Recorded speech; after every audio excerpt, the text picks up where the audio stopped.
Hello, everyone. Hello, hello, hello, hello.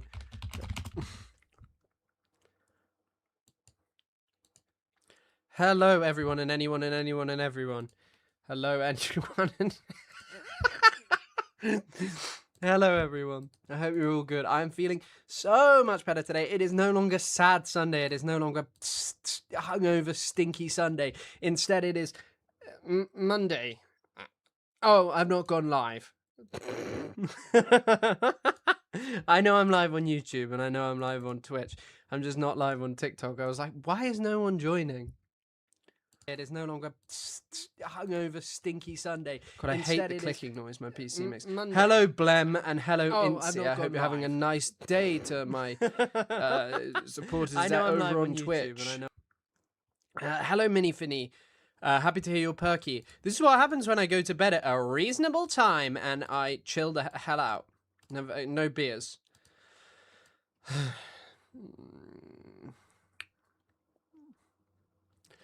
I've changed the prompts today on TikTok, and I might just make them as Israel is bad. Thought the stream wasn't happening. Why? Well, because I'm a little late, but what can you do? Hello, Cengiz. Is that as in Cengiz Under, who played football for a short period of time? Hello, Missy. Hello, everyone. Shocking what a circadian rhythm. It's just shocking what going to sleep at a semi-decent time does for a young chap looking to better himself in the world. I actually did go to sleep relatively early. I normally stay up and read a little bit later. I'm still powering through Kershaw's book. Did you used to tour mosques? What do you mean, did I used to tour mosques? Like, in general? Did I used to just tour mosques, or have I ever been to a mosque? I've been to a mosque. I went to one in Exeter one time, and I think I've been to another. And I had a great time. It was the best day of my life. I just realized Japan TSA, my hard drive full of all my What? I don't understand. TSA, my hard drive. Sorry, my PC is doing this crackling thing. It really winds me up. It's the power source. I don't know why it does it. Best day of your life. Yep, going to Exeter Mosque was the best day ever. You are wrong about 3. Nope, I'm right about 3. Trump has entered into one of the biggest fuck-ups ever. CEO of... I don't know what that is, but thank you for the 10 roses. Chris, you're looking different today. Oh, he is losing. Yeah, I changed it to he is losing because people are going, well, technically it's still ongoing. I don't look, I probably just feel slightly better, so yeah, probably that's why I look slightly different. Always speaking about really important topics. Thank you. All built with sustainable material. I'm glad to hear that Cambridge Mosque is sustainable. They took my hard drive. Oh, shit. That does suck. Fortnite. Did it have like your Fortnite loadouts on there? That shit would drive me crazy. What do you think about the age-old question about Israel that always arises in any debate? Does Israel have the right to exist? I think the question is ridiculous, but it always comes up. I don't think Israel has the right to exist. I don't. I'm going to be honest with you. I just don't think it does. I'm not sure why people... It's the only country where you're really going to hear people say that regularly. And I do think it's just ridiculous.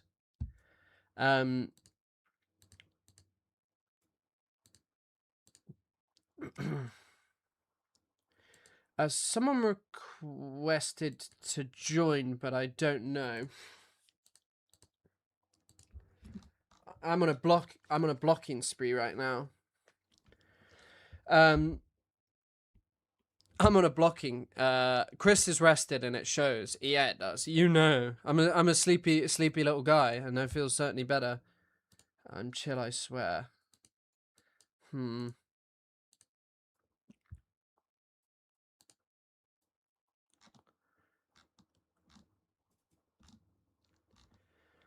I don't think you want to debate, though, which is the main thing. Thank you for all your videos. What book would you recommend about late 19th century to pre-1948 Palestine, to pre-48?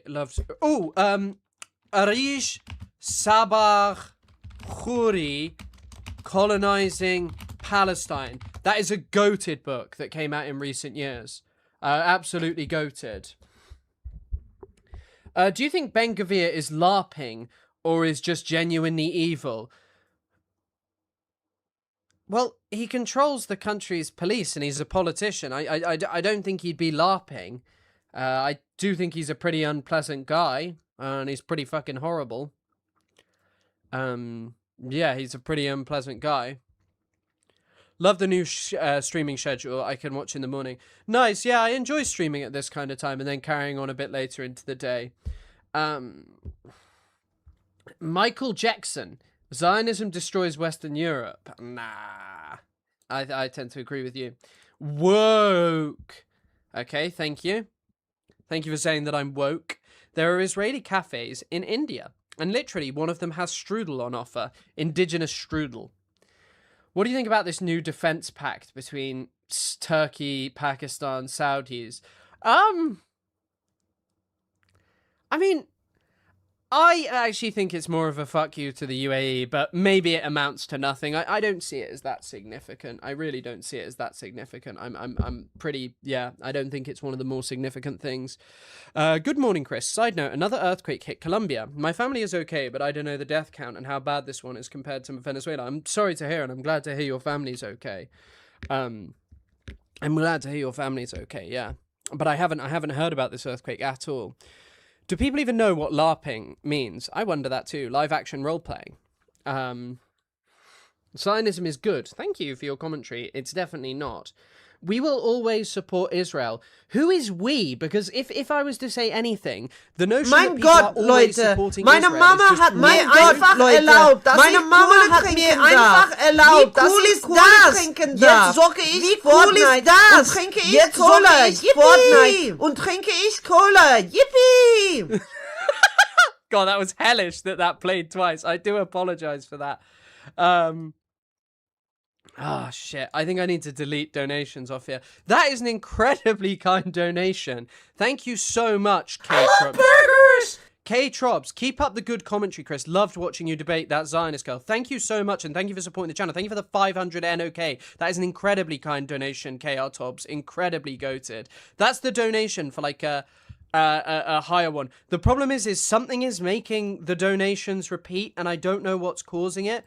So hold on. I'm just gonna try and, oh god, I don't want to remove it on OBS. I just worry that it's gonna fuck up. But also, Zach Beagoons, you subscribed for 5 months at Prime. Incredible. Thank you for supporting the channel. I do apologize for that noise. I do apologize for that sound there. But yeah, this whole notion that everyone will support Israel. Israel is incredibly, incredibly unpopular right now. In fact, I don't think it's ever been more unpopular.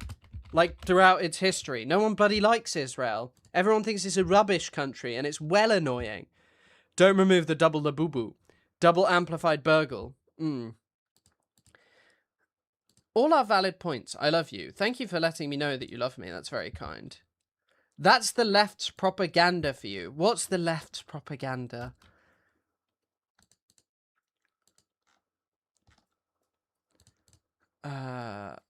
Questions you. Well, do you want to come up and debate or what? This is out of left field, but thoughts on the status quo bias of capitalism. What? What do you mean by status quo bias of capitalism? What does that mean? I don't know what you mean by the status quo bias of capitalism. I don't like capitalism. I think it's bad. I sended request. What do you want to debate or? You don't, but the thing is you agree with me. So it's okay. God. Hello? Hello? Yeah? What? I'm against everything you said. Okay. Zionism is from God. Okay. Yeah. What the hell is going off over in America? These people be talking anything. These people be saying anything. These people be saying anything. Should Chris kiss more boys? No, because Isaac would get upset. Caller hates burgers. Preach, my man. Yeah, I don't know. Some people join and they're like, "What are you doing here?" And it's pretty evident what's going on. I did just get. I fear I've just been owned. JP7, thank you for that shell energy. Thank you, my goat. How do I find protests in London for Palestine? PSC organises the most, and aside from that, you'd probably be looking at. I can't think of what other bodies. I don't live in London.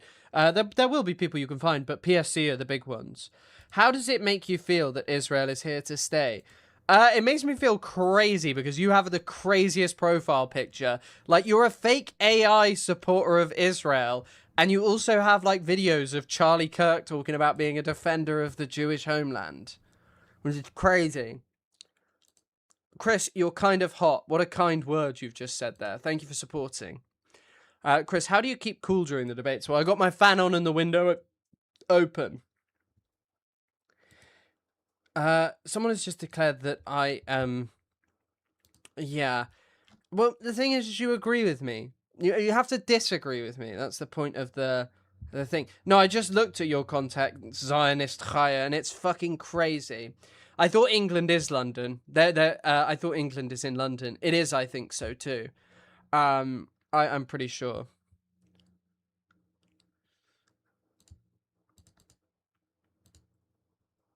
Hello? Yes, hello. What's up?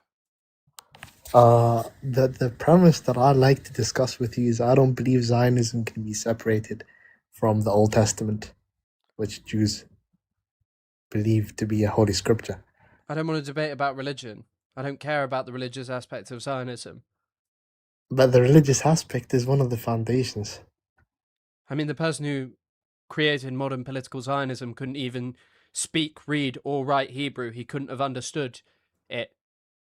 They still had to appeal to a religious audience. Yeah, but Herzl created something that was largely secular. I mean, most of the dominant Israeli leaders have been secular. Benjamin Netanyahu's not really Jewish, like not really practicing Judaism. No, but even secular Zionists still have to appeal to religious Jews in order to justify themselves. Yeah, but even then there's conflict amongst religious Jews with the secular state. Like, look at the ultra-Orthodox inside of Israel who don't really like the concept of the secular state.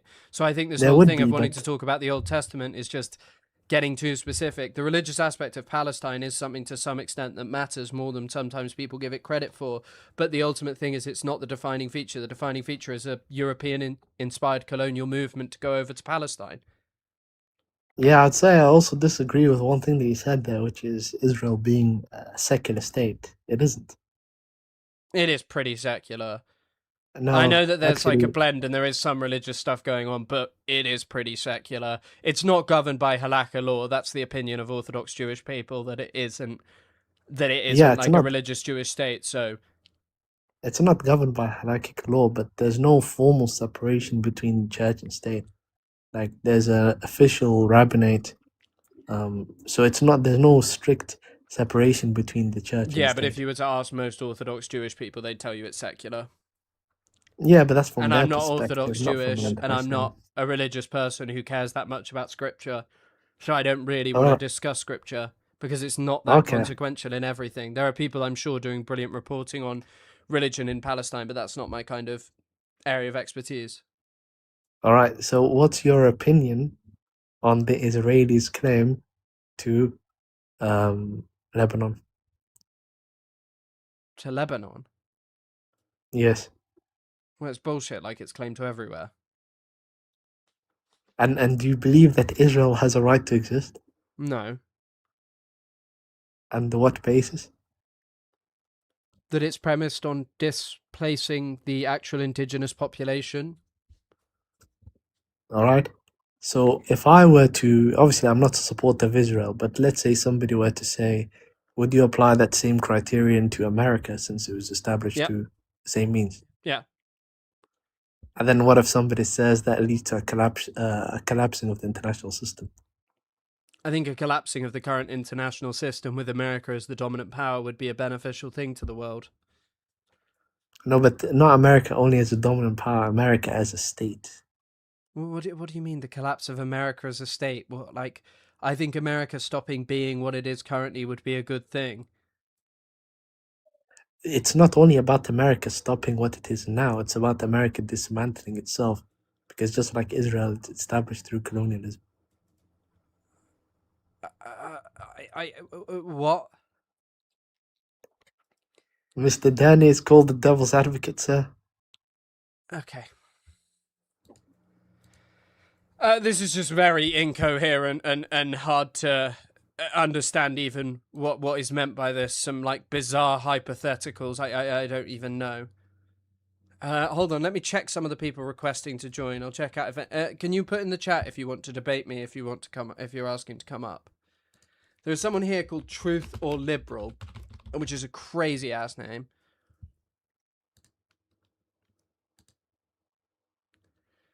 I mean, you have a crazy Della Rounder. Hello everyone over on the chats. I hope you're all good.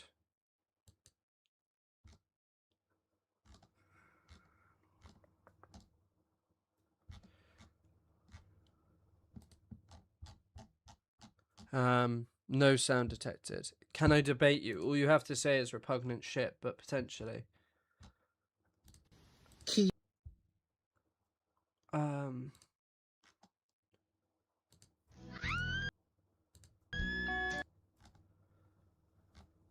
I'm trying to work out what's going on here, but I'm trying my best. We good, Chris Khan. Yeah, we good. Split it up into a million pieces. What, America? Probably for the best. I hope you're having a great day. Thank you. Right. Hello? Yeah, hey. Jesus. What's up? Yeah, on your Zionism thing. Uh-huh. So, I actually bought 2,000 acres of land in West Virginia and am forming them into a series of Israeli settlements. So, go ahead and take your live down because you're bad for business. Thank you. Okay.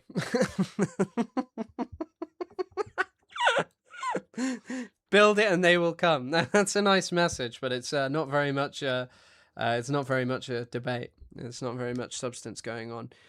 On your Zionism ting, that's the kind of shit I've been on recently. My Zionism ting.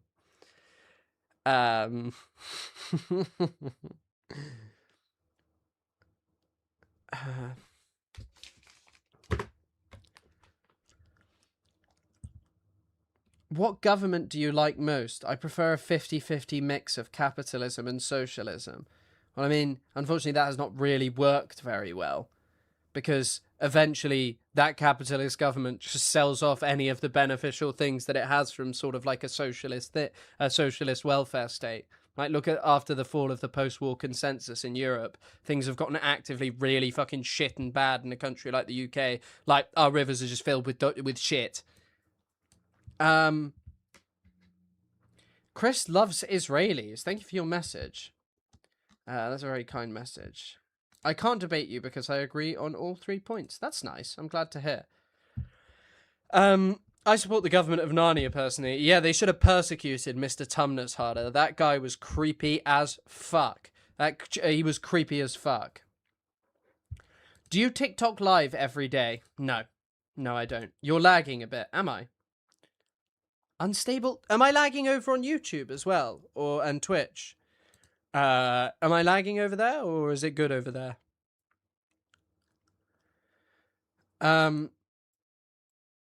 Host is such a Goebbels-looking Harry Pothead. Thanks for that.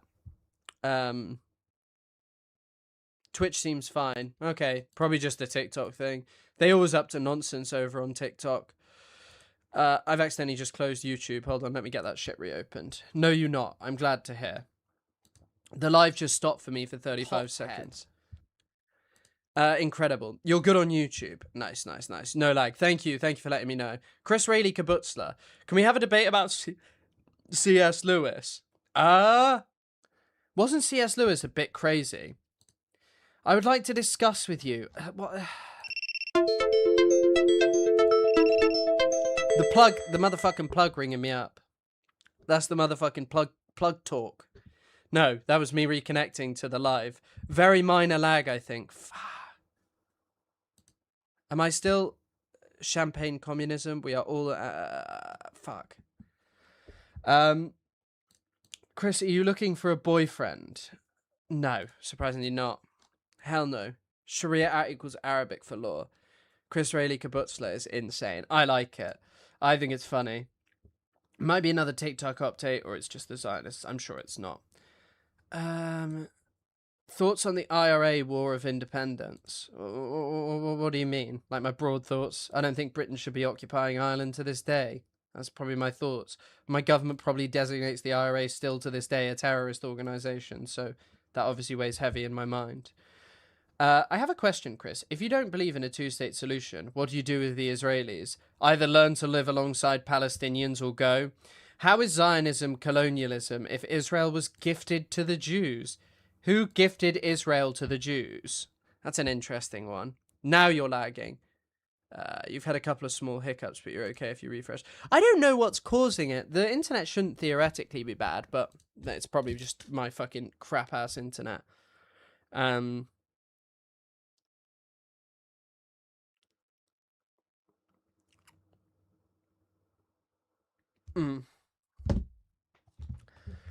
The British. Well, the requests are open.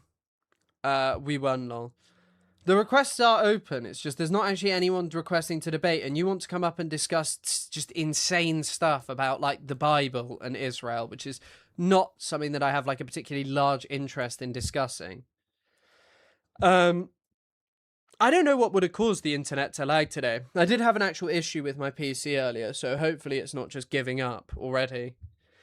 England gifted Israel to the Jewish people. Well, it's called Palestine there. You're not lagging. There are 3. Oh, wow, there's a cow napping on my head. Thank you for sending a cow napping to my head. I haven't even seen it. Do you not want to debate about religion because you will lose followers? What? First of all, I'm an atheist. Second of all, I just think religion is someone's personal engagement with God. What do I really want to debate about religions that I don't follow? Why would I defend a religion that I'm not part of? Unless it's just like overt, disgusting persecution that like Nazis were doing to Jewish people or today that people do towards Muslims. I'm not going to sit there and debate about it. There are some incredible thoughts. My masjid stealing sandals. Yeah, I was there stealing sandals. That's what I do in my day-to-day. But you live in a Christian country. Do I really live in a Christian country? Do Christian countries just allow the shops to open on Sundays? Is that like a standard thing? Lewis was born about 2 miles from me. Wow. Debate Buddhist theology or you're a coward. Yes. Yeah, I'll debate Buddhist theology. How about Marxism? What do you want me to debate? There are plenty of people who are like actual experts in Marxism. I've read Marxist theory, but I'm not like an expert in Marxism. So it's not really a topic I fancy debating. There are plenty of other people who will do that with you, who are actual experts. But actually, to be honest, most Marxists probably wouldn't debate you because they'd kind of view it as pointless. Did you know it wasn't... If you're going to comment shit like that, I'm just going to block you instantaneously. Okay, I would debate whether Zionism is colonialism. I mean, you have the craziest profile picture I've ever seen. You have some sort of photo of like a female, an anime character with the old Iranian flag, and your name is Pan-Iranianist, which is crazy. Crazy. What is Floptropica? Sorry? Are any of these people requesting to debate, or what are you doing? It's related to the prompts. What do you want to ask? Okay. Hello? Yo, hello? Can you hear me? Yeah, I can hear you. What's up? Yeah, no, I'm an anti-Zionist, right? And I just want to ask, like, Okay. so why do you think like the British they facilitated like Jewish migration to Palestine instead of like doing like classic extractive colonialism? Like, why did they do like settler colonialism? Like, what's the actual like reason There are why a that few happened? books talking about this and like what was sold to the British by the early Zionists. The key figure is Chaim Weizmann. So Chaim Weizmann is massively important to the First World War. Basically, he invents the acetone shelling process and like mass producing shells. He's a chemist and he's a massive Zionist lobbyist, very friendly with people like Churchill. But if you read what he was talking about, very often he was like, oh, Palestine will be a jewel in your imperial crown. Like, it'll be great. You know, you can basically rule over it and have us there, and it'll be a European colony. You guys love colonies, so it was colonial. It was like very much colonial in nature. It was also part of this relationship with Chaim Weizmann, particularly as a lobbyist. But also the other thing is just a lot of people were men of the book, I think is the way that Ilan Pape describes it. A lot of people were very deeply religious, and so for that reason quite a lot of them weren't actually that fond of Jewish people, so they kind of wanted to get rid of them. But also a lot of them did believe in, like, you know, the idea that Jewish people had a right to Palestine because of the Bible. So I think there's a multitude of different reasons. Yeah, I mean, I'm a like a prospective history student. I'm going into my first year in uni for history, and actually, like, one of the things I'm really interested in is like why empires like they do settler colonialism instead of like classic extractive colonialism, for example, in like India or whatever. Um, and from what I understand, like, please correct me if I'm wrong, like, basically the British, they wanted to use Palestine as like, how do you say? They wanted to build up industry, which, please correct me if I'm wrong, like, only like specialized labor imported from Europe could like operate. Is that true? Sorry, explain again. Like, they wanted to build up industry in Palestine, right? That only like specialized like labor that was like actually like how do you say, sort of like The Zionists were more interested in that because basically all of them had got used to a certain standard of living over in Europe or America, and when you went over to Palestine, the kind of farming that they were doing there couldn't produce it instantaneously. It's actually more of a reaction on the ground. The first Rothschild who's involved in Palestine is a guy called, I think it's Baron Edmund de Rothschild. He tries to copy Algeria, like the colonies that he helped build in Algeria, over to Palestine. It doesn't work, and then he just gives up on Palestine, and eventually it moves towards them creating like a high wage labor society by excluding the Palestinians. But that's much more done by like actual Zionist organizations like the Histadrut, which is the Jewish trade union in Palestine that's created there, and also through like the political organs of David Ben-Gurion's party. Mm. Yeah, I mean, yeah, that's basically what I gathered from like my reading. Obviously, you're more like, how do you say, specialized in the stuff. So I just wanted to ask you, wait, what's the, because I was reading up on like Palestine's history of like industrialization, and I read somewhere that it was the Jaffa Oil Company or something that, or like, I believe it was the early Zionists that like really transformed the relations of production to be like industrial or like capitalist in Palestine. Is that? I mean, the main thing that I can think of instantaneously off the top of my head is actually to do with enclosure of land. Like previously, people just moved around and like grazed their animals wherever. The Zionists started buying land and closing it off as commons and being like, no, you can't enter, and putting up fences around it. And so kind of like creating, they played a major role in enclosure.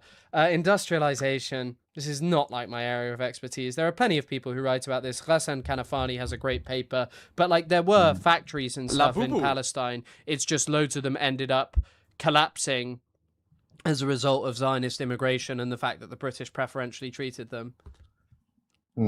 Yeah, I mean, it was a somewhat similar process that happened in, I believe, South Africa. I was reading about that. Basically, like, actually, are you familiar with what happened in South Africa with the early VOC and like the early Dutch settlement in South Not Africa? really, no. It's not my area of Well, yeah, expertise. yeah. I mean, the native population, they were basically engaged in pastoralism, and the Dutch wanted to produce certain commodities such as like wine and wheat, which could only be done through like sort of like the sedentary farming, and so that's why they settled Dutch people there in order to like engage in this practice of farming, because they couldn't rely on the indigenous people who were engaging in pastoralism, like semi-nomadic transhuman pastoralism. So Yeah, I mean, in Palestine as well, though, the fundamental difference is it wasn't really about extraction. It was about eliminating the indigenous population. and replacing them with Jewish settlers. That was the goal of Zionism in Palestine, establishing a I mean, Jewish majority via the elimination of the indigenous population.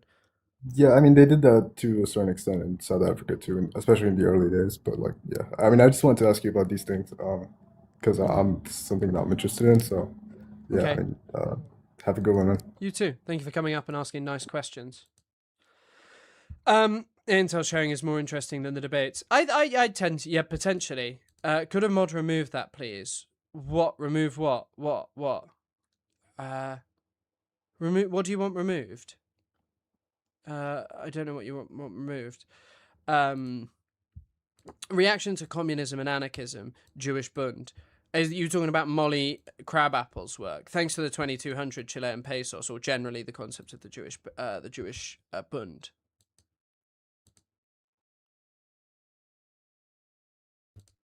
Hello?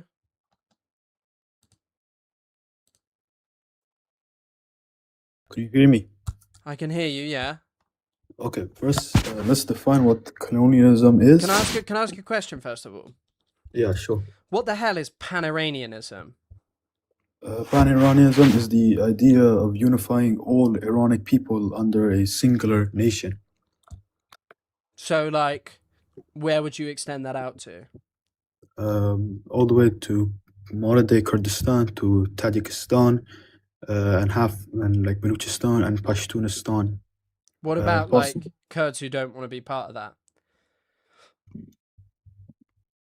Well, from what I've experienced, talking to non-Iranic Iranis, Pan-Iranism seems to be somewhat popular among them.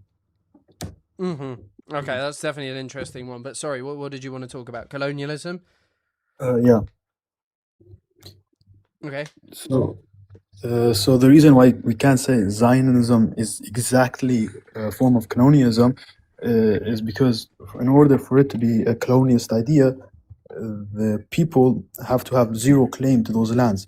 The Jews have a ancestral claim to Israel, according to practically every religious book and every historian. The Jews were forced out of their lands during the first when the Romans conquered it, and Egyptian raids. So the Jews have been forced to live across Europe and hiding away from it. Okay, but I mean, no one would think that this is a normal justification. So Italy used to rule over places like Libya during the Roman Empire. And by the way, this isn't just some like abstract thing. Mussolini claimed that he had a right to do whatever he wanted in Libya as a result of that and did settler colonialism there.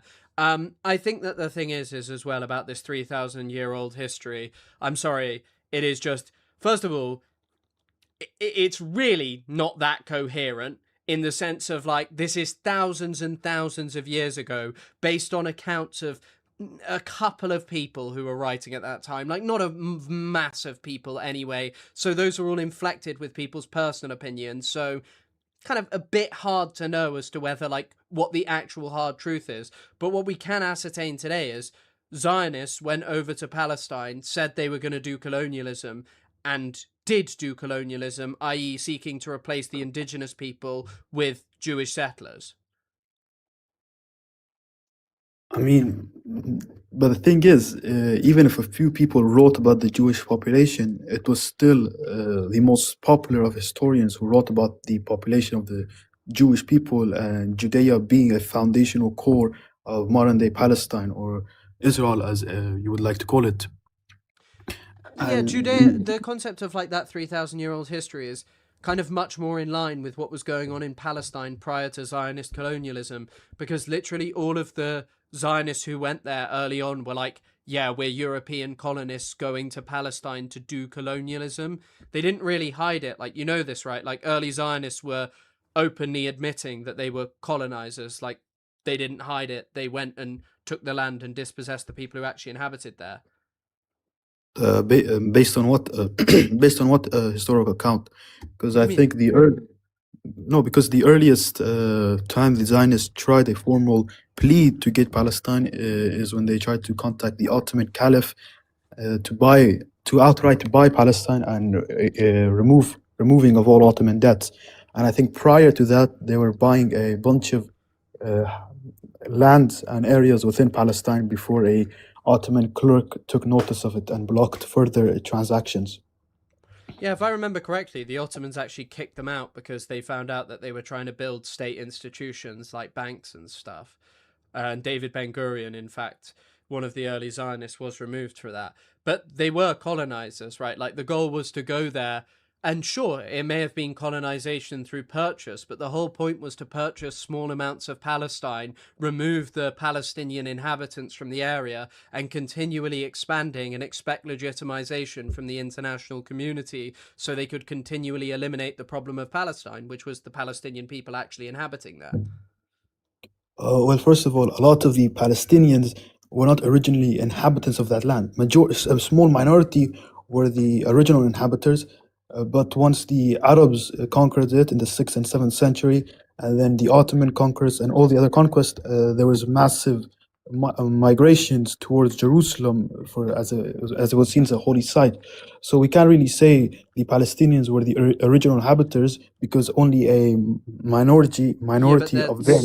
Certainly more original than the European settlers who came there after 1881, but predominantly came during the 1920s and 30s. Like, those are people from Europe. The people who moved to Palestine. By the way, I don't have a problem with anyone moving to any country, as long as what you're doing is going and participating in the existing society there and not seeking to destroy it by building your own that's goal is to harm the actual people who inhabited it. But here's the thing: they had a ancestral claim to that land. It's the same thing as saying if you were forcibly kicked out of your house, you still have a claim to say that's your house. But this is the thing: Palestinians were actually kicked out of their houses. You are talking about people's ancestors who lived thousands and thousands of years ago. Like, literally thousands and thousands of years ago. None of those people even had a conception of a state, let alone what modern life would look like, or even life 100 years ago. And so we're meant to, like, kind of say, oh no, it's okay because thousands of years ago Jewish people lived here, and so people's great grandchildren have a right, no matter where they are in the world, to move to a land that was inhabited predominantly by Palestinian Arabs, like not even 100 years ago. Like, literally, if I was a guy from the UK born here my entire life and I'm Jewish, I have more of a right to go over to Palestine than literally someone whose family was kicked out of there in 1948, or even if their family gets kicked out today in the West Bank. If I was Jewish, I'd have more of a right. I'm sorry, that's why I don't really sit here and pay much weight to this kind of stuff, because you're talking about 3,000-year-old history to justify, stealing land. Like, it's 3,000 years old. Okay, you said there was never a Jewish state or some forms, or they never thought of it, the original Jewish inhabitants. That's incorrect, because when the Romans took Judea, the Jewish people tried to revolt, I think, 3 times to create an independent Jewish state. They were partially successful during one of their revolts, but due to the supremacy of the Romans, they were eventually that land was taken back. So therefore, they technically had a concept of a nation long before any form of Arab migration to Palestine. But that wouldn't have been, it would have been a small area that was under Jewish control. It's not a nation or a state in the sense of we understand it now. Like, even, okay, how you conceive of other people. Those Jewish people, their entire lives would have been defined, and the Jewish people that they would know of were literally other Jewish people who lived in the area. They didn't even barely know of the existence, probably, of Jewish people anywhere else in the world, because that kind of world wasn't connected. I'm sorry, I don't really see that as a nation. The nation state, in the opinion of people like Benedict Anderson, is something that's only made possible by mass communication, because then people can start conceiving of themselves as living in bigger communities. If you're talking about people who lived 3,000 years ago, I'm sorry, they didn't even really have a conception of anyone else living around them who didn't live in their immediate community or somewhere that they could travel to. The notion that they had some kind of nation state as we understand it, this political entity where you have like a state that serves the nation, no, they did not. I mean, they partially had a sovereign state for, like, I think 2-3 years, which they tried to enforce Jewish reforms and Jewish institutions. Also, they were well connected with the other Jews who were expelled long before them, because when they got expelled, they had. How do you they think had they automatic- communicated with Jewish people who got expelled? Well, it's long. No one really knows. It's ancient Well, history. exactly. But once again, no. This is the problem of like talking about this. First of all, not my area of expertise. But second of all, you've kind of just noted the problem. No one really knows its ancient history. I don't really think that this ancient history should weigh so heavy in your mind as to justify the expulsion of people today, because I think it matters so much more the persecution of human beings as a result of colonial practices today than it does going back thousands of years. Okay, you want to talk about persecution, but the reality is the Jews did not start the conflict at all. When the Yeah, they Jews did. first arrived, no, they didn't. The first clashes were reported by Palestinians, and there was a Jewish massacre, I think, in 1929 or somewhere in the 1920s. So those massacres, right, were an effective response to Zionist colonization of Palestine and the fears. So early Zionists were being preferentially treated by the British. This is an objective fact. The British wrote into the mandate, which was meant to be a government which would lead to the a document which would lead to the self-government of the area. That was not what the British were interested in. They actually wrote into the mandate that they were going to establish a Jewish state in Palestine. But Palestinians didn't like that, first of all, but they also didn't like dispossession, encroachment into their lives. I think I'm going to say it's over 10,000, but I have a feeling it's about 30,000 people had been made unemployed and landless as a result of Zionist colonization by the 1930s. I am sorry, there is no historical example of people who are being made dispossessed by a foreign colonial power who just laid down and took it, and I don't think they ever should. If your land is being taken away from you by foreign settlers, then what is there to say? I mean, would it have been your land in the first place if your ancestors did not migrate and steal those lands from a persecuted race? I don't think that would qualify as someone's ancestral claim. Migrated, and I'm not talking about an ancestral claim. I'm talking about the fact they fucking lived there. That's the main thing. They lived there. They lived on the land. That's what matters. So these people lived on the land. That's the thing that mattered. The Palestinians lived there. There were even Jewish people, by the way, who were inhabiting Palestine at that time, about 8% of the population. The majority of people who came over, though, were European settlers who went with the goal of colonizing. I mean, okay, first of all, they lived on stolen land. They did the same thing to the Jews.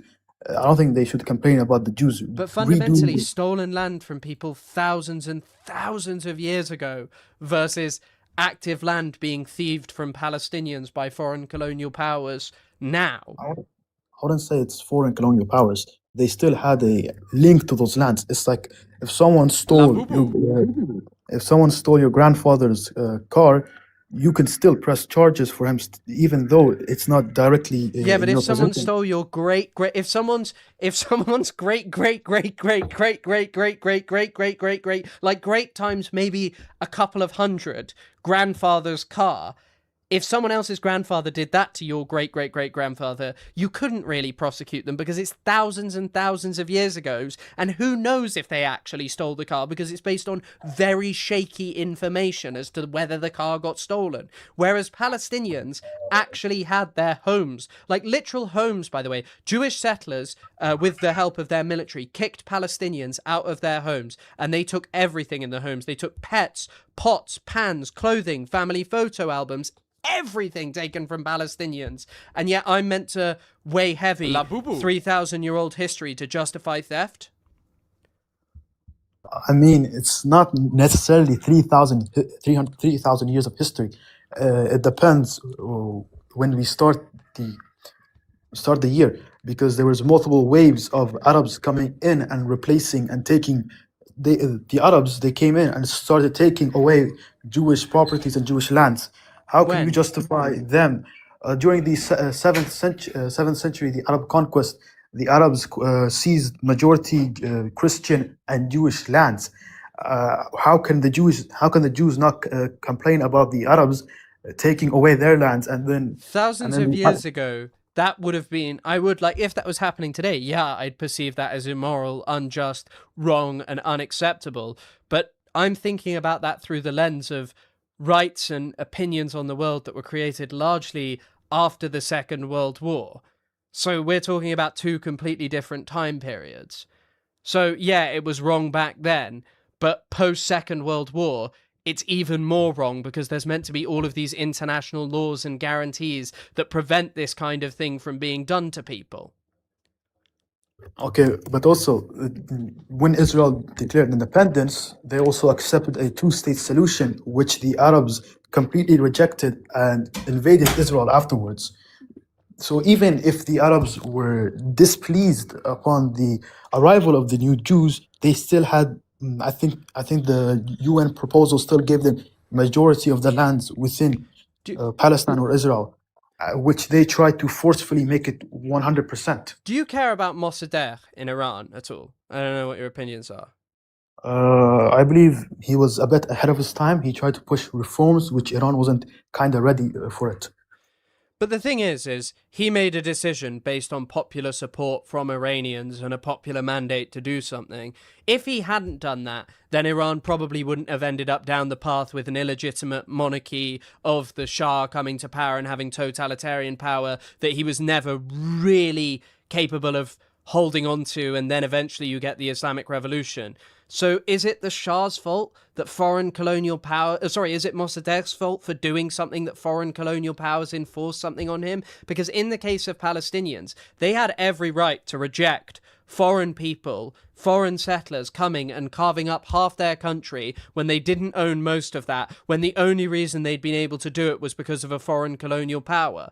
Like, they had every right to reject it. It was a popular mandate in the same way that what Mossadegh had was a popular mandate of what Iranians wanted. Just because bad consequences came after it doesn't mean you can blame those people. First of all, for Mossadegh, he didn't really rely on popular support. Actually, but to he was him, an incredibly popular figure. He was an incredibly popular figure, and it was a popular mandate. Nationalizing oil was incredibly popular. I know he didn't necessarily rely on a popular mandate, but he was a Democrat. Yeah, but if you actually look at what the guy did, first of all, he wanted total power over the Majlis or the parliament. Secondly, he only, as his reform states, he only cares what the educated urban elites cared. And also, he himself knew and was fully aware that nationalizing Iran's oil would have massive backlash and prevent Iran from collecting 90% of the state revenue. He was fully aware of the consequences, and he still chose to do that. But he had every right to, because foreign powers shouldn't make decisions about your country and your natural resources that people there don't want and don't get any benefit from. Like, what was the arrangement? It was something like 70-30 in favor of my country, just stealing Iranian oil? Like, I'm sorry, that's the thing. Anyone who makes the choice to go up against foreign colonial powers stealing something, I will be like, yeah, that's their prerogative and that's their right, and they're the ones with the moral position. And in Palestine, they were doing exactly the same thing. The notion that they did something barbaric or wrong or misguided by rejecting a two-state solution. Nah, no one should be made to give up their home. No one should be made to give up half their land to foreign occupiers who had a goal of eliminating them. Okay, for Mossadegh, he didn't really care what happened afterwards. He only cared for the short-term goals. Because if you look at the Shah did the exact same thing as Mossadegh did by nationalizing the oil in 1973. Yeah, he did. Oh, later on, but yeah.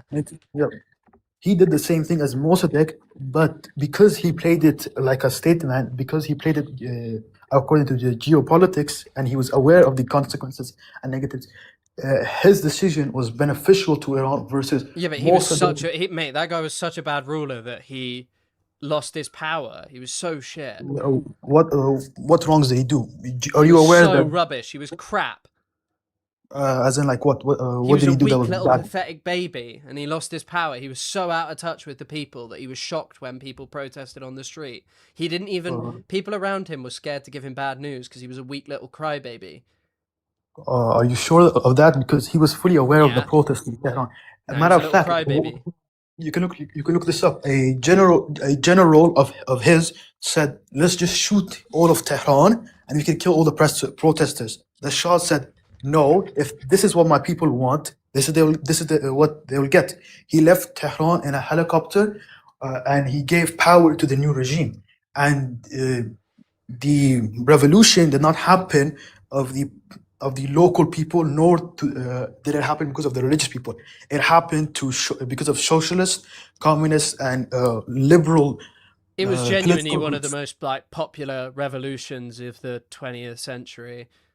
Like the level of participation is absolutely massive inside of Iran. It's like over 10 million people, I think, participated in demonstrations against the Shah, and the population something like 30 million at the time. It was a massively popular revolution. But either way, we're kind of off topic. We're kind of talking about Iran now. La Boubou.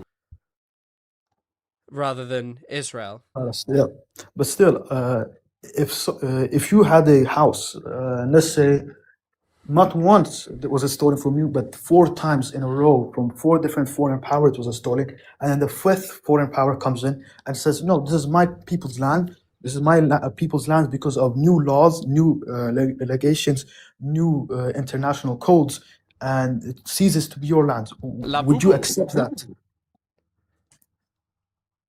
No.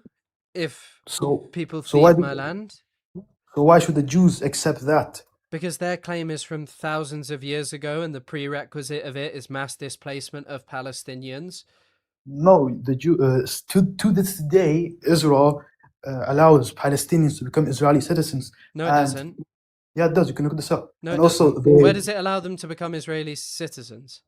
I forgot it's somewhere in the Israeli code of law. And also, they don't need to know Arab. They don't need to know Hebrew. If they speak Arabic, it's fine. They will still be granted Israeli citizenship. They reject the majority of Palestinians who apply for citizenship. No, I think if from your Gaza, but if you live in East Jerusalem No, they or in the West reject Bank, the majority. The approval rate is something like 30% of yeses to permits, and it's a tiny, tiny, tiny percentage of East Jerusalemites who've been accepted as Israeli citizens. yeah, but the main reason they get rejected is due to distrust of terrorists trying to go into Israel. One of and the commit reasons several- someone got rejected is because their wife, who was already an Israeli citizen, mentioned the Nakba on Facebook. They got rejected. Another person in East Jerusalem who applied to become an Israeli citizen got rejected because he had a Palestinian flag on his Facebook profile picture. But it wasn't even just a Palestinian flag. He had a Palestinian and an Israeli flag. He lived in East Jerusalem his entire life, and he wasn't allowed to become an Iranian citizen because, an Israeli citizen because he had an Israeli and a Palestinian flag in his Facebook profile picture. Like, I'm sorry, that is not security concerns. It's because Israel doesn't want people to be citizens of its country who are not Jewish, really. No, you can look up. There's a special division in the IDF for Arab Palestinians. Yeah, but it's The a reason, tiny, tiny, tiny minority of still. Palestinians who serve in the IOF. Yeah, still, even if it's a tiny La majority, it still shows that Israel is willing to integrate the Palestinian people. They have tried multiple times. I think they offered 3 times a two-state solution, and then once they tried to pass a integrated state solution. However, every single time the Palestinians have rejected this. The So, Palestinians fundamentally don't want a combined state with the Jewish people. They simply want an ethnocentric Arab state. so why do they keep building settlements in Palestinian land if they really want a two-state solution? I don't really understand that. Why they keep moving Jewish people into the land that theoretically would be a Palestinian state. Because fundamentally the Palestinians have no right to live there, because the majority of the Palestinians only came after the 7th century. They don't have a... Yeah, the majority of Israelis came after the 20th century. No, the They difference came after is... the 20th century, which is like, if you're saying the 7th century is not enough, they came after the 20th century. No, the difference is the Palestinians, they came, and the Israelis, they came back to their ancestral No, the land. Israelis came in the 20th century to destroy Palestinian society. No, they came back. No. These were people who'd lived in Europe for, centuries, and they sought to build a European-style state. They weren't even returning, by the way. Like, okay, every other state in that region has not turned into a European-style settler colony for a reason, because they didn't have a bunch of Europeans coming over with that goal. I mean, you can't really consider them to be European. They still kept in close with their Jewish ties, and also, They were if European. if my father owns a house, and then regardless if I go and live in America, and my children and their children and so on live in America, they still have a legal right to come back to Yeah, but back to Iran, it wasn't to their my fathers. father's It was land. their great great great great great great great great great great Yeah, great same. great I'm great great saying, great great great great great great great great great great great great great great great great great grand uncle or something. that's what I just said. I said my children, their Yeah, but children, they're and not so on. children of the people who lived thousands and thousands of years ago. They are. They are like very very distant relatives of people who lived 1,000 years ago at best. No, not at best. They did. You can look this up when they Yeah, were but they are kicked out. thousands and thousands and thousands of times removed from the people who lived there years ago, whereas the Palestinians were living there before a bunch of European settlers came over and displaced many of them. No, you can look this up. A lot of them, they went to pre-existing Jewish communities within Europe, and within the Jewish tradition, they likely did not cousin marriage or interracial marriage. So that would explain why they have low native Levant DNA, whereas the Palestinians, they just kind of raped the local populations when they arrived. Oh, right, yeah, brilliant. Brilliant, very, very clever. Okay, that's enough out of that. Yeah, I know.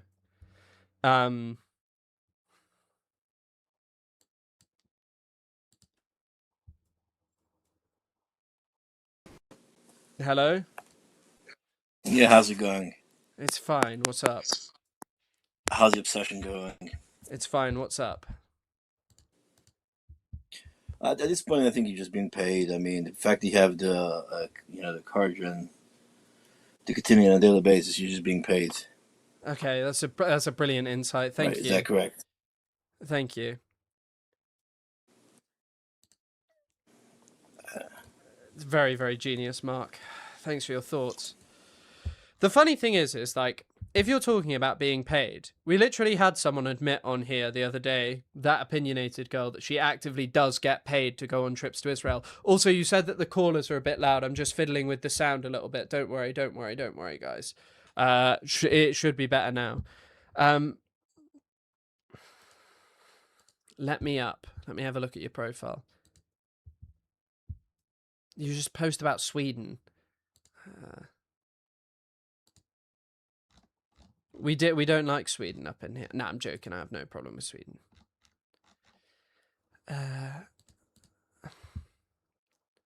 I'm a Zion Christian, but it's not the same as you think. Okay, that's a great one. You were being paid. Got him. Yeah, I know. Brain rot is crazy. Am I the brain rot? Who's the brain rot up in here? I'm a realist. Let me debate. Okay, let me have a look at your profile. If you want to debate, leave a comment and I'll check out your profile and see what you're up to on there. You just post like football edits and photos of Eric Lamella. So I don't know if you're actually someone who wants to debate. You posted a sub-5 liberal trying to debate. And then you posted his humble superior, and it's a video. If I wish I could show you guys this, it's a video of Charlie Kirk. Oh, you actually are. You're posting like videos of Charlie Kirk.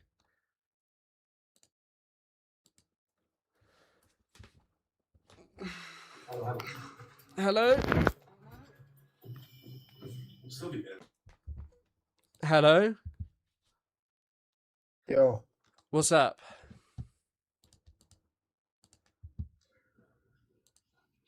nigger. Very funny. Very clever. It's good to see that Charlie Kirk's fandom is still alive.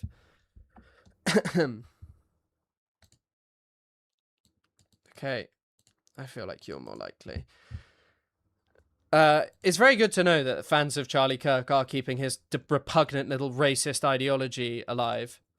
Okay, you're posting about Zach Polanski being the most dangerous person in Britain, so you are definitely someone I want to talk to. Hi, mate. Hiya, what's up? Can you hear me? I can hear you, yes, what's up? Cool. I mean, I'm just hopping on, obviously, debating you. I don't have a lot of time. I just want to make a point about number one, sort of. Yeah.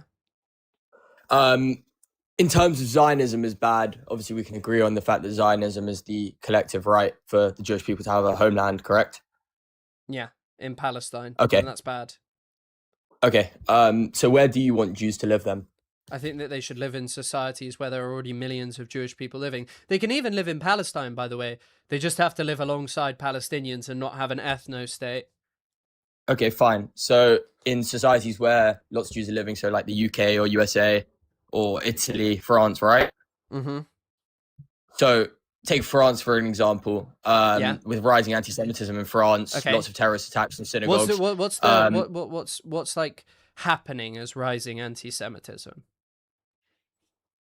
Well, probably the war in Israel and the No. Sorry, not what's causing it, but like what constitutes rising anti-Semitism?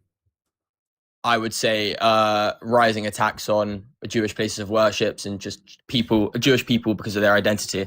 Okay, and that's bad and a sign of a sick society, like a society that's bad, right? That's gone wrong. A society that doesn't want a person there. Yeah. Okay, so in the West Bank, what Israel is doing there right now is like incomparable to any persecution any Jewish person is facing anywhere in the world right now. But like there is nowhere. On. Wait. There is nowhere anymore that is having state-sanctioned pogroms against Jewish people. That's not something that's actually happening. Okay, whereas Israel, this state that is apparently just about a homeland for the Jewish people, historically displaced hundreds of thousands, if not millions, of Palestinians.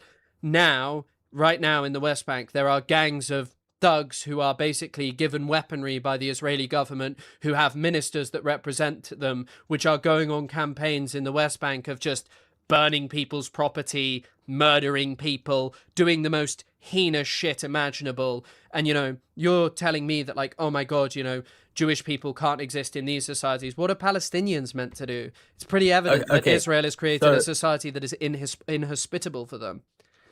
So European Jews are basically, we're all grouped together as a certain group of Jews that are doing terrible things to Palestinian people. So therefore, I should be persecuted in the UK for things that are happening in a country in the Middle East. That I'm making. The point that I'm making is what Israel's actual manifestation is not this high idea of a society that's like just about Jewish people living somewhere and having a nice time. It's persecution of Palestinians, and you're concerned about Jewish persecution everywhere in the world. But somehow, when you look at the manifestation of persecution of Palestinians by a state which has always persecuted them, by a state which uses its military to do this, you don't see like that state as wrong, immoral, and unjust. No, I understand what you're saying, but my original point was on Jews in Europe, and then you immediately start talking about Jewish persecution of Palestinian people, and I'm talking about Jews in Europe right now because I can tell you firsthand that a lot of Jews feel very unsafe in Europe, across European countries, and I'm saying more of the fact that if this rising anti-Semitism is going to continue and Jews are going to continue to feel unsafe in these countries, then where do you want these Jews to go and live? The thing is all of these countries, like think about how much the country we live in is spending on protecting Jewish people. It's not enough, clearly. It's an insane amount of money. Well, if you compare it to what's going on with Palestinians in Palestine, it's nothing. Can we stop? It's nothing. Can we stop panning over to Palestine? We'll talk about Palestine in a moment. I think that right now we're talking about Europe. I think rising anti-Semitism, I don't like any kind of bigotry that is directed against people because of immutable characteristics that they cannot change. I don't like overgeneralizations about the Jewish people, but I think that one of the things that is leading to massive rising anti-Semitism is the behavior of the state of Israel coupled with the behavior of Western governments, okay? So everyone has seen a mass slaughter campaign by the Israelis that Western governments are just like, yeah, it's a bit bad, but like we're not going to do anything about it. It's not like, you know, when Iran does something wrong to its population, where we sanction them, where we, you know, call them out constantly, where we say, no, we're not allied with them, we want their regime to be changed. With Israel, we're like, it's this beautiful democracy as it persecutes Palestinians. And I think that this leads many people to, first of all, start to assume that, oh my God, Jewish people are controlling the world. But second of all, generalizing the actions of this state, which says we are the Jewish state, we are this safe haven for Jewish people. They start to generalize those about Jewish people. So I tend to think you cannot really disconnect the rise in anti-Semitism from the behavior of the state of Israel and Western governments who are massively culpable in it. So would all, by that argument, you're basically saying the Jewish state represents all Jewish people. So by that argument, would you then say the Palestinian people are entirely represented by Hamas, and therefore we should take Hamas's actions and we should persecute Palestinians across the world? Well, I mean, that is happening right now. Like, Palestinians are most definitely being persecuted, and ask them how they're feeling. They'll probably tell you that they're experiencing I would say Jews are as well. Yeah, but also Palestinians are being, like, mass slaughtered, and, you know, the Israeli government is openly talking about ethnically cleansing 2 million people. I think it's pretty evident that they've perpetrated a genocide. Netanyahu discussed this with Trump. They talk about voluntary migration. They openly talk... When you say ethnically cleanse, you mean to kill a whole population of people, not mass migrate, not move people.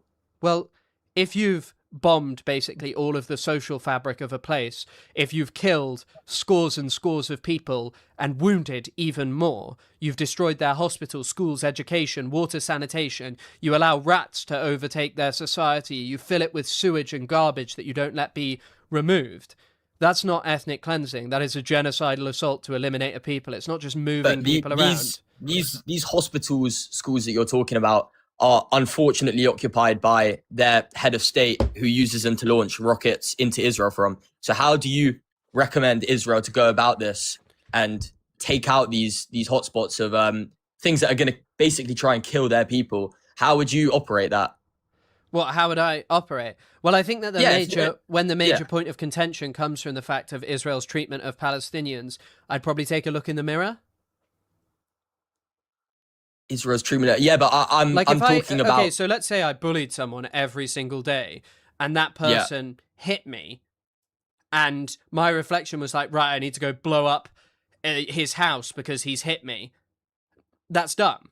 We should probably reflect. That's a very dull analogy. Why is it a dull analogy? Because I think that you've got it the wrong way around. Have you looked at the intifadas that took place? Yeah, wait. What do you think Palestinians should do when they've been occupied for, you know, in the first intifada, Palestinians had been occupied for 20 years. Yeah, they should go bomb civilian buses in Israel. Well, there wasn't a large bombing during the first intifada. It was largely non-violent.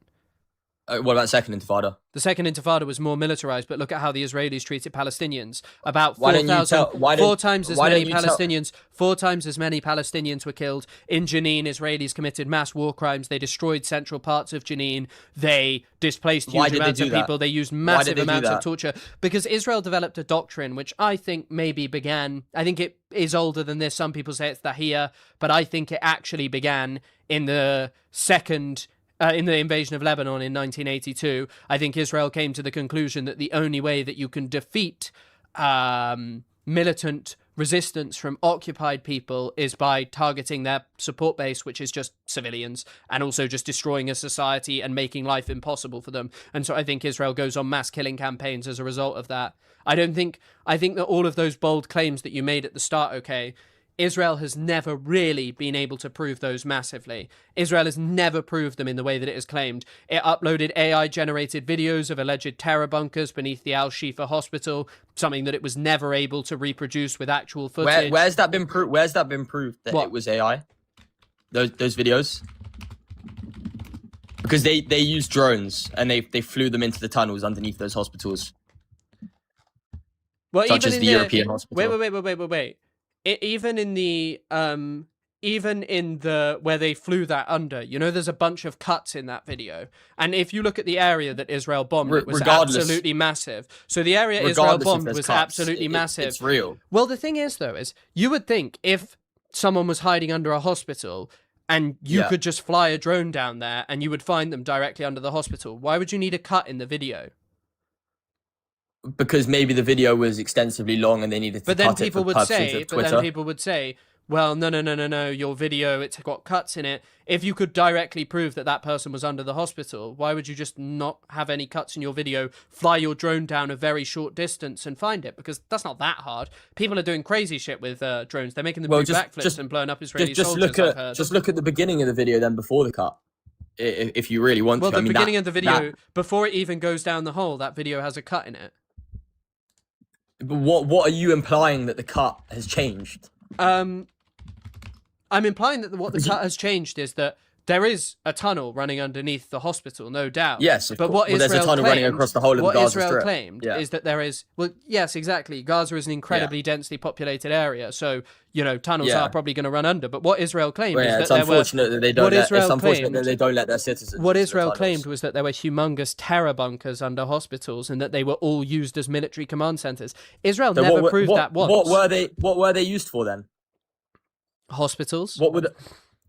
So tunnels were used for wait. The tunnels were used as military... transporting A&E patients to the tunnels surgery were used as military infrastructure to fight against the Israelis. But I don't think that justifies bombing hospitals. But why would the tunnels be under hospitals? Because Gaza is incredibly densely populated, so they're always going to run under hospitals and they're always going to run under civilian infrastructure. Well, then surely that's under Hamas's fault then, because no, they've built tunnels under because hospitals. They're expecting Israel to bomb those tunnels. But even okay, so even what Israel claims is not true. You're admitting that these places aren't terror bunkers. Israel needs them to be terror bunkers so they can be like, okay, the whole hospital is military infrastructure. But these were tunnels running under one hospital. The thing is not one hospital. Israel claimed that's every incorrect. Hospital in Gaza was a terror base. Every single hospital was a terror base. Well, they had a right backing to up level on your and argument destroy then, them. because you've just. But hang on, you're backing up on your argument because you've just said Gaza is a very dense place. Then you've not claimed that every tunnel is running under hospitals. Maybe they do, but Israel's certainly never been able to prove that. So now you're talking maybes, though. They showed one thing under a hospital that they had tons of cuts in the video.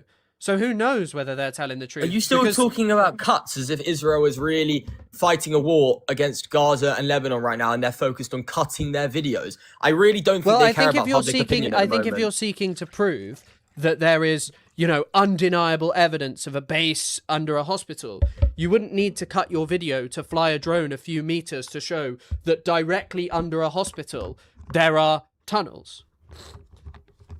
No, I understand what you're saying, but Israel have released a multitude of videos proving the fact that there are tunnels under civilian infrastructure, and those tunnels are being used to protect, used to store bombs and missiles. Why on earth would Israel not go and enter those tunnels and empty them out to stop them firing into Israel? Well, Israel doesn't actually go down those tunnels. They normally send Palestinians that they use as human shields to send them down the tunnels. Trust me. Israelis use human shields down the tunnels. They send Palestinians that they've captured, and then they send those people down. No, they send K9 dog units down them. I know how it works. Trust me. They send K9 dog units down.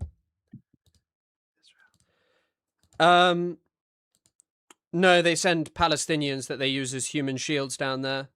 Well, according to who? Al Jazeera? No. Here's Democracy. I think this is Democracy Now. No, probably Middle East Eye is probably better. Here's Democracy Now. Mosquito Protocol. Ex-Israeli soldier on Army's systemic use of Palestinians as human shields. Israel has repeatedly claimed without evidence that Hamas endangers civilians by hiding behind human shields. It turns out, however, that Israel has systemically used Palestinians as human shields in violation of both international and Israeli law. A new investigation by the Associated Press joins reports by Plus 972 magazine, Haaretz, and others in documenting how Palestinians have been used as human shields to inspect buildings, tunnels, and other sites in Gaza and the West Bank. By the way, there are literally photographs of this kind of stuff happening. If you want to check it out, there's a Palestinian journalist called Yunis Tarawi who does absolutely fantastic reporting about this.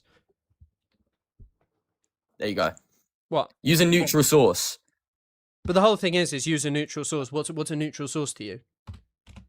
Someone like Sky News is fairly central. I would say. What about AP? Associated Press? Maybe. Well, Associated Press were mentioned in that article. Okay. So Associated Great. Press So- mentioned this. By the way, okay, fine. So- this also is a policy. You know, Israel had to have court cases over using human shields back in 2002. Their Supreme Court ruled it illegal, but they were still using the practice. I don't this think is you have according much to Israeli. basis to stand on talking about. But the thing is, about human but the shields thing and the is- Palestinian people. but the thing I is- really is- don't think you have much this to has been- stand on. The Israelis have never really managed to prove that Hamas is directly using people as human shields, right? These people Yes, that they Israel are. is using as human shields are Palestinians who they literally capture and send into dangerous buildings so that they might be the ones who are affected by booby traps because the Israelis have no value for Palestinian life. I literally know people that have lost limbs in those tunnels in Gaza because they've been defusing bombs in there. Why would those people lie about that? Because they want to pretend that they're heroes when in reality I- they were probably at a nursery I've- trying to kill children and then they got hit Do you by know like, how- they do you got know hit by an how ignorant- RPG. Do you know how ignorant that is to say that? Well, I think that Israelis are genocidal monsters who serve in their military. I think it's gross. I think it's absolutely disgusting. I don't Back have to the. I don't right, have first of all, it's national. I don't have First of all, absolutely. it's compulsory. It's compulsory national. What do you think service. about people who So served in the German military and like participated in conquering Poland and then, you know, allowing the Waffen SS to go in and just kill people? Why are we talking about Germany? Let's go back Because to human Germany shields, had compulsory because Germany had I think compulsory it's actually mandatory quite, I think service. it's quite funny that you're talking about human shields and Palestinian people when, like we're talking about with the tunnels, why wouldn't Hamas just let the Palestinian people down into the tunnels to Because prevent casualties? Israel gases the tunnels. They use white phosphorus, don't they? No, it's Yeah. not. It's not. It's so Israel gases the tunnels through other means. Okay, so one of the ways in which Israel gases the tunnels is through byproducts produced by large bombs. So this is something mentioned by multitude. So it's safer to leave the Palestinian people up in their apartment blocks where a Hamas operative lives below them, or it's safer. So to wait. leave them in tunnels? Do you think that there's a justification to bomb and blow up an entire building if like a low-level Hamas operative They operates don't do in that. They don't do that. it? There's literally pictures of precision bombs that take out floors of buildings. I'm sure you can find me one instance of it, where they have cleared out a whole building, because I can find you an instance of anything you ask for. I'm trying to find this article that's a brilliant example of it. So, Israel. By who, by the way? 17.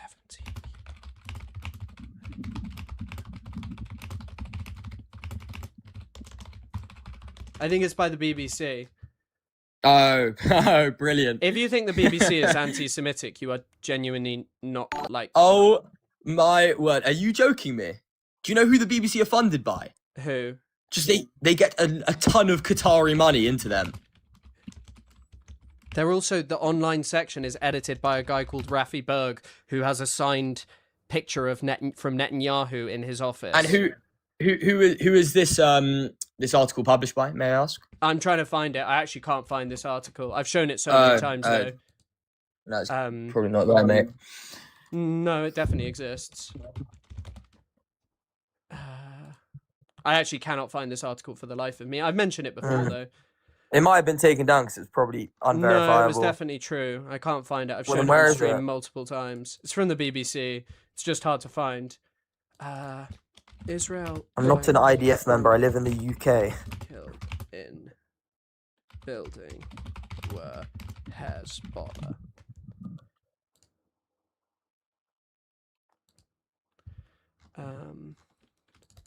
Israel kills civilians in apartment bombing in Lebanon.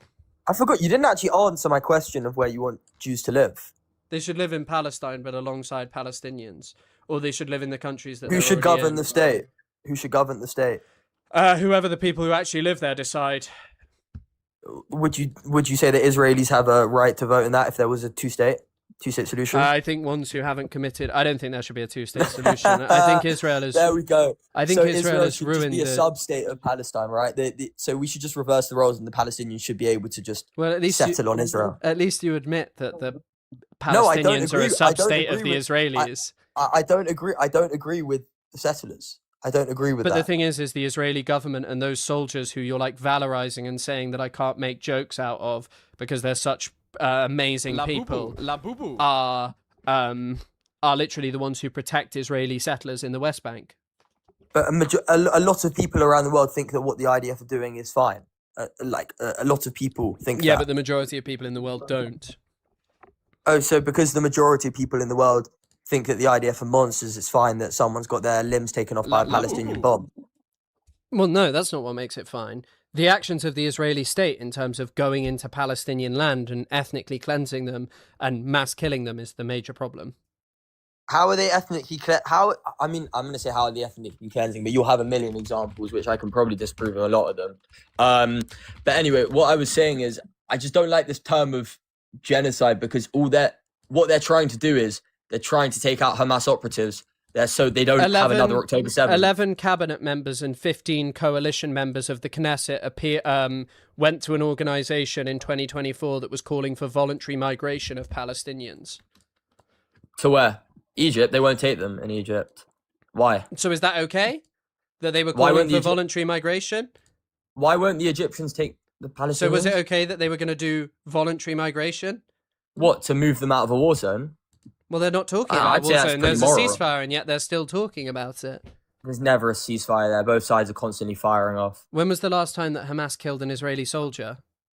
I'm really not up to date. Israel have killed 1,000 Palestinians since the ceasefire, including more than 300 children. Israel have killed more than 300 children. What's the death toll in Palestine? It's about 73,000 confirmed. The Gaza Ministry of Health. Oh, really? I would say that the Gaza Ministry of Health are more trustworthy than the Israelis. Right, you're right. I must believe the Gaza Ministry of Health. The Gaza Ministry of Health is more trustworthy than the Israelis. Like, evidently. Why would the health official, why would the Ministry of Health of a country that Israel is currently attacking not inflate numbers? In what way would that not benefit them? What would be the point of still inflating numbers today? Because Israel's public opinion is already so low, and they're trying to make it even lower. They know what they're doing. But why would they still inflate it? Why would they? Because they're trying to prove they're trying to get the sympathy's already there, and it hasn't changed anything. Saying that 70,000 people have been killed by Israel. So you're saying why would they inflate it now? So then why would they leave it inflated? You do kind of agree with the fact that it has previously been inflated. I think it's actually higher, but I don't know how much higher. Probably closer to 100,000 people. The problem with the Gaza Health Ministry is that they include all people involved in they include Hamas operatives as civilians. So why do you think that Israel, who has access to, such high level of surveillance, why don't the Israelis just say, La boo-boo. Okay, we can create and compile a list, because everyone who's in that Gaza Ministry of Health has their ID number. Israel has access to all of that. If there are so few people who've been killed, why do you think Israel doesn't just debunk it all? Wait, repeat that one more time. So Israel has access to everyone's ID number, and the Gaza Ministry of Health puts out those ID numbers. If no one has been killed in Gaza, if all of this is fake, why don't they just... Nobody said nobody's been killed in Gaza. Okay, how many people have been killed then? I'm not part of the Israeli government. What I do know is that the Gaza Ministry of Health is lying, you would know how many people have actually died there. No, nobody knows. That's the point. Why would nobody know? Because, like you said earlier, it's such a densely populated place. So that would probably suggest that the number of dead is higher than the Gaza Ministry of Health. No, because it would probably be lower, because I was trying to make a point. My point, because you want to let me speak. The Hamas Ministry of Health, they include Hamas operatives as civilians, because so why doesn't Israel take all of those out? I'll ask you the question. You're not even going to let me finish my point. I mean, I'll let you speak. Okay. Hamas operatives wear plain clothes, what they do. So when they get shot or when they get bombed, and then when they're found under the rubble, those guys are included. Hence, it's inflated. Okay, so you think what? It's impossible to debunk that. It's impossible. You can just agree. You can just say. Well, I mean, there's been a ceasefire for like near enough a year. I'm talking about 2 years ago then. Because we're talking about 3 because years later. The death count is cumulative. The death count is cumulative, but Israel has access to all of those ID numbers. You claim that Israel has such precise knowledge of who Hamas members are that they just do precision strikes. Yeah. So why can't they tell us how many Hamas members that they've exactly killed? I'm sure they have published numbers. Search it up. They haven't really. Netanyahu just occasionally says 50% of them are Hamas members, but No, they don't search up. publish I reckon you can find a number. But you should from, know this. You're the one making the claim. I don't need to be doing this. You're No, the one saying. I don't need to know You're every the ins one and outs because saying that. I have But it's other not the things ins and outside of outs. my life It's not the apart ins from and this outs. But war. it's not the ins and outs. You're sat here explaining that the Gaza Ministry of Health must be lying, but you don't even have an alternative number. You're just like, no, the Israelis said something. No, search it. That's why I'm asking you to search it up because I'm what? interested as well. Well, surely Search you up, should know this, but you said that Hamas are wrong and that they've made it all up. No, I'm saying that they've inflated the numbers. I'm not saying that nobody's been killed. I'm saying they've inflated the numbers because Hamas operatives wear plain clothes. Okay. And now I'm asking you to find a death count from an Israeli source. La Boubou. The British Medical Journal says that Israel has reportedly acknowledged that at least 70,000 people in Gaza have been killed in Israeli attacks since 7th of October. Where have they acknowledged that? Well, this is from the BMJ, the British Medical Journal. But like I'm saying, where has Israel acknowledged that? Well, that's what they're saying, that they've acknowledged it. Okay, so right, even if it is 70,000, say, how many of those do you reckon were Hamas operatives? I don't know. You're the one who should know that. I've seen that. Actually, you want I'm an Israeli. asking you. Wait. You want an Israeli claim? Because I think it's 40. So the Israelis say no. The Israelis have said that it's probably about 80% minimum as the civilian death toll. Can you find me a source for that as well? Because I searched up when you were debating that Iranian guy before, and you claimed that a guy in East Jerusalem got denied citizenship for having an Israeli and Palestinian flag in his Facebook profile. That couldn't be verified anywhere. Nor could the claim that article in it. Well, I mean, I asked ChatGPT to search the internet. Well, ChatGPT is probably not the best source. I can show you the. I mean, ChatGPT would take 10 times quicker than I would searching Google. That's why I like using it, because it's AI and it can search the internet quicker than I can. Well, it didn't do a very good job. I can actually show you the article right now. Clearly it didn't. Maybe Just I'm wrong. 5% of East Jerusalem Palestinians have received Israeli citizenship since 1967. Bro, you got it in the Israel mode where it just makes up lies that make you feel good about 70,000 people being killed. The woman mentioning the Nakba on Facebook. Okay, here you go. In one case, a person was denied because his wife, who is an Israeli citizen, published a post that mentioned the Nakba. Okay.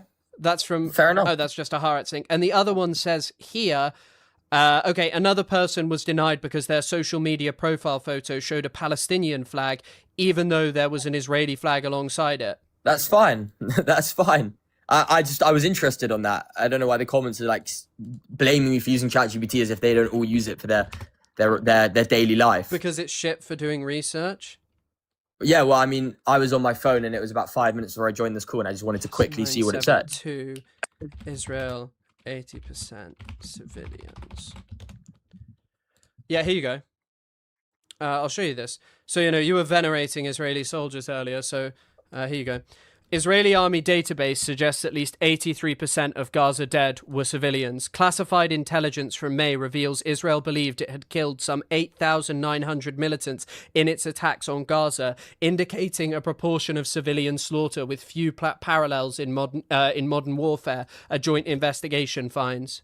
So this was, by the way, quite a while ago. So if that's back in May 2025, I think the number will have increased quite a sizable amount since then. I think that's from about 50%. 50,000 people killed. So that's the Israelis saying that the number of people killed is about 80% civilians. Fine. At least they're honest about it, and you can trust it. Whereas I'm saying you probably couldn't trust the Hamas Ministry of Health. But you said that they were just like going after militants. Well, so how have you killed 80% of course civilians? They can't. That's fucking of course crazy. They can't. When the English bombed Dachau, why do you think they bombed Dachau? And why were there civilian casualties in that? What do you mean? They bombed Dachau, as in the concentration camp? Sorry, not Dachau. Dresden. Dresden, my bad. Children killed in Gaza. Okay, so you would probably admit that the Syrian civil war was really brutal, right?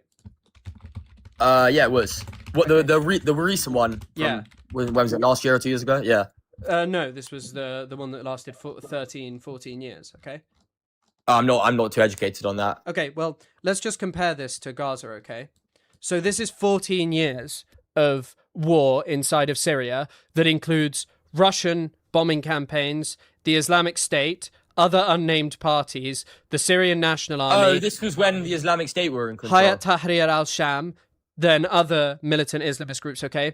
So they killed about 16,000 women and 30,000 children over 13 years. We're including, by the way, the Islamic State in here. The Islamic State. I want to remind you of that. I want to remind you of that. I want to remind you of that. In Gaza, 20,000 children were killed in 23 months. 20,000 children. 20,000 children. That's how many people were killed in a war, in a civil war for 13 years. Correlation is not causation, though. You failed to mention that Gaza is the most densely populated place in the world. So but I thought Israel was this incredibly moral army that wasn't killing women and children. That was only going after Hamas militants. I never said they weren't. I never said they weren't. But you make out as if it's this moral state whose goal is targeting Hamas rather than targeting a civilian population. Yet even in comparison to something like... But why wouldn't Israel then be carpet bombing the whole of the West Bank then? If their sole aim is to kill Palestinians? There's a slight issue with carpet bombing the West Bank, isn't there?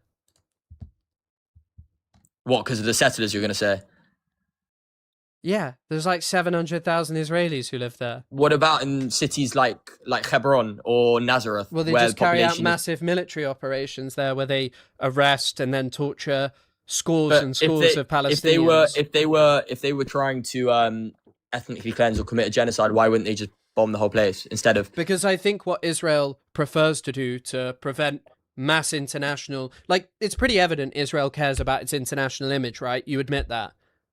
Yeah. Like, why they're spending hundreds of millions on trying to propagandize people on the internet. So I think what Israel is trying to do is, if you look at Israel's genocide through the longer logic of what Zionism is, which is building a Jewish state in a land that historically is not Jewish, what their goal is to eliminate the Palestinian people as an alternative society. So mass killing has been where the name Palestine has been a really favorable option. Like, Israel's killed 70,000 people. That's unbelievable. By the way, the casualties of Gaza are probably actually around 10% of the population have either been wounded or killed in Gaza, which is unbelievable. 10% of the population wounded or killed.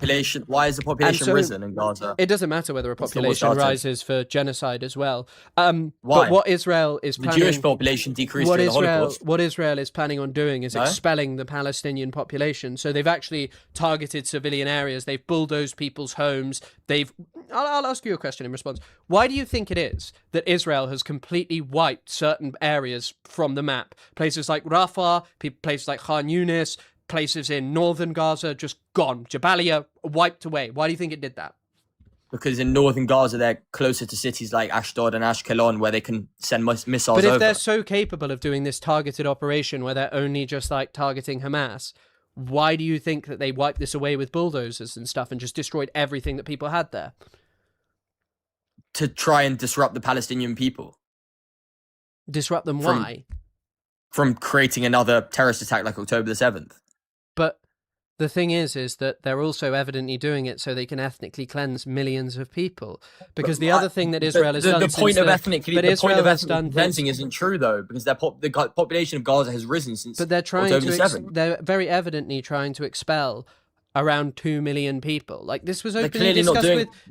By the way, they're clearly not doing a very good job at it, then. Trump has openly discussed this. I don't know why you would try and deny this. Trump and Netanyahu... They wanted to control the Gaza Strip, right? And remove the population from there and not allow them to return. Trump specifically said that Palestinians will not be allowed to return. We'll move them out, transfer them to a third country. To this endless war, then? Israel has to change. Because, okay, do you think if Hamas put down their weapons, Israel would just stop? I genuinely think so, yes. So why haven't they stopped settlers in the West Bank? Why do they still raid Palestinian villages constantly? Because you have people like Ben Gvir in the cabinet who push for this stuff. But they did settlements under peaceful people like Yitzhak Rabin and Ehud Barak. Both of them built settlements in the West Bank. The last time it wasn't Netanyahu. Israel's been building settlements. I told you already. Israel's been building settlements. No. But you have to reckon with this. If you're so of the opinion, okay, that Hamas, if they just laid down their weapons, Israel would leave it alone and would let Palestinians in Gaza get on with their lives. I think they would work towards a two-state solution. So why is it then in the West Bank that they're not doing that? Why is it in the West Bank they're not doing what? Sorry. Why aren't they working towards a two-state solution there? They've tried to work on it in the past, but the But Palestinian people have rejected it. Look at the Oslo Accords. How is working on a two-state solution building settlements there? But because the Palestinian people in the past have not accepted the two-state solutions that have been offered. But They did accept it. Yasser Arafat accepted Israel's right to exist. He denounced armed struggle against the state of Israel. And what happened at the Oslo Accords? What are you talking about with the Oslo Accords? The Oslo Accords were an interim agreement which were basically, Israel did them as a trick. So Israel used the Oslo Accords to cement control over Palestinian territory in the West Bank, and they created a comprador class in the Palestinian Authority. But those were decades ago now, the Oslo Accords and the 2000s negotiations. If Israel was so interested in peace, right? First of all, someone just put this in my chat, so thank you for the donation, Harry. Thanks for the $5 Australian. This is a question for you. Who in the Israeli parliament is working right now towards a two-state solution? Well, they've got elections going on in the next 6 months. Yeah, but who's going to win and do a two-state solution? I don't think Netanyahu's going to win. They've got a new centrist guy that's going to hop in, I think. Yeah, but is Gadi Eisenkot going to do a two-state solution? I'm not Gadi Eisenkot. I don't know, and I'm not. But you're talking about this country that apparently is so good at bringing about peace if just people put down their guns. You do know the Palestinian Authority. Basically, the Palestinian Authority security forces in the West Bank are trained by the CIA in Jordan and other organizations. I think even some private mercenary companies, maybe Blackwater, but that might be wrong.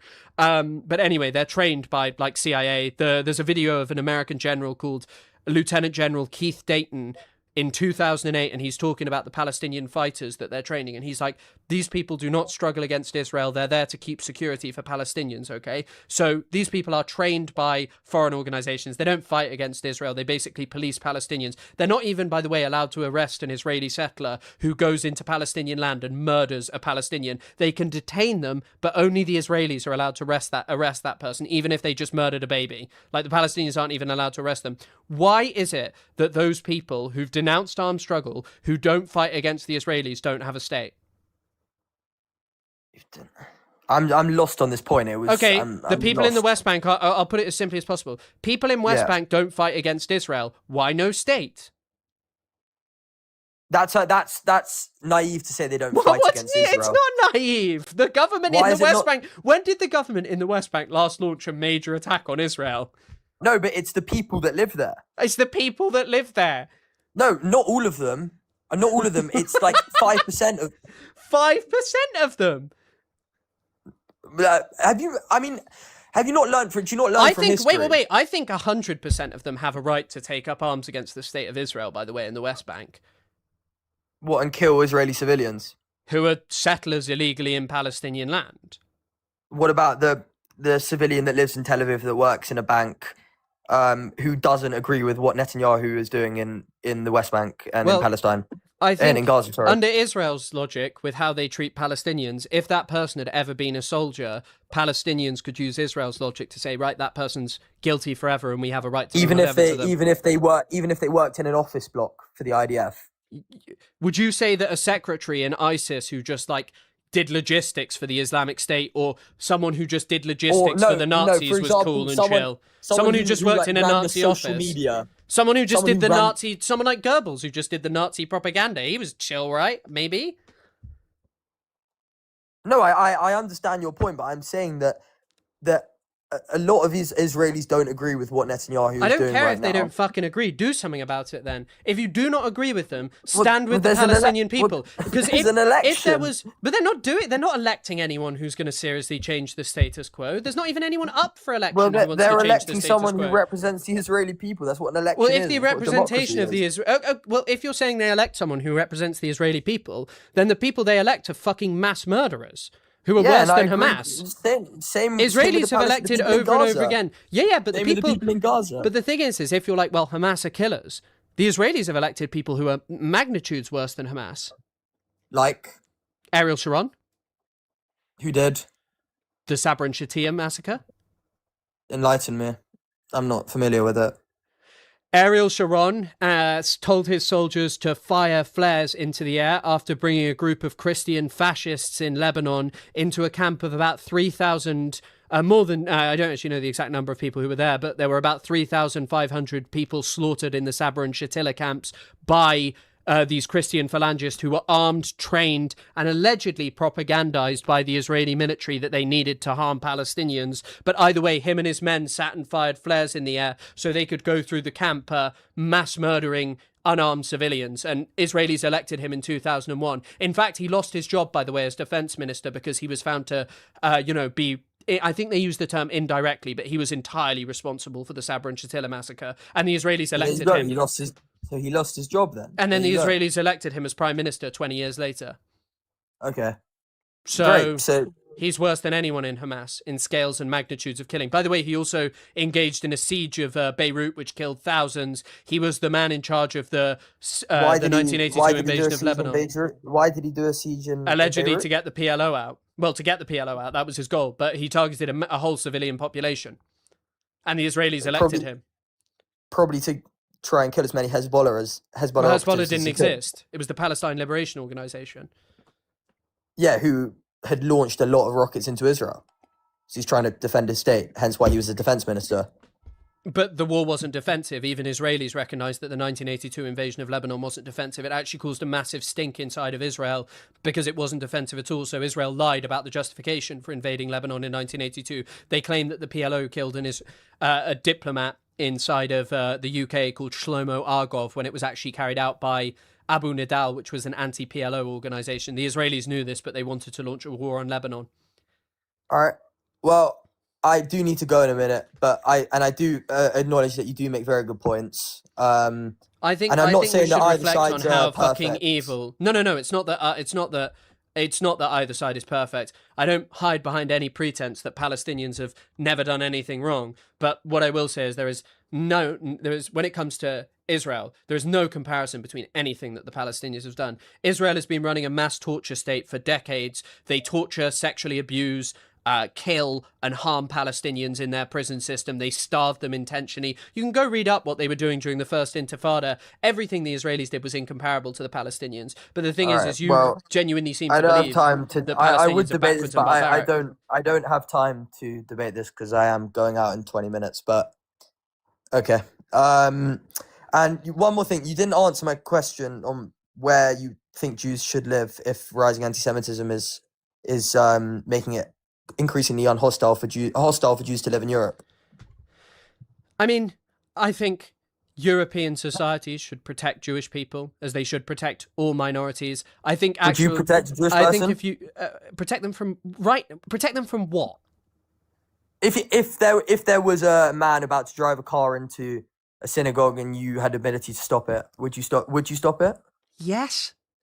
But okay, good. Also, like right now, okay, there are people who march through the streets of our countries who are associated with the state of Israel, who support the state of Israel, people like Tommy Robinson, who believe that all foreigners are evil sex offenders and want them all deported. And by the way, that's what the Nazis began with. They just talked about deportations. I think generally when it comes to Jewish people, you don't see politicians who are actually propagandizing against Jewish people. You don't see the collaboration that states did with anti-Semitic fascistic movements, like what happened when Jewish people were, subjected to the worst atrocities imaginable.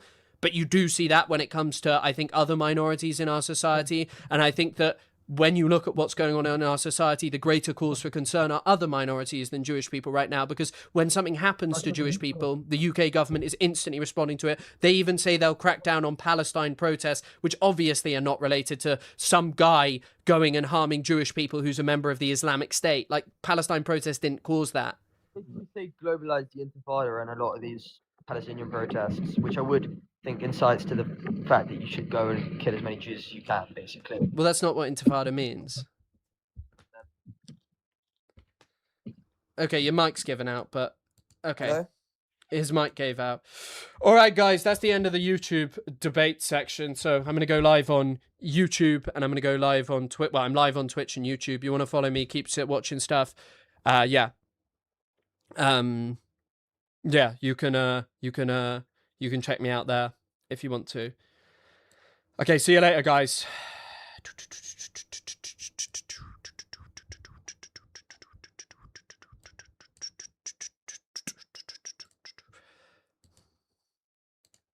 Okay, right. Let's stop the virtual camera. Stop the virtual cameras! Stop the virtual cameras! That's what I'm doing today. I'm working on stopping the virtual cameras. Not the boats, the virtual cameras. And some of you will say, no, Chris, you can't do that. You've got to be humanitarian. But the virtual cameras will stop. Okay, right. I think we got a few super chatties to answer. Debates are over. We're back into some news. We are actually going to watch Finkelstein talk to what's his name. Okay, there's quite a few here. In the context of ethnocentrism, thoughts on Rupert Lowe. Who doesn't love Mr. Lowe? US remained in power despite the nationalization. The nationalization of what? The repression in Nazareth that is Arab-Israeli. Now, they treat people really well. What are you talking about? Israel promotes anti-Semitism to suit itself. No, Thomas, what you don't understand about that is the Mufti means that Palestinians are Hitler forever, but Marine Le Pen, because she now loves Israel, even though she's just changed her father's views to be about, you know, that her father's views are now just about non-white people and non-Jewish people. It's basically okay. I love burgers! Even though her father literally collaborated with the Nazis. He lost it with the BBC being biased. What you don't understand is the BBC is biased. Elephant Fish, thank you for the memory of Noam Hamburger. Was there a Hamas commander in every apartment block flattened in Gaza? 100%. Thanks for the 5 Australian. Caller would not believe if a Palestinian told him the sky was blue. It is just prejudice, though. Well, he also wouldn't believe if the BBC told him that Israel had done something wrong because they're so anti-Semitic. Thanks for the $5. Tyliush? Gaza Health Ministry numbers are reputable per IOF. No. The population is majority underage statistics. I mean, in the same with Syria, right? Who in Israeli parliament is working? We already answered that one, but thank you for the $5. Thomas, thank you for all of your donations. Thank you for everyone supporting the channel. And thank you, Mr. Fit TT, for the 1 gifted sub. Incredibly kind. Thank you for supporting the channel. Mr. Master D-Roy, enjoy your damn sub. I'm a little bit hot, so I'm going to just turn my fan on and get things going. We got a couple of things to do today. I really do actually want to watch. There's a classic Piers Morgan segment where he asks Reverend Munther Isaac, you know, that Christian in the West Bank that everyone loves because he's a Christian in like the far right and stuff. But yeah, he's not a problem with Munther Isaac, by the way. He seems to be a good man. I only get my news sources from trusted news sources like Murdoch. Yes. That's the only place I trust in the world. That's the only source that I would bother trusting. The Mufti only had motion in Albania. There are photos of the Mufti at what is claimed in one article to be like an extension of a camp, but in another is claimed to be like an artillery site. So I've been trying to learn more about that. I also heard a claim that the Mufti actually sought to expand camps to Palestine, but I've never found anyone talking about that, so I'll have to have a look into that. The Mufti was just a propagandist, but, you know, I knew he was going to say it was Qatari, lol. If Qatar are funding the BBC, then brilliant. If they let me watch the Spider-Man trilogy for free every now and again, I can't say enough. Thank you, Qatar. You are my best friend for giving me access to the Spider-Man trilogy every now and again.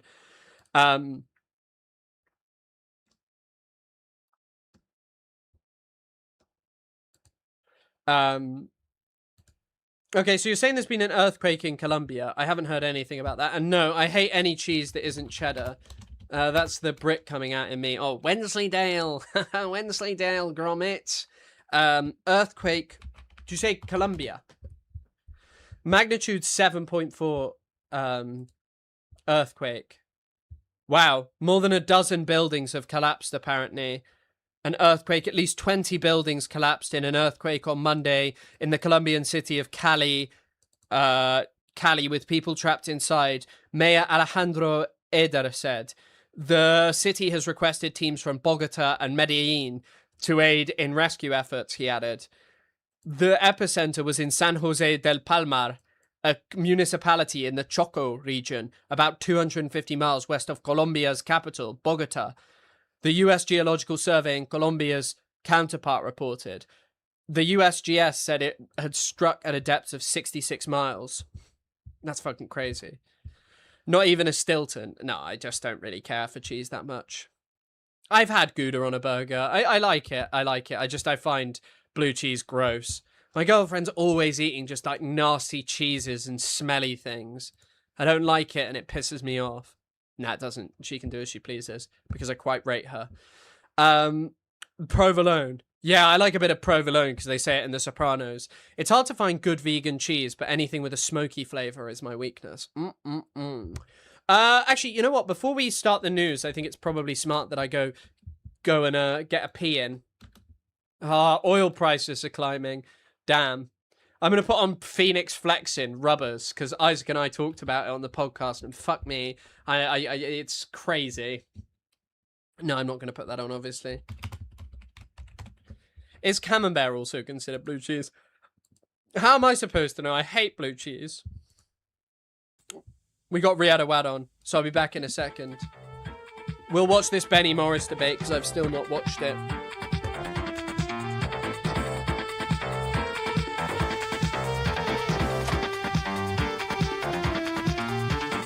أنا للقدسي من البلدة القديمة أنا من شوارع فلسطين الحبيبة أنا للقدسي من البلدة القديمة أنا من شوارع فلسطين الحبيبة أنا من القدسي أنا من القدسي أنا من القدسي أنا من القدسي أنا من القدسي من البلدة القديمة أنا من شوارع فلسطين الحبيبة أنا من القدسي من البلدة القديمة أنا من شوارع فلسطين الحبيبة أنا من القدسي أنا من القدسي أنا من القدسي أنا من القدسي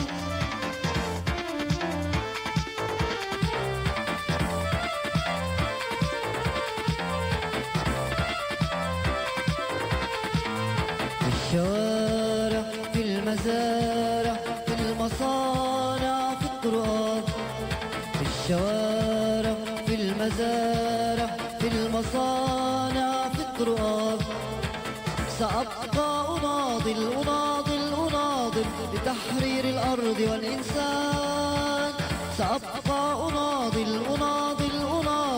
لتحرير الأرض والإنسان أنا من القدسي Hello, everyone. I have returned from my journey to the toilet. It was great. Thanks for asking. Okay, right. Let's stick on. Let's watch this Benny Morris versus Normie Finkelstein debatey stuff. It sounds very interesting. It's once again not that much news. I guess if there's interesting. Oh, I want to talk about that Brett Stevens shit. I want to talk about that Brett Stevens old thing. There's also the DSA lady, but that's going to take ages, so I'll look at that later. By the way, yeah, incredible. Piers Morgan continually shows why he's the best ever journalist on Palestine-related content. When it comes to killing civilians and believe in resistance, you can't justify killing innocent civilians in their homes. And I hope that everyone agrees with us, because that has been our cry since Israel's retaliation, the genocidal war that happened since October 7th against the people of Gaza, which continues today. So would you unreservedly condemn what Hamas did on October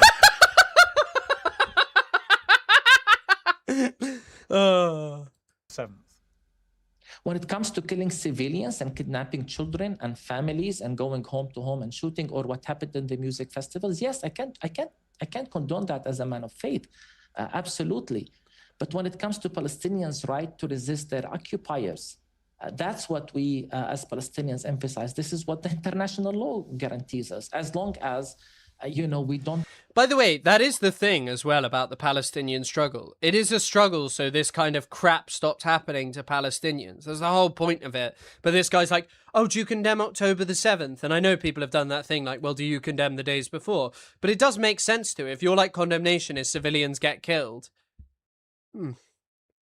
Target civilians.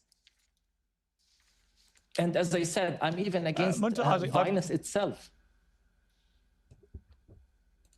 Right, well, that's good to hear. I think that's what we need. We need to hear people on all sides condemning the violence when it occurs. And there's been way too much violence generally going on in that part of the world now for many, many, many years, decades. I appreciate you joining me. Thank you very much. I love how some people genuinely try and tell you that that Piers Morgan has like changed his opinion.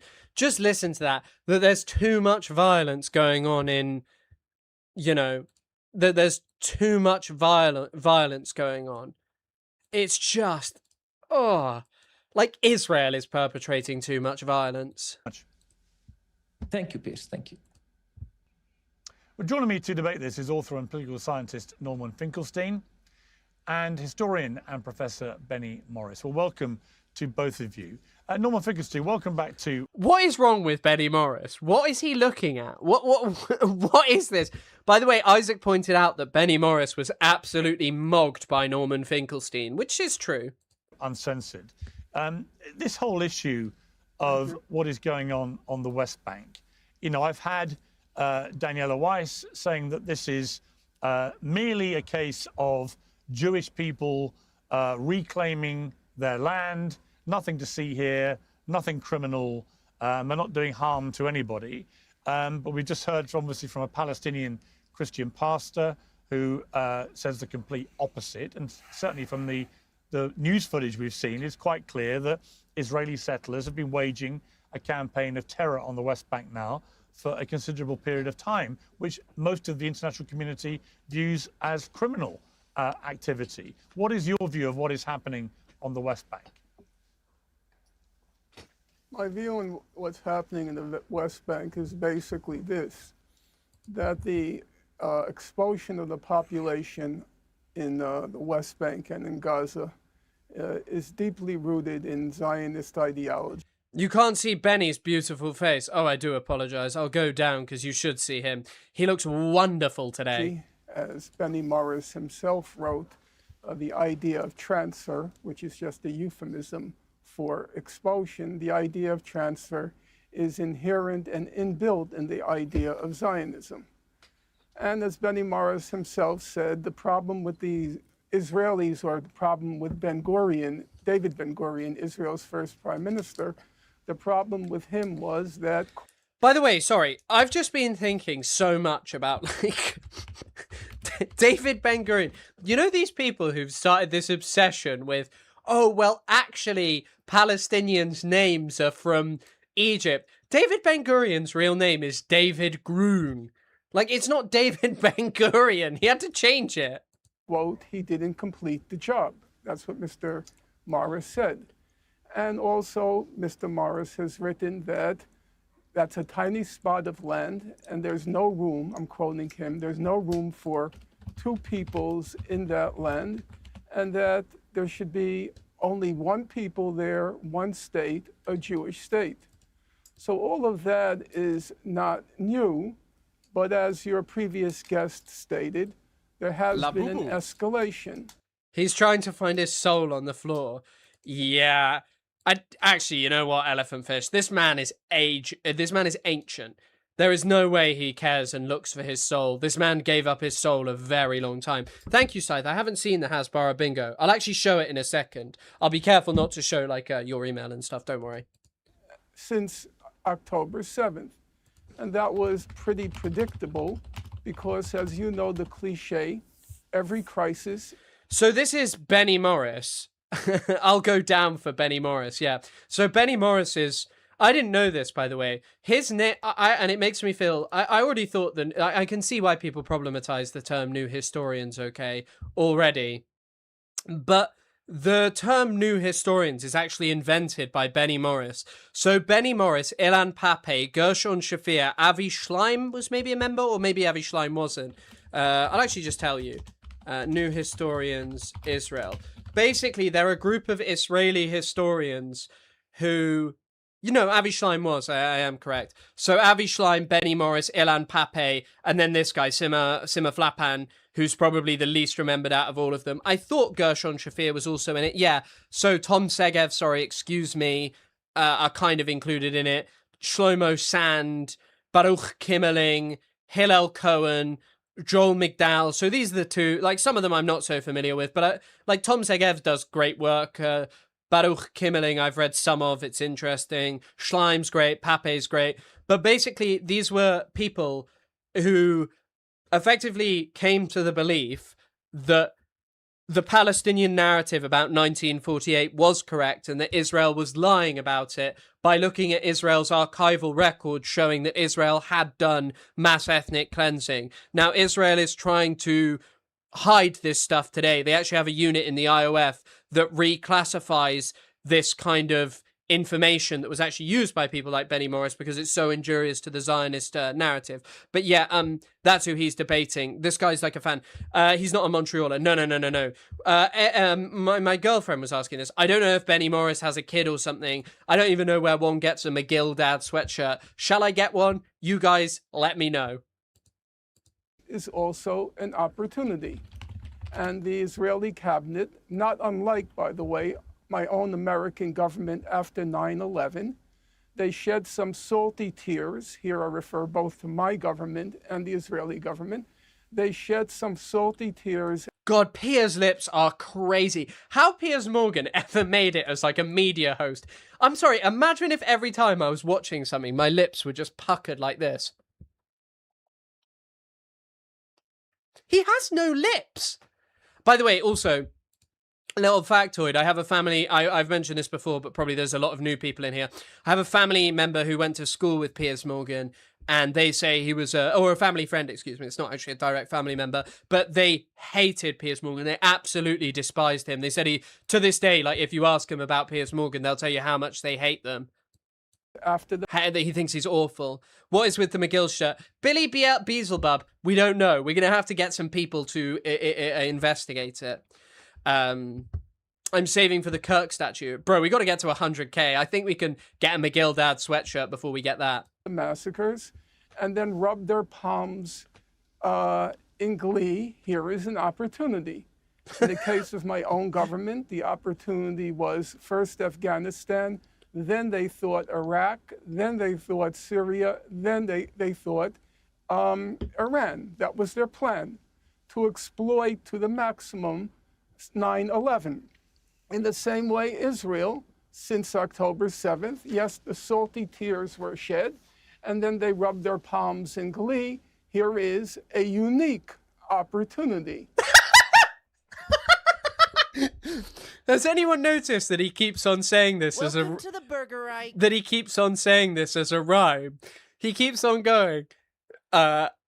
First they rubbed their hands in glee and noted that this is an opportunity. Loved it. Absolutely love it. Goated. But even more goated, Nagok, thank you for becoming a member. It is incredibly kind and helps to support the channel. That is my goated stuff. And the unique opportunity was first to solve the Gaza question once and for all. And the way they wanted to solve it was a massive expulsion. The means to achieve that massive expulsion was genocidal. And then they proceeded to eliminate Hezbollah, or they thought they eliminated Hezbollah. And now they're trying also in the West Bank. And of course, the big target was Iran. And there too, Benny Morris, for years. What's really interesting about Norman Finkelstein, and there are crops of them, but a lot of people who are like really hard historians end up just like parroting Israeli narratives. But because a lot of what defines Israel as genocidal or like this colonial state, well, actually, no, we all know it's a colonial state, but what defines it as genocidal and seeking to eliminate the population is taking its actions as part of a wider theory rather than a specific event. So, like, the event is a concept from Alan Badiou. Alan Badiou said 9/11 wasn't an event, so I'd have to look into why he said that. But anyway, like, something like October the 7th is part of a structure. The Nakba was a structure, not an event. This is the core central argument of the theory of people like Patrick Wolf, that Zionism is a structure, not an event. That's from one of his books. Or colonization is a structure, not an event. But if you see Israel as a structure rather than things that have happened in like the historical context as events, you understand why it's genocidal and why it's so repugnant. Is this Morris's last interview ever? Yeah, he doesn't really look great. I don't know what's up with him. Literally every couple of years, he would write an op-ed saying two things. Number one, Israel has to attack Iran. And number two, if the United States doesn't join in, Israel has no option except to use non-conventional, i.e. nuclear weapons. So the claim, the presumptions of Daniela Weiss are shared across the Israeli spectrum. Benny Morris described the Palestinians as, quote, a sick, psychotic people, quoting him. So the presumptions, the assumptions of Daniela Weiss, they may sound radical to an American viewer, but Norman Finkelstein is tanned as hell. Fair play, my guy. They are. Whereas Benny Morris doesn't even look sun-kissed, and he lives in Israel. Typical of Israeli society, from Daniela Weiss at one end of the spectrum to Benny Morris, who was once Israel's leading historian, at the other end of the spectrum. Just one last word. If you look at the current UN report, do you think they made Norm get a fake tan for this debate? On the deliberate killing of Palestinian children, they describe many scenes of the settlers. A group of settlers urinating on a child. A group of settlers kidnapping a 4- and 5-year-old child, brother and sister, and tying them to a tree. I love burgers! Hey, hello, hi. Thank you for subscribing at tier 1 for 3 months in advance. That is goated. Thank you for supporting the channel. That is a W. Incredibly kind. Incredibly kind. Thank you for supporting the channel. It all helps. Thank you for helping me pay my subscription fee to Streamlabs. Incredibly kind, though. But yeah, I like, Norman is monologuing a bit, but everything he's saying is right and important. Bunch of Israeli soldiers, not settlers, soldiers attacking a 16-year-old who is hearing impaired and kicking him on the ground. And then a group of soldiers attacking a fellow, shooting him. He's on the ground pleading for help. The soldiers stand around laughing, filming the scene, and blocking any medical aid for him. The soldiers, remember, Israel is a citizen army. The soldiers are representative of Israeli society, just like Daniela Weiss at one end of the spectrum and Benny Morris at the other end is representative of Israeli society. It is, unfortunately, it has become a nation of child killers. Benny Morris, your response to that? Well, it sounds like a self-hating Jew, Norman Finkelstein, and the woman, Daniela Weiss, is obviously a religious messianic fanatic. I don't think either of them should represent anyone, and they certainly don't speak the truth about most Israelis, as Finkelstein would have it. The Israeli settlers in the West Bank, many of them are behaving illegally, and the government is going along with them and protecting them in various ways, certainly not prosecuting them for committing these crimes more or less on a daily basis in the West Bank, because they are... Do you know, prior to October the 7th, Israel's conviction rate of Israeli soldiers who killed and even just harmed Palestinians was 1% in the cases that were opened against them? 1%. Ultimately support eventual annexation of the West Bank, and they believe that removing small communities of shepherds serves that purpose, this annexationist purpose. And I, of course, and I think at least half of the Israelis don't agree with this. It doesn't represent the Israeli public. At least half of Israelis don't agree with the settler movement. I actually think increasingly you hear a fuck ton of Zionists who are just straight up like, nah, it's Judea and Samaria, and they do agree with this. I don't think that's actually an exaggeration to say that it is way more than half that think that it's Judea and Samaria, and maybe don't agree with the methods of the settlers, but do tend to agree with it.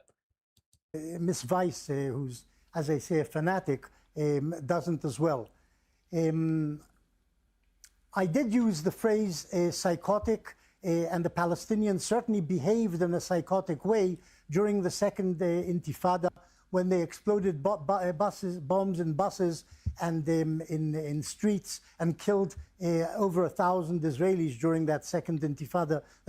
Also incredible that Israel killed 4,000 Palestinians during the second Intifada, by the way. In 2001, 2002, 2003.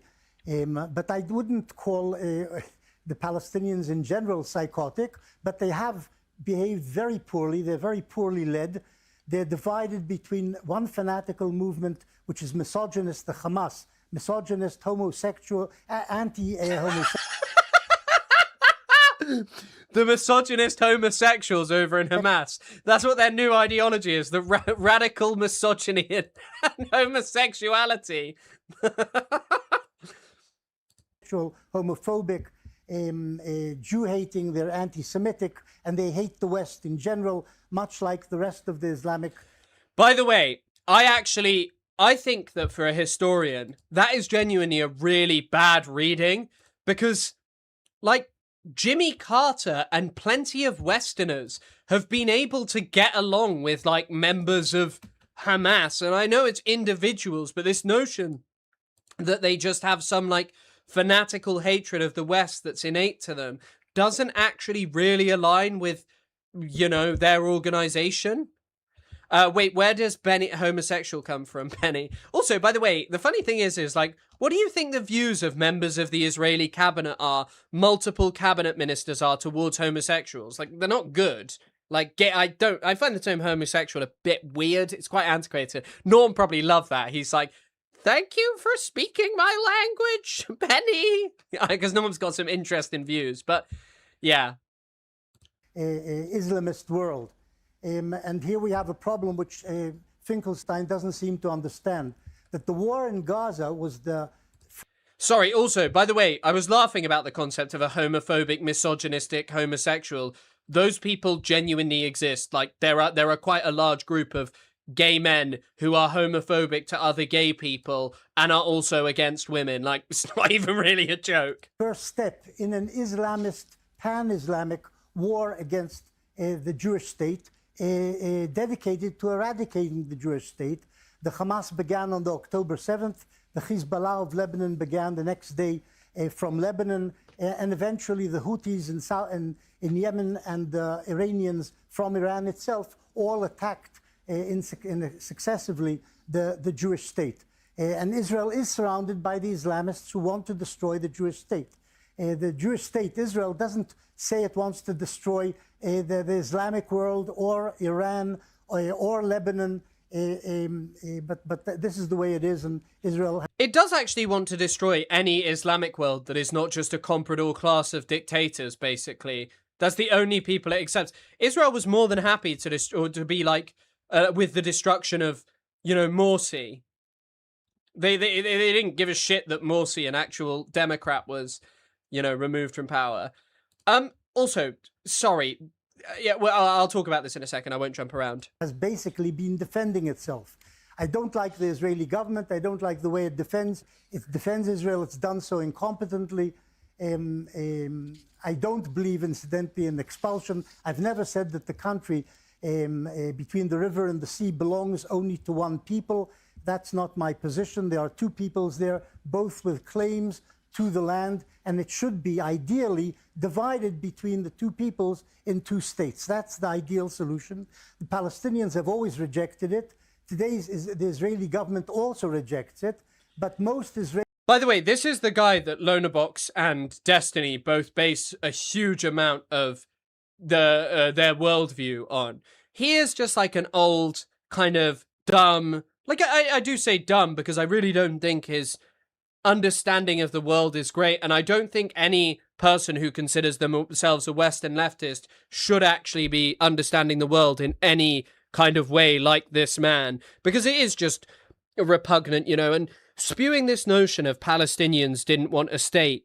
The thing is surely you must recognize that building settlements was the main obstacle to peace, that if you wanted to show the Palestinians you were ready for a two-state, you just stop it. What is the point of studying history all of your life except to spout lies and anathema at the end of it? Clearly this guy, not long for this world, but still chooses to lie when he knows the truth. Because the truth is quite traumatic. Lies are just a way of escaping the trauma of the truth. Like, the truth is really traumatic to a lot of Israelis, that Israel is just bad, immoral, wrong, and unacceptable, and that everyone who's been saying that shit about what they say about Israel for decades was fucking right. That, you know, Israel behaves differently, sure, to some of the other worst states in terms of its intensity, but it has kind of reached that point that the Nazis did. Of course, mass slaughter, like, Israel needs to preserve its international image. Like, it does. Israel does give a shit about its international image. It needs to create this pretense of looking after civilians and plausible deniability for the people who support it. Israelis and many Israeli governments and the Zionist movement since 1937 has always agreed to partition and to two states between the river and the sea. Unfortunately, the Palestinians have always said no to this.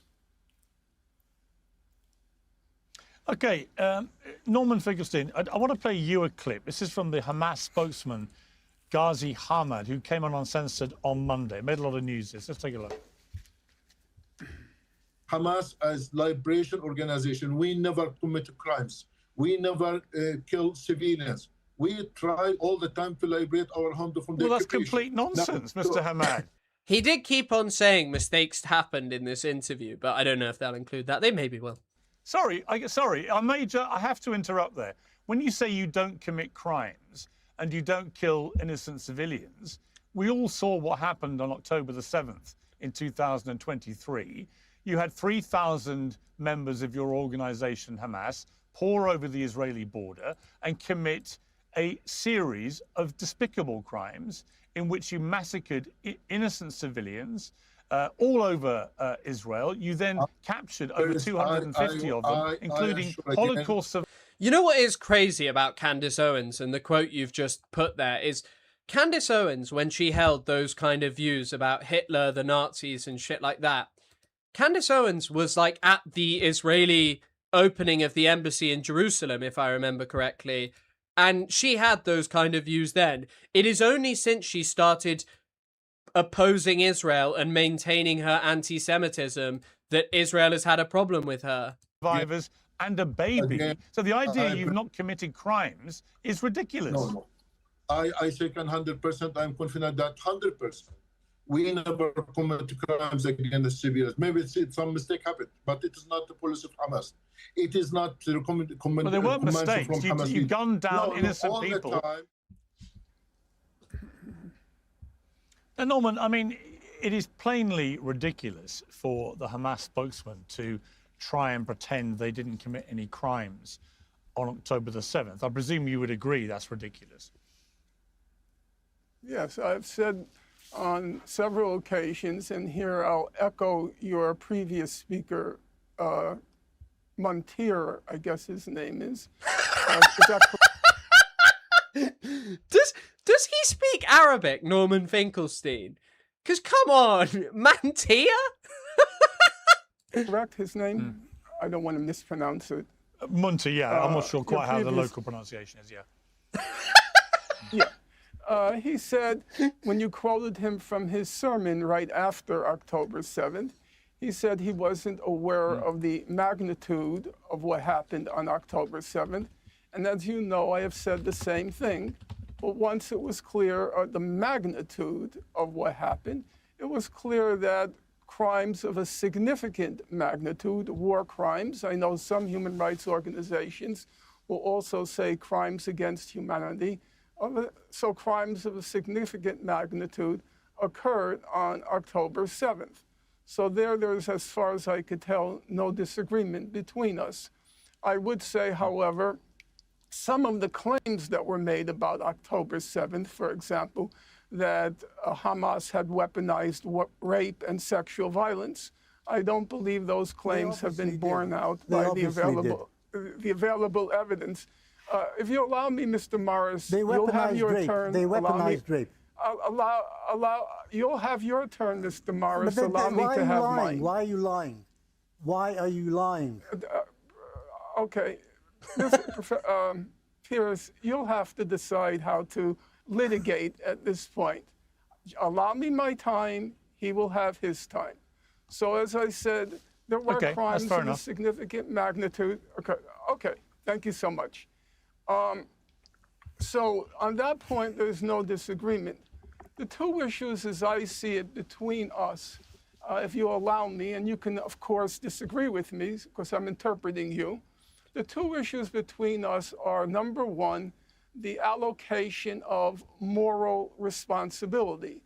I have said repeatedly that I refuse to condemn Hamas in the same way as my own country's abolitionists, those who oppose slavery. They refuse to condemn the largest and bloodiest slave rebellion led by Nat Turner. On the contrary, they said, speaking to white society, they said, we warned you, we warned you, we warned you. If you treat people this way, if you dehumanize them, if you exploit them, if you kill them, don't be surprised if at some point there will be a bloody, and they acknowledged, ugly slave rebellion. That is also my position on Gaza. That's number one. The second place where I believe we disagree, and here I consider it a significant disagreement, just as the first one is significant, where we secondly disagree is on your terminology. You describe what Israel has done as being disproportionate. You describe what Israel has done as being over the top. The kind of crazy thing is as well, saying it's like over the top when Benny Morris is acutely aware of the Israeli desire to transfer Palestinians away from their historic homeland is the craziest part, because let's just say this guy doesn't believe it's genocide. Ethnic cleansing is still a massive crime against humanity, like a humongous crime against humanity. You know that that's what they're doing, and you saying it's just over the top is a euphemism to get out of it. Those are your expressions. But in fact, what Israel has done is very proportionate. It's proportionate to its goal. What are your thoughts on Deprogram getting upset? Why were they upset at their audience for glazing DSA? Because Deprogram didn't like DSA or did like DSA? I assume they didn't like them. Its goal is to achieve an ethnic cleansing by use of genocidal means. If that's your means, then what Israel has executed is proportionate. It's not over the top. It would be over the top or disproportionate if it were a war, if you were trying to inflict a military defeat on the opposing army. But that's not what's happening in Gaza. That's not what's happened since October 8th. The Prime Minister was very straightforward. He said, remember Amalek. Kill every man, woman, child, and other things. Or President Herzog, there are no civilians in Gaza. Or Defense Minister Gallant, we're going to prohibit all food, fuel, water, and electricity from entering Gaza. This is pure nonsense. That's a formula. Pure nonsense. That's a formula. I don't really get like how your response to this can just be, this is pure nonsense. A Communist Party USA. Really? Damn, I didn't know that. I don't know. Watching the DSA lady speak was interesting to say the least. Maybe we'll talk about that another day. I don't know. American electoralism is not something that excites me at all. You know, it sucks. And think when you listen to DSA candidates that they do quite often disappoint quite evidently. I mean, Abdel El-Sayed isn't even a DSA candidate. He's a good speaker. My fear is that in a few years' time that they will end up being with actual power. Well, once they have actual power, that they won't change anything and it'll just be the same kind of shit as like Obama era. And that, you know, maybe, and you know what, maybe they'll change things in America, but I'd say my major fear is whether they change things internationally or if it's just speaking about Palestine in a slightly different lexicon. For Pure genocide. Okay. Now, let me ask you, Norman. Norman, let me ask you. Last word. Okay, but Yeah, Norman, I want to ask you one last thing too. I just want to ask you, it struck me listening to Benny Morris, who will respond in a moment. It struck me in his first response to you that he must have said a number of things in his response which you would, if you were being fair-minded, agree with. So what did you agree with him about in terms of his overview? Well, here's the problem. Benny Morris, I'm speaking to him not as somebody who knows him personally, though we've met. Benny Morris wears many hats. He wears one hat when he's speaking in Israel or in some of his... By the way, favorite quote ever about Israel and Palestine is some negotiator from like the 1980s who was like, I put on a Palestinian hat, now I am Joe Palestinian. I put on an Israeli hat, now I am Joe Israeli. And it is just so profound. His writings. But when he's speaking to a Western audience, like your program, he likes to appear to be humane, even a little bit impish, a little bit cherubic. Do you think that he comes across as impish? They just having fun with it. They just having fun with it. And also, by the way, someone said he's a certified hater. Elba said he's a certified hater. There are no more certified haters than this man.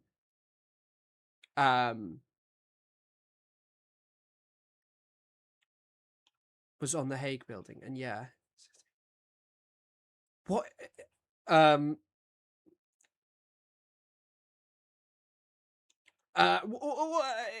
What does he mean by impish? As in like a little imp? Has a little smile and a laugh. So he is a moving target. He is just... Benny, how do you respond to Mr. Finkelstein saying that you are impish, an adjective meaning playful, mischievous, or acting like a small, naughty creature? That is how I would describe this man, a naughty little creature. My favorite is the one from, yeah, of course, the better quote is the, of course, the better quote is the other one. The better one is the Ghassan Kanafani, where is the conversation between the sword and the executioner's neck? Sorry, the executioner's sword and the neck. I have asked him on several occasions. I have written more than 50 pages because I've read everything you've ever written multiple times. Just answer me in print. If I am misapprehending you, just what any scholar does, you reply. He says he will answer me.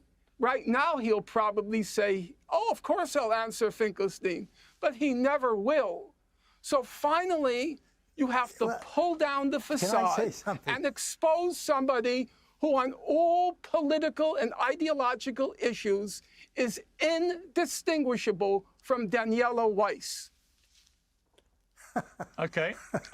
Benny Morris, respond on the wider point in a moment. But first of all, let's talk about this issue of whether Hamas weaponized rape and sexual abuse. Oh, come on. Earlier this year, an independent Israeli investigation published details of systematic, widespread sexual violence by Hamas on October the 7th. The Civil Commission's... I want to hear him respond to the stuff about transfer, which Piers seems to keep getting off the topic of.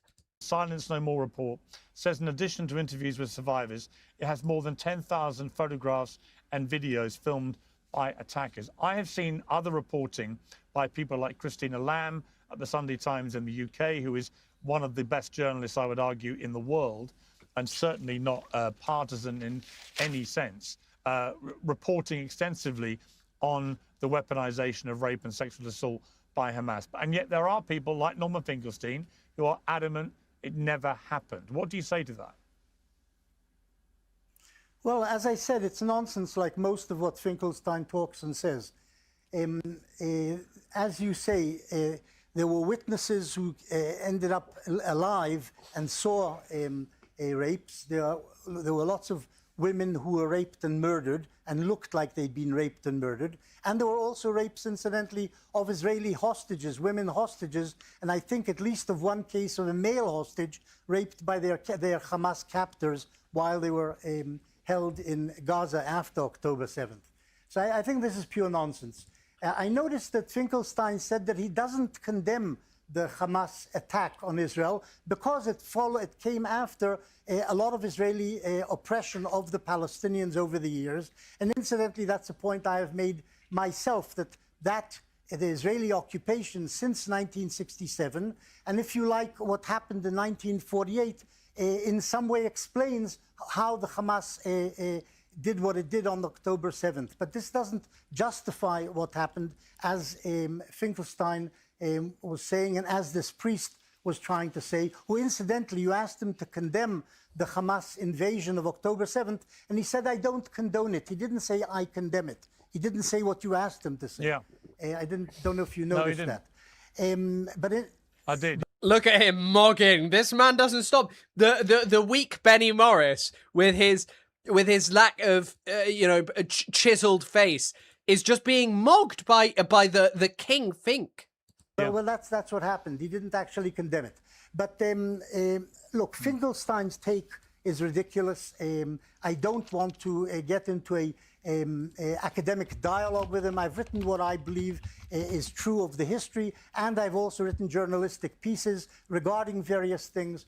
The use of the word genocidal may go down well with left-leaning or delusioned Western academics, but that's not what happened in the Gaza Strip. There was a war there.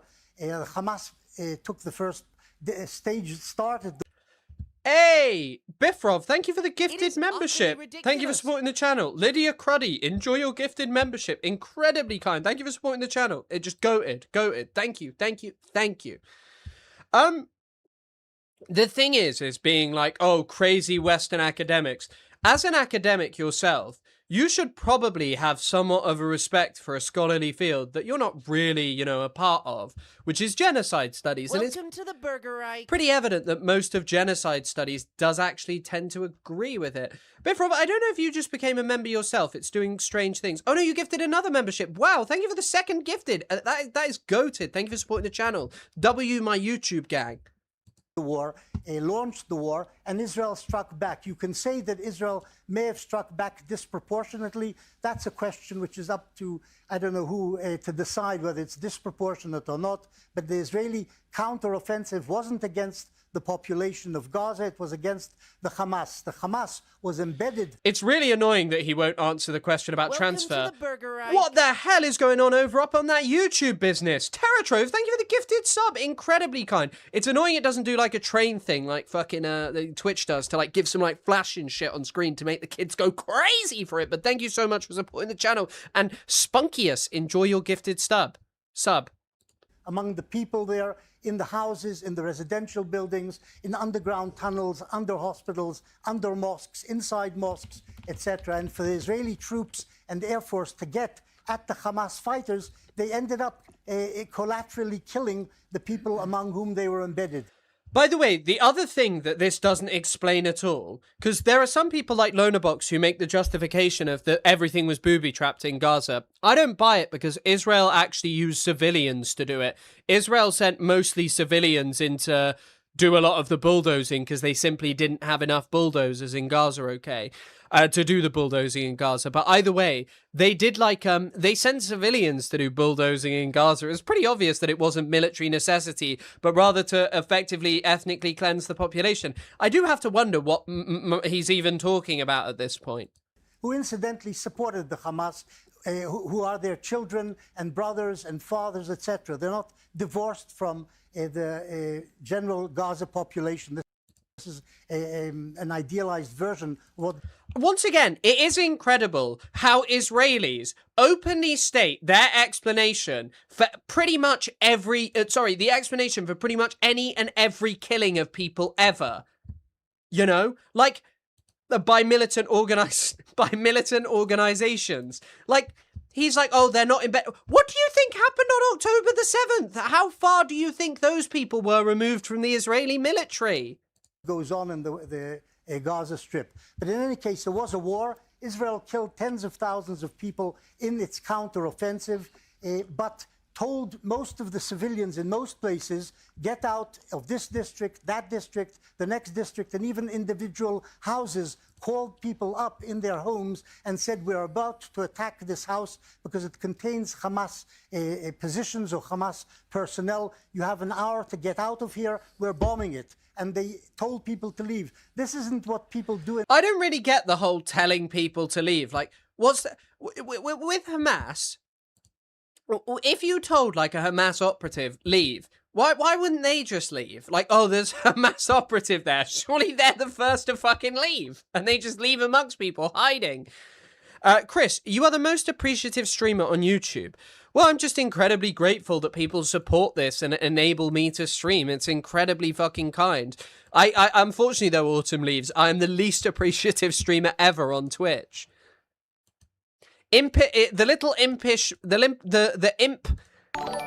The impish Morris has been mocked. Imagination Score, thank you for the avocado and a £3 donation. Incredibly kind. It's like an avocado doing a thumbs up. I like that. Thank you for supporting the channel as always. A genocide. Genocidaires, what they do is they actually round up people and massacre them. Israelis didn't massacre anybody, didn't line up people on the wall and shoot them. The thing is, by the way, you know the Nazi genocide against Slavic people and Jewish people? It definitely happened against both those people. Like, you can find genocidal intent, like desires amongst high-ranking Nazis to wipe out, you know, Slavic people, okay? You can find that. It 100% exists. But, like, it was different to what they did to the Jewish people in that there were definitely massacres, but they worked a lot of people to death. They starved a lot of people. They openly talked about their desire to starve tens of millions of Slavic people in the Soviet Union. It looked different to what the Nazis were doing to Jewish people, but it was still fucking genocide, and it would have been a genocide had they just expelled all of the Slavic people, or had they expelled all of the Jewish people, with the goal of eliminating the category of European/German Jewish people. They told the civilians... And of course, Roma people, yes. But I don't know enough about the Roma people, but I would assume that it actually looked more like, you know, the Nazi campaign. I think, in my understanding, the campaign against Roma was much more similar in the sense of just over, like, massacre of Roma people and sending them to camps. Move aside, we want to get to the Hamas. And a lot of people were killed in this process because the Hamas, as I said, hid among them. The word genocide is an absurdity. By the way, we were talking about this earlier. This article, I'm not going to read through it, but this is called, I think it's called How They Died, if I remember correct. Why They Died, that's what it's called. Civilian Casualties in Lebanon. It basically debunks the narrative that human shields were used en masse. Yeah. Okay, here you go.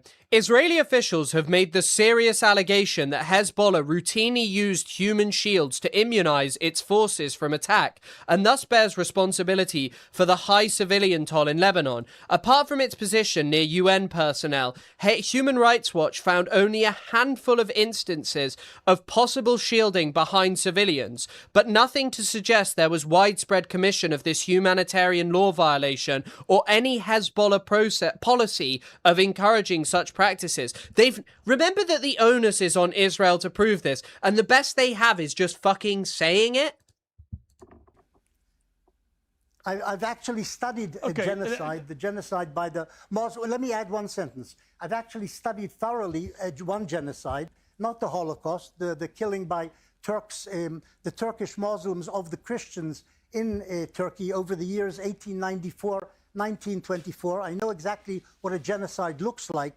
You kill the men, you drive out the women, you kill the women, you rape the women, and you eventually kill as many people as you can. This isn't what happened in the Gaza Strip. By the way, that is by no means the academic consensus and understanding of genocide. Pew Pew Spaceship Lady, it's been a while. Yeah, it has been a while. Hope you're doing well. Okay, Danny Finkelstein. Go ahead, Piers. Off the back. You just called him Danny Finkelstein. Of my interview with Julian Perez, thank you for the $5 and the critical hit. The first super on the live stream. Thank you so much for that. Incredibly kind. Thanks for supporting the channel as always. My goat. the Hamas spokesman. May I respond? Let me just ask. To that? Well, yeah, but I would like to respond to that. You can. But Norman, I also just want to conclude the debate by looking slightly forward, because there is the problem with the debate is we haven't heard Benny Morris talk about whether he's an imp or not. Supposedly a deal that's been proposed by the Americans where Hamas have apparently agreed if the Israelis leave Gaza that they will demilitarize. Do you think that is remotely likely to happen? Well, let's start with the basics. I usually start with international law. And you'll forgive me if it sounds pedantic. And as international... What the fuck is he doing? I think there must be some kind of little animal roaming around. But what on earth is he doing? Law has become more and more marginalized. Fewer and fewer people are believing in it. But I still believe in its basic precepts. In July 2025, the International Court of Justice, the supreme legal body in the world, ruled that Israel's occupation of Gaza, Israel's occupation of the West Bank, including East Jerusalem and Gaza, are illegal under international law, and Israel has to leave as quickly, as rapidly as possible. That's the first precept for me, or foundation stone for me. The ICJ, Hamas the highest... disarming? He asked you about Hamas disarming. Sir, Mr. Morris, this is not the You're not answering his question. You have to carry on in a civilized fashion. Very difficult. Did he just say this is not the West Bank to imply that this is where like Israelis behave in an uncivilized manner? Mr. Finkelstein on fire today. Piers Morgan should do like... Do any of you guys know who Charlie Sloth is? The guy who's... Charlie Sloth is like a UK producer, and like people come on and rap on his show and he goes like, oh shit, like, oh damn, I know you're gonna dig this one. And Piers Morgan should have a soundboard that says that when like he's like Mr. Morris or he calls him an imp. I know you're gonna dig this one. Wait.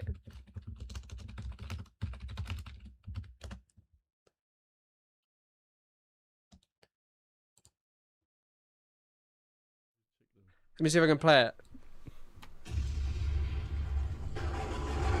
I know you're gonna dig this. Perfect. Yeah, I think Piers should start doing that shit. That would be fire. Imagine that. Imagine if Piers Morgan had like a thing that goes like, "Oh shit, I know you're gonna dig this one." Imagine that. That'd be sick. Way better than this. For you, but try. Okay? Thank you. So, the bottom line is Israel has no title to any of Gaza. Number two, under international law, there is no prohibition on a people using armed force to expel an occupying power. There is no prohibition on that. Number three, it's odd that we should discuss Hamas having to disarm. Hamas committed a crime of significant magnitude on October 7th. Israel executed a genocide in Gaza, and it continues in its aim of trying to expel the entire population. The thing is that I'd do there is I'd be like, well, Israel is aiming at transfer. This is openly talked about. Documents confirm it, and ethnic cleansing, and it's genocidal, of course. But back then, Israel was aiming at that. Evidently, Israel was aiming at that. Population. So why is it that Hamas has to disarm itself, but Israel, the genocidal state, also the state that has breached the prime precept of international law by launching an aggression a brazen, flagrant aggression, the most brazen, the most flagrant in the modern world against Iran. Do you know what the funny thing is as well? For years, when I used to debate people on TikTok, they used to say to me, okay, well, if Hamas just releases the hostages, then there'll be peace. They did that, and what fucking happened? Fucking nothing. Fucking nothing happened. You told me just release the hostages. They did. Israel carries on. What is there to say? It's just never-ending demands, and Israelis get to continue doing as they fucking please. Why are we talking about Hamas having to disarm? But there's one last point, and this is the critical point. Yes, you've said enough. The critical point. There was no war in Gaza. Hamas is not armed. Piers, ask yourself a simple question. Gaza has been hermetically sealed for 3 years. How can it possibly have any ammunition at this point? This whole Hamas...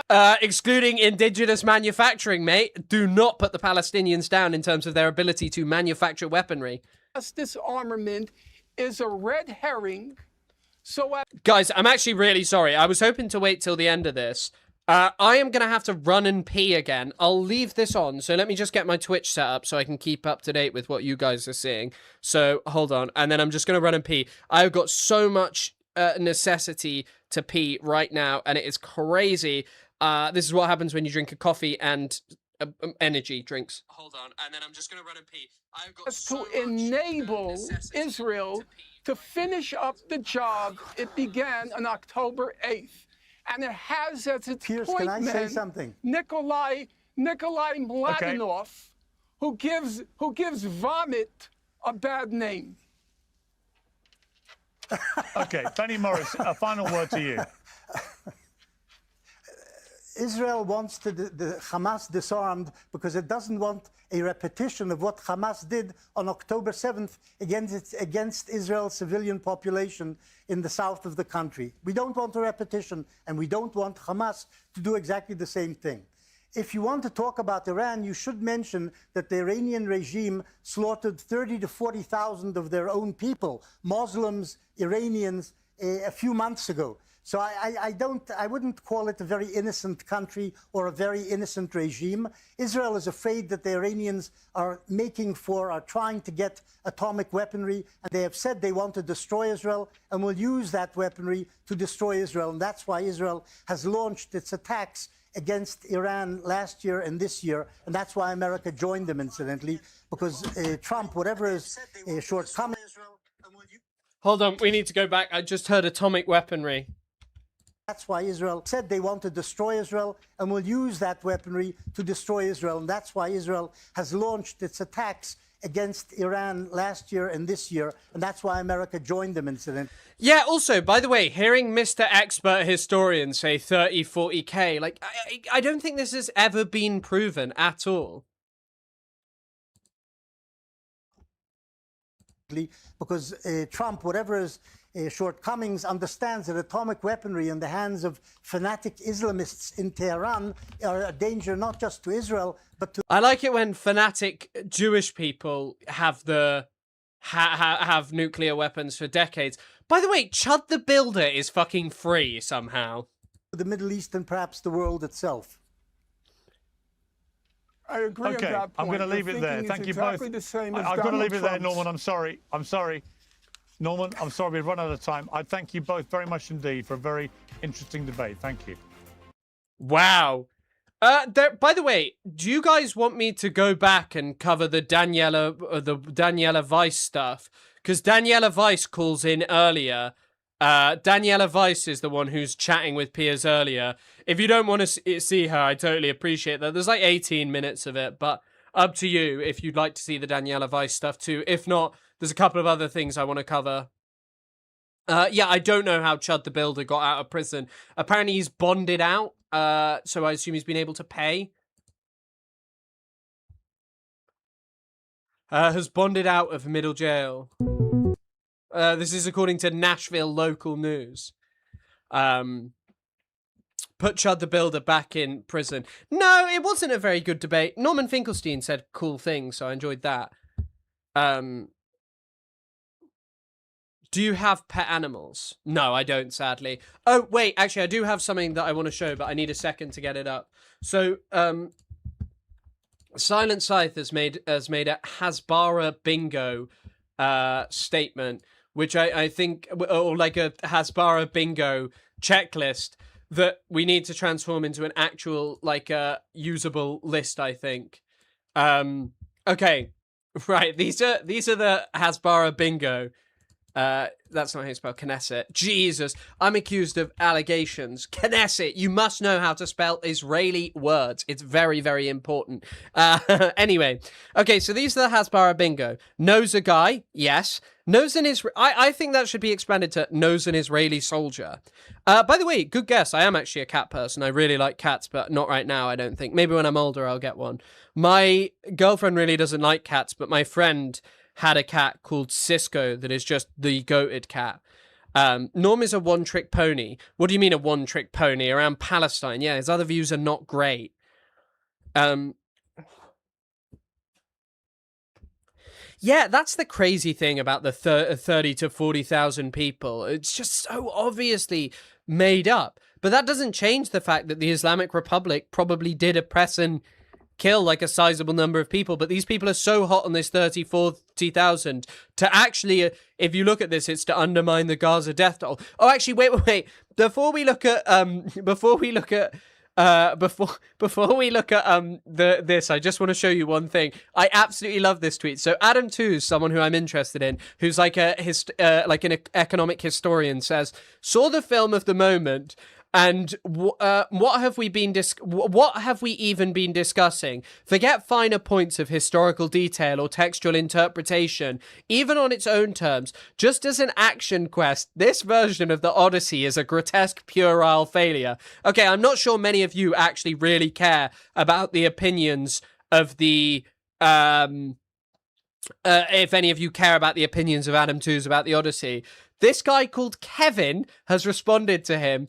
Adam, can you break down the economics of if the government made it illegal to have sex on all but one day of the year? I fucking love that. I thought that was one of the greatest tweets I've seen in ages, and I wonder if he got blocked by Adam Tooze for that. I reckon he probably did get blocked for Adam Tooze for that. Twitch wants to see Daniela part. Okay, we'll stick on the Daniela part. We'll stick that on in a bit. There's not too much news to cover today, so it's chill. Who knows? We need to know the economics of what he's talking about. That shit new film that's coming out where non-married people are only allowed to have sex one day of a year. Have you not seen this? It's got Callum Turner in and a lady. I don't know who she is. And actually, wait, before I hop on this, there is one other tweet that I wanted to pull up, which is a goated tweet.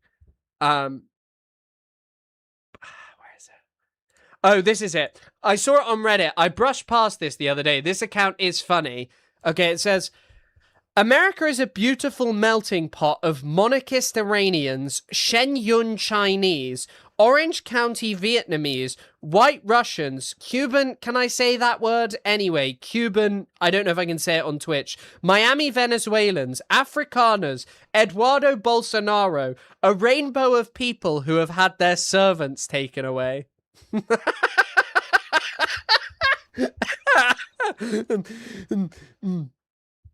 have to name your documents to stay organized. I know. Right, I'll name Hasbara Bingo, okay? Okay, right. Knows a guy. Knows an Israeli soldier, we should specify that too. Hamas-run Gaza figures. Where are the Israelis supposed to go? Tunnels under hospitals. Have to bomb civilian dense areas. Human shields. Oslo Accords. Camp David. Balfour Declaration. Source. ChatGPT is my reference. Sources in Counter-Strike source? Palestinians are in Israel / the Knesset. Preach. The only Western democracy in the Middle East. I don't even like Israel / settlers. Genocide denial. The fucking Arabs. I'm a bit too worried that this is just exactly what this is just, have you just watched an Ethan Klein video? Nakba denial. You should go to Israel. You've never ever been? How can you judge? Do you know where the word Palestine comes from? Palestine was not a defined nation. Jews were there first. both sides. This one is a bit iffy. 66 Islamic countries, only one Jewish country. You can change. You could just put any number there. You could put any number you wanted. Oh, don't talk to me about Dota as well. I've been raging at Dota. I haven't raged at video games in ages. I've lost... All right, this is genuine. I've lost 4 games of Dota recently because some fucking idiot, just disconnects. Like, I was playing a game where I was playing Lena yesterday, okay? I was level 12. Their Necrophos was level 8. My sniper just disconnects. And he was shit as well. I had it happen with a Wind Ranger mid. They disconnected. Oh, don't talk to me about this shit. I was fuming. I was so fuming that I picked up my hay fever pills and I threw them. That's how annoyed I was.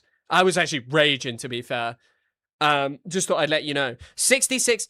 Maybe we should update that to 666 billion Islamic countries. Jews deserve an ethno-state as a treat. Bad reception / audio. Unk using technology. Mufti mention. The biased New York Times. Trump loves Israel. Qatari funding. Innocent settlers were hurt. Mask off moment. But Hamas. I think you got about everything. I think you got about every single thing there. I can't think of any other one that I should put in. 6-7. Why are you saying 6-7? Just shut up. Stop it. Behave. There's no P. Brilliant. There is no P in Arabic. But the Bible just said. But the Bible said it. Yeah, you know what? I can probably just run a thing of... I can run like a thing of just a randomizer to create a bingo. That would actually be really exciting. I'd love that. Bro rage quitted. He didn't even rage quit though. He just has shit internet. Anyone with bad internet. Oh, population growth. Suhi Kurchak. You are completely correct. The population grew. Population grew.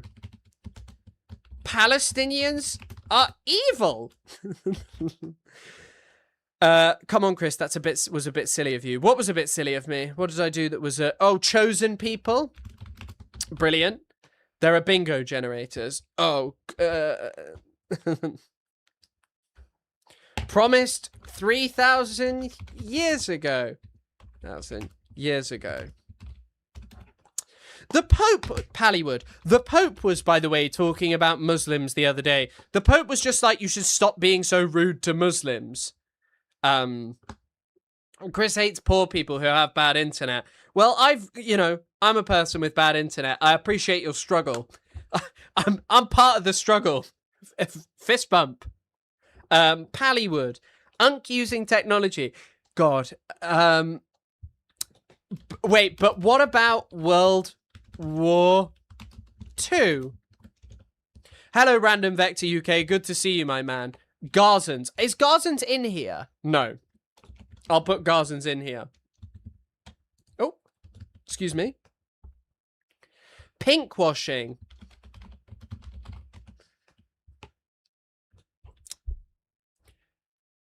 Dearborn as a skate. Do you know they kill gay people? I guess pinkwashing falls underneath that.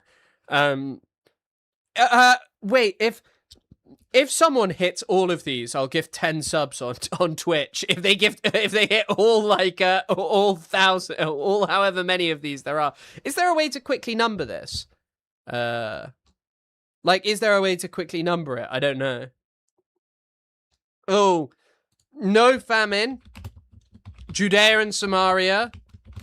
Judea and Samaria. There are so many. Well, yeah, there are so many. You know what? I do think there are so many Christian and Muslim countries. 9/11 times a billion. That is an unbelievable. I guess the Palestinians are made up. It is already kind of up there. Are made up. Today's caller checked all of them. I don't think that guy did pinkwashing. Yeah, I don't want to go on the toolbar in case it causes issues, in case like it shows you that I've been Googling stuff. Where is it? Line numbers. Show line numbers. God, they'd have to hit like 50. Oh, Christ. The world's most moral army. The world's most moral army. We are the soldiers of the IDF, the world's most moral army.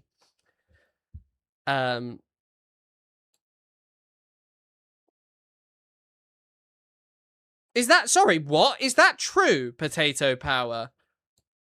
Sorry, I was held in isolation for a bit for a direct action against a weapons factory. Are you being serious? Where should Jews live? We've already got that. We've already got that. They blow up their own hospitals. Up their own hospitals.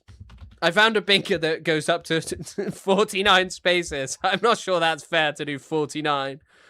Yeah, saying the BBC is biased. I've numbered it, I think. It's fine. It's fine. Also, by the way, Arial is a bad font. I'll tell you a good goated font. Goated font, Georgia. That's a great font. Although I don't like how big this is. It's already, yeah. So, there's 52, basically. It's okay.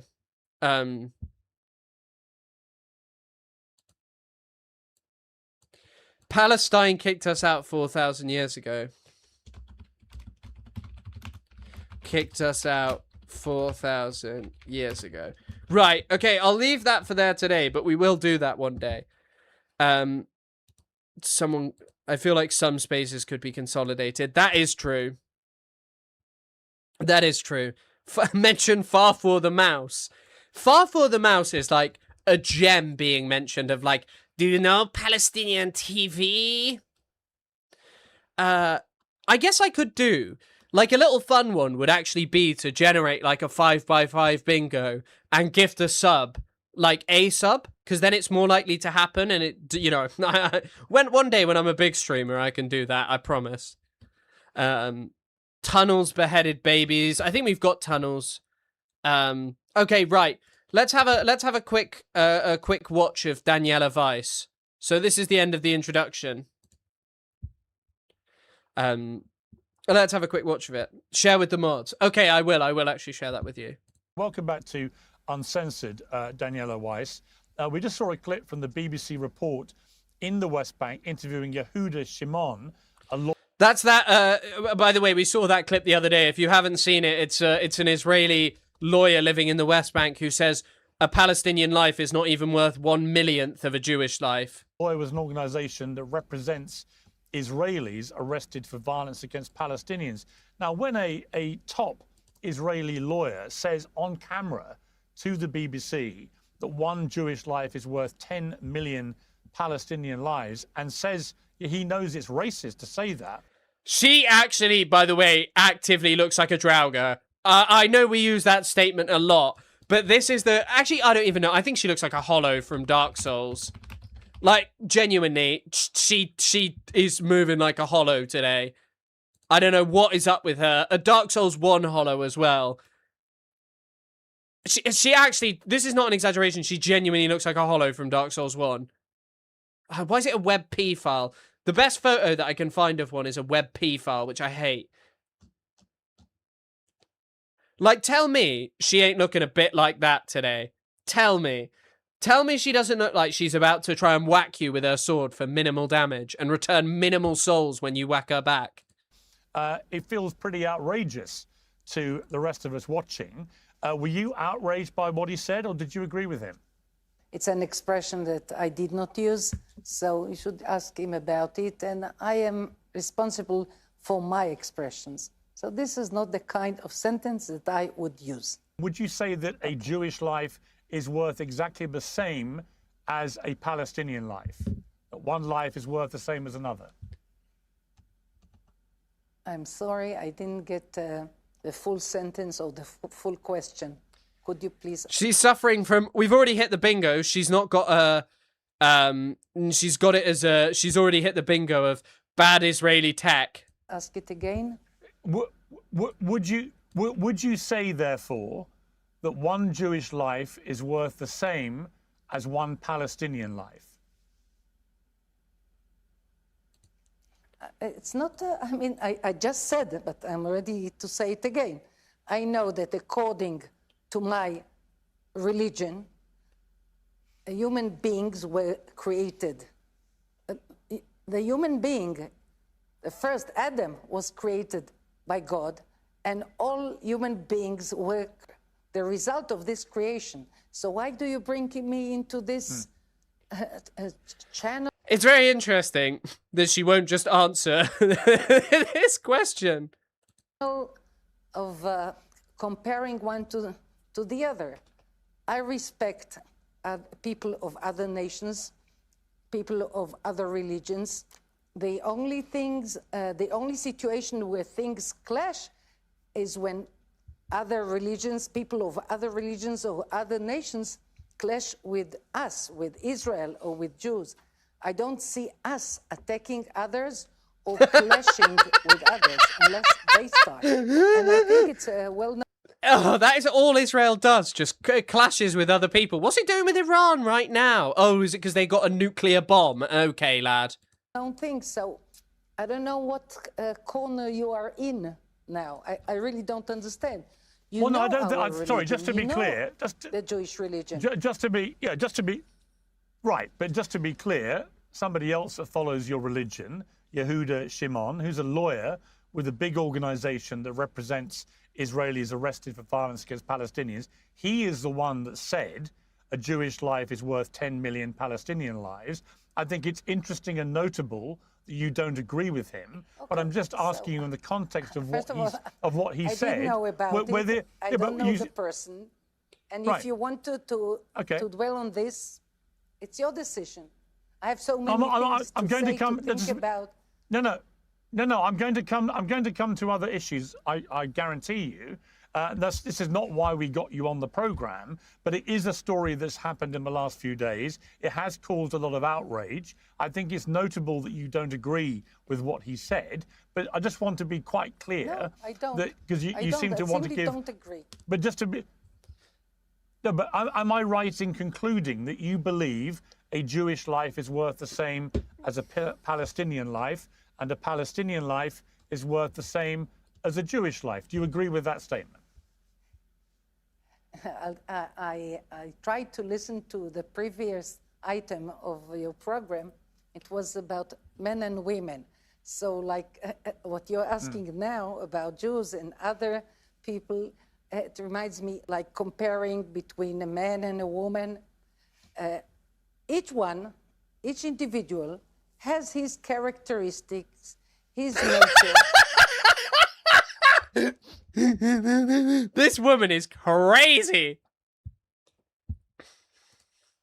They always say women be shopping. Sometimes women be genociding. And what is the point of this comparison? I am a woman. I don't you're understand a man, why you can't just give me a straight answer. I am, and you're proud of what you are. A Jew is proud to be a Jew, and a Muslim is proud to be a Muslim. So what's this comparison? I understand. For? And especially well, let me help you. I explained to you that I didn't know about it. Let me help you. So Let me help you. Let me help you understand. Let me help you understand, because you're clearly struggling with this. I think my life is worth the same as your life, and your life is worth the same as mine. I'm a Catholic, an Irish Catholic. Right. You are an Israeli Jew. All right? I think we're both worth exactly the same. I've asked you twice, and I'll only ask you one more time, but would you agree that a Jewish life is worth the same as a Palestinian life? Yes or no? I know that you like yes or no question answers. Yeah. I'm sorry, yes or no question. It's a very simple question. But I think that it is like a question. I actually do have a question. I don't know if anyone would even have a chance answering this. Why did she keep the name Vice? Because most of these settlers choose to take different names. Like, you know, David Ben-Gurion is not called that. Benjamin Netanyahu's not really called that. She's very extreme, and she's, you know, Meir Kahana's real name was not Meir Kahana, it was Martin David Kahana, and he changed it to Meir. But she keeps Daniela Weiss, which seems like interesting. Like a question that refers to differences between sexes. What is more, woman or man? Say yes or no. Well, it's not though, is it? It's not though. One clear it's answer. not because I don't want to give Daniela, a positive. Daniela Weiss, it's answer. not the same. Let me. It's not the same. It's not the same because you're a woman and I'm a man. but I think we're both worth exactly the same, right? A man is worth the same as a woman is worth the same as a man. So I'm just struggling to understand why you can't just say a Jewish life is worth the same as a Palestinian life. Would you agree with that?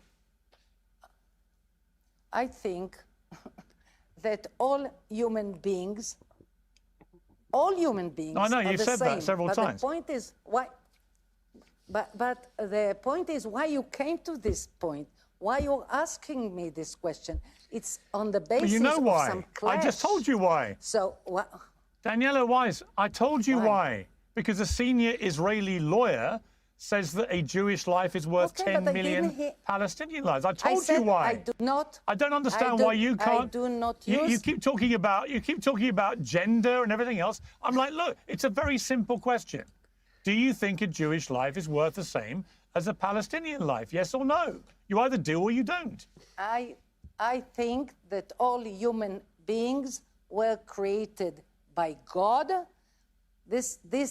I know you do. You've said that many times. Itself shows that all human. She doesn't believe this, right? Like, she straight up believes that she has more worth than anyone else, right? Like, she has the same ideology as that guy. It's why she keeps deflecting. It's pretty evident. And beings are the same. So is a Jewish life worth the same as a Palestinian life? Yes or no? No, you will ask the same question, and I will give the same answer. Why don't you want to say yes or no? Her husband was a Paralympic what? Sorry? Daniela Weiss's husband was a Paralympic athlete. Amnon Weiss. He's a former so this is her husband. Is an Israeli businessman and former Paralympic champion. Weiss has a light disability due to polio. In his youth, he joined Israel's Sports Center for Disabled, where he practiced various fields of athletics alongside studies of psychology at Bar Ilan University. The Stoke Mandeville No. Wait. No, Jimmy, I was going to say he might have met Jimmy Savile, but Jimmy Savile was definitely not involved with that then. The Stoke Mandeville games. Wow, incredible stuff. The more you know about Daniela Weiss and her strange husband. In Hebrew we say, Chaviv Adam shenivra b'tzelem. The nature of our flesh and blood, the nature of this creation is that it is God's creation. Why do you want me to extend on this? Because of clashes? I just want you to answer a simple question. But look, I've tried three. Someone wants. With respect, I've asked you 3 times a very simple question. You choose not to answer. That's your prerogative. You don't have to, but viewers can make their own minds up. Let's turn to what's happening on the West Bank. Amnesty International has accused Israel of orchestrating a campaign of ethnic cleansing against Palestinians in the occupied West Bank. That's in a report published in June. It claimed the forced displacement was a result of deliberate state policy rather than actions of individual settlers. Are you and your supporters ethnically cleansing Palestinians from the West Bank?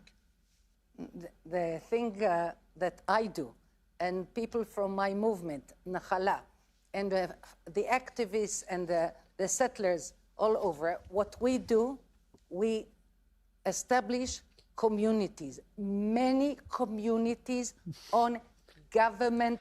The Nazis were just establishing communities in Eastern Europe on government-taken land. Property, which is on millions of dunams, and I can say with much satisfaction that in last 2 years, more than 100 new communities were established over Judea and Samaria. You call it occupied or West Bank. It's the birthplace of my nation, of our nation. I am so proud to sit here and to say in your program that I am so happy that after the terrible massacre of the 7th of October and going so down in our history, we overcame and we really managed to create a situation in Judea and Samaria that the Oslo Accords are over and Palestinian state is over. And this is really what preoccupies my mind, and not who is better and who is a Jew and who is not a Jew. What busies my mind is that the Jewish nation fulfills its vision in the heart of our homeland. This is where... She is a very strange individual, because obviously, you know, you could chat to a Nazi who would say similar things like, you know, I'm not actually concerned with Jewish people. I'm just concerned with the fulfillment of the German race. I am. And you know me already. It's not the first time that we exchange thoughts and questions and answers. This is my one preoccupation, to fulfill the word of God that he said to Abraham, come, go on a high hill, see the land, walk through the land, and build the land. And this is what I do. All the other things are... No, I understand. The problem is you're life. seizing and taking land, which, yeah, the trouble is you're seizing and taking properties that belong to Palestinians. The United Nations data indicates that more than 100 West Bank... Let me finish my point. Let me finish my point.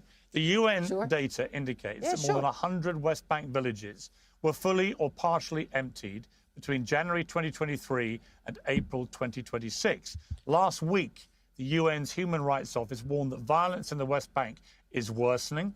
As of 20th of July, 18 Palestinians have died this year in attacks involving settlers. There were 190 attacks per month in the first 4 months of this year. If that trend continues, then it will lead to more than 2,000 attacks by the end of the year. The number of settler attacks has increased each year since 2023, following October the 7th, rising to 1,835 last year. So it's very clear what's been going on, and that is that Israeli settlers have been rampaging around the West Bank, taking property that is occupied by Palestinians, and that is a crime, as you know. No, she won't blame kids like Netanyahu does.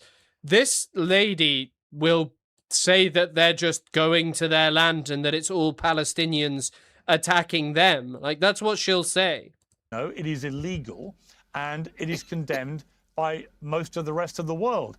So my question again to you is your intention to ethnically cleanse Palestinians from the West Bank? If, as you say, this is your homeland, then presumably you would like to get rid of every Palestinian from the West Bank. You want them all gone, yes? I see we clash again. The way you express things and the way I express it, of course, from my point of view and from the point of view that you represent at this specific instant. What we do in the land of Israel, and of course on the mountain ridge, is returning from the diaspora after long years of dispersion. By the way, I love how everyone's like, yeah, she's so crazy. Oh my God, what the hell is going on with this Daniela Weiss lady? Like, she's crazy. But, like, I hear people say this who hate the settlers, that Israelis are just returning, that, you know, these people... Where do you draw a line when this is just based on biblical rubbish and nonsense? Like, just rubbish and nonsense and history that barely is even provable. And we are building the land that was wasteland at the end of the Ottoman Empire. This is what we do. And the things that you bring here, one number and another number, do not represent the positive Zionistic. She's not a numbers lady. That's where the conflict is going on. He was a numbers girl. No, he was a numbers guy. She was a Zionist. Do I have to make it any more obvious? Success of redeeming the land that was desolate when we were... Yeah, I also think that's like a thing to mention about, you know, what is a reality of people being pissed off with someone like Zoran Mamdani. Being pissed off with someone like Zoran, okay, there are organizations who help fund and support what Daniela Weiss does. If you think that this lady is crazy, appreciate why a lot of people right now are like, nah, fuck Zoran for not doing anything about this. If you think this lady is so repugnant, realize that there are literally organizations funding this. Not here. This is the real history of modern Zionism. We came to a land that was deserted, and we made it paradise. And the best proof for it is that Arabs from all over the Middle East want very much to come and to be part of this party. And this clashes sometimes with our vision and our plan. She got that dog. Look at her eyes. They're going crazy. Look how crazy she's going. To establish a state for the Jews and not for... I don't understand anyone being mad with Zoran for international things. Because I think the thing is Zoran ran on a platform that was very much like talking about Palestine-related stuff. And yeah, he can't arrest Netanyahu, 100% true. But do you not see, like, in the sense of Mohammed El-Kurd made this point, okay, when it comes to stuff that he can tangibly do, there is like stuff of punishing these organizations which do fund settler violence in Palestine. Like, you can punish them and you can prevent them doing it. It doesn't just have to be Beitar. There are so many organizations funding this. Guys, I'm actually really, really apologetic, but I have to go pee again. I'm sorry. Weak bladder coupled with drinking a little bit too much water. So let me just put on my live and... let me just play this and then I'll be back. Arabs from all over the Middle East. Right, but your pride in what you're doing, yes, I disagree with your pride in what you're doing, because actually what Israeli settlers are doing in the West Bank with what? is they are breaking... You disagree with what? I'm about to tell you that Israeli settlers are breaking the law by taking and rampaging through Palestinian homes, and they are removing Palestinians from their homes. They are, in some cases, killing Palestinians, setting fire to their homes, and they are seizing property and land that is not theirs. That is a crime. So you are perpetrating many crimes on the West Bank, which is an obscenity. We speak so Why much are you doing on the program. Listen to me. Listen to me. We speak so much. I invite you to be with me. I'm a very good guide for Judea and Samaria. You can see with your own eyes how the size of property that is still to establish settlements on. Plenty of government property. We do not have to cause any harm to any individual in order to continue you are causing harm. Building the Jewish state. You are causing harm. Come along. You will see it with your own eyes. Daniela Weiss. But Daniela Weiss, you are causing enormous harm. 18 Palestinians have been killed.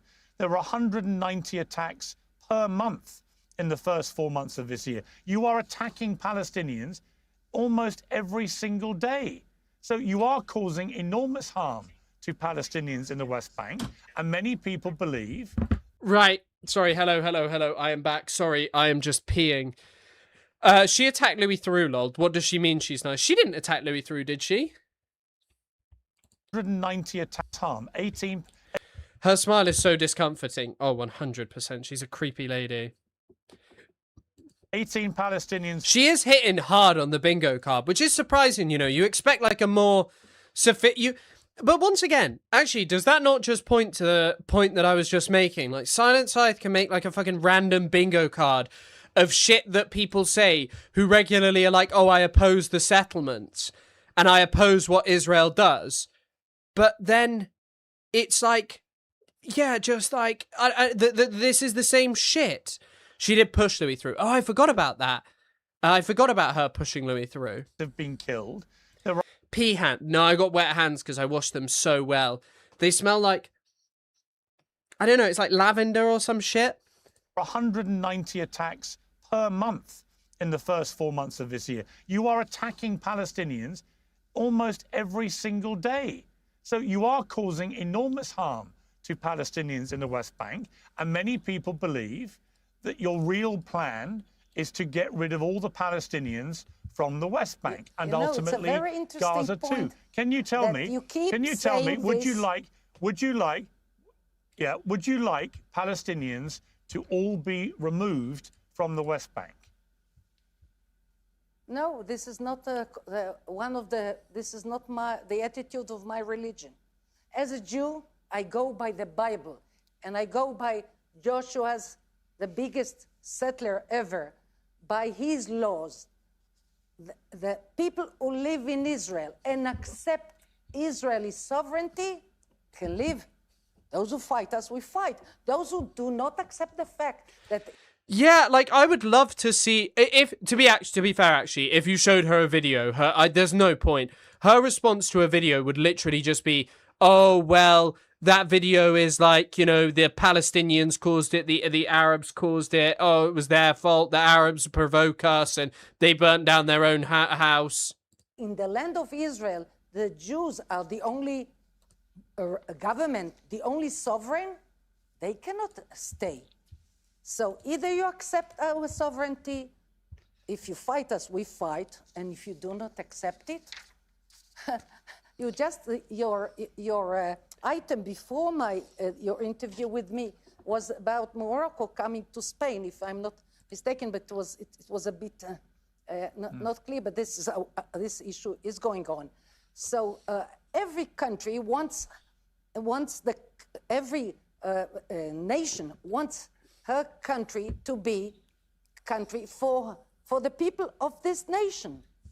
And I don't... By the way, I actually don't think that at all. I don't think our countries should be for people of the nation. I think that they should be for anyone who is in that state. And I think that that is a really, really important distinction, and it's why I fucking hate nation states, because why on earth should you only serve a specific group of people? We live in a globalized world. Mind reading out my last message? Also, potato power, did I see a video of you?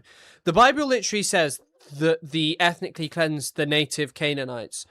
Says that do you mean it says to ethnically cleanse the Canaanites? Understand how you came to such I won't move on because she has 20 seconds left. a confusion about it. We want the Jewish state to be for Jews.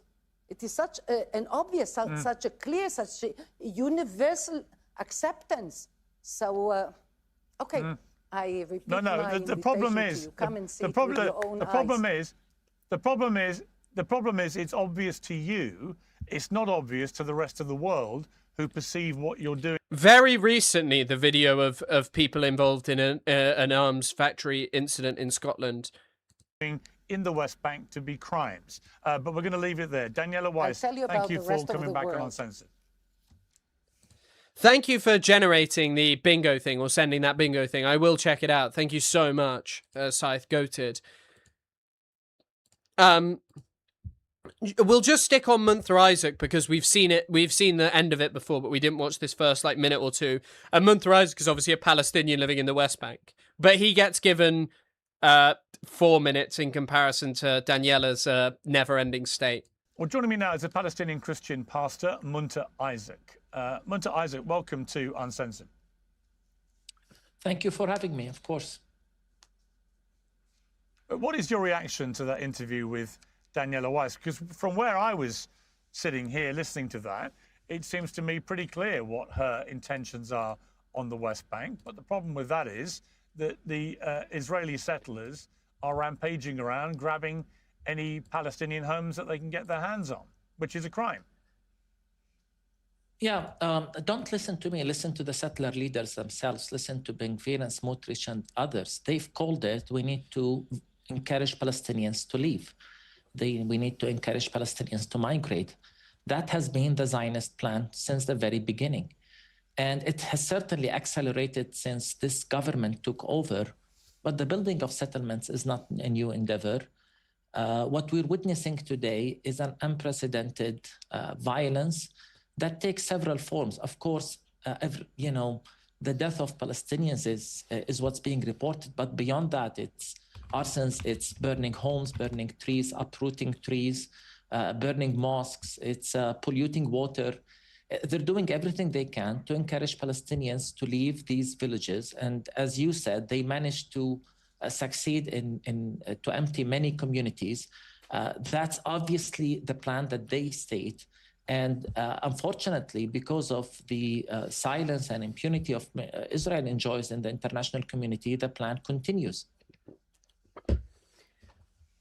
And just to be clear, what they're doing is criminal. By the way, I just want to remind you, I know some of you weren't here the whole time. Before we started the Benny Morris thing, he actually, after this, asks Munther Isaac whether he condemns October the 7th.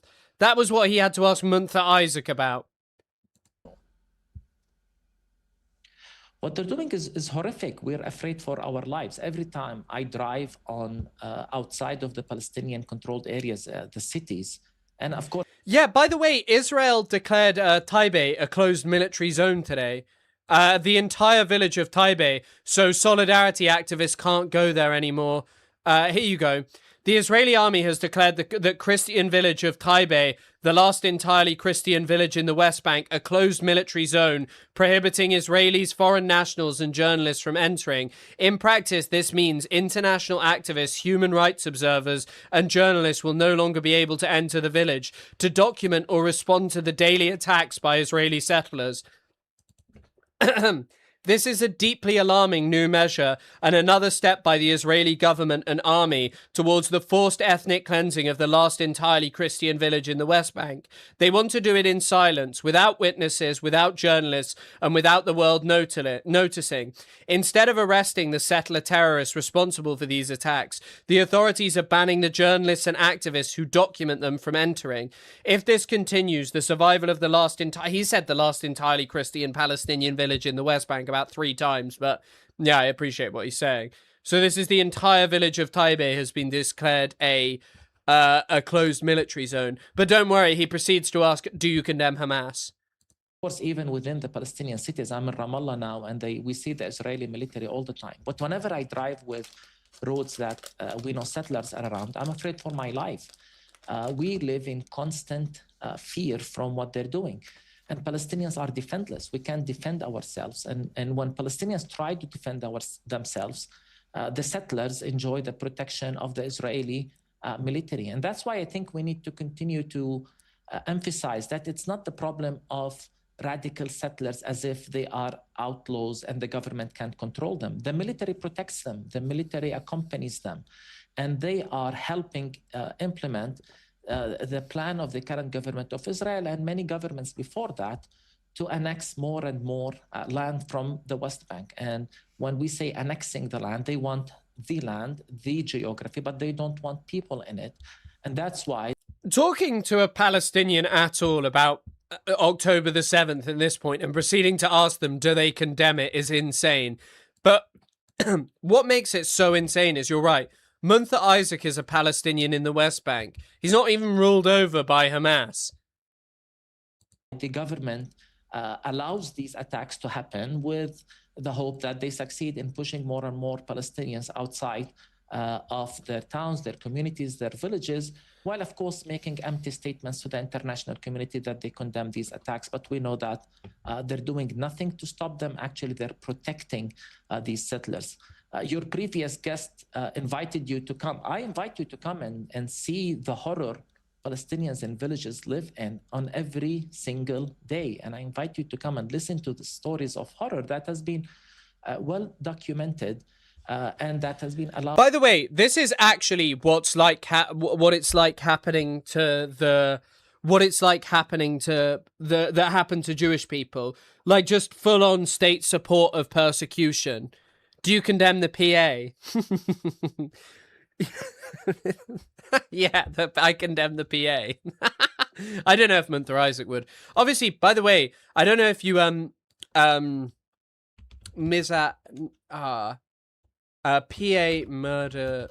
murders critic. I'm forgetting his name. Palestinian Authority. They murdered I feel like his name is Palestinian Authority murders critic. Nizar Banat. I was trying to remember his name. Nizar Banat was a Palestinian critic of the Palestinian Authority who was murdered by the Palestinian Authority. To continue day after day after day. Yeah, well, I see the reports and I see the footage. I don't need to see it for myself. It's being widely reported. I think it's indisputable what's happening. Maybe if you did go and say it, you wouldn't end up talking like this.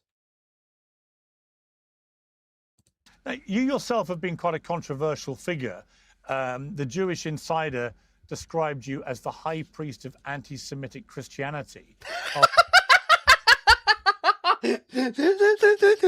Oh my God. By the way, the high priest of Christian anti-Semitism, of just disgusting. Straight up just disgusting. The fact you even bring that up is fucking disgusting, because it's indicative of how disgusting an organization like the Jewish Insider actually is towards people who are suffering. Like, oh yeah, he's so bigoted. He's so bigoted. Motherfucker, he lives in a place where he's being ethnically cleansed for being Palestinian. An interview you did with Tucker Carlson in 2024, they claimed that on October the 8th, the day after the appalling terror attacks of October the 7th, you said in your sermon, what is happening is an embodiment of the injustice that has befallen us as Palestinians from the Nakba until now.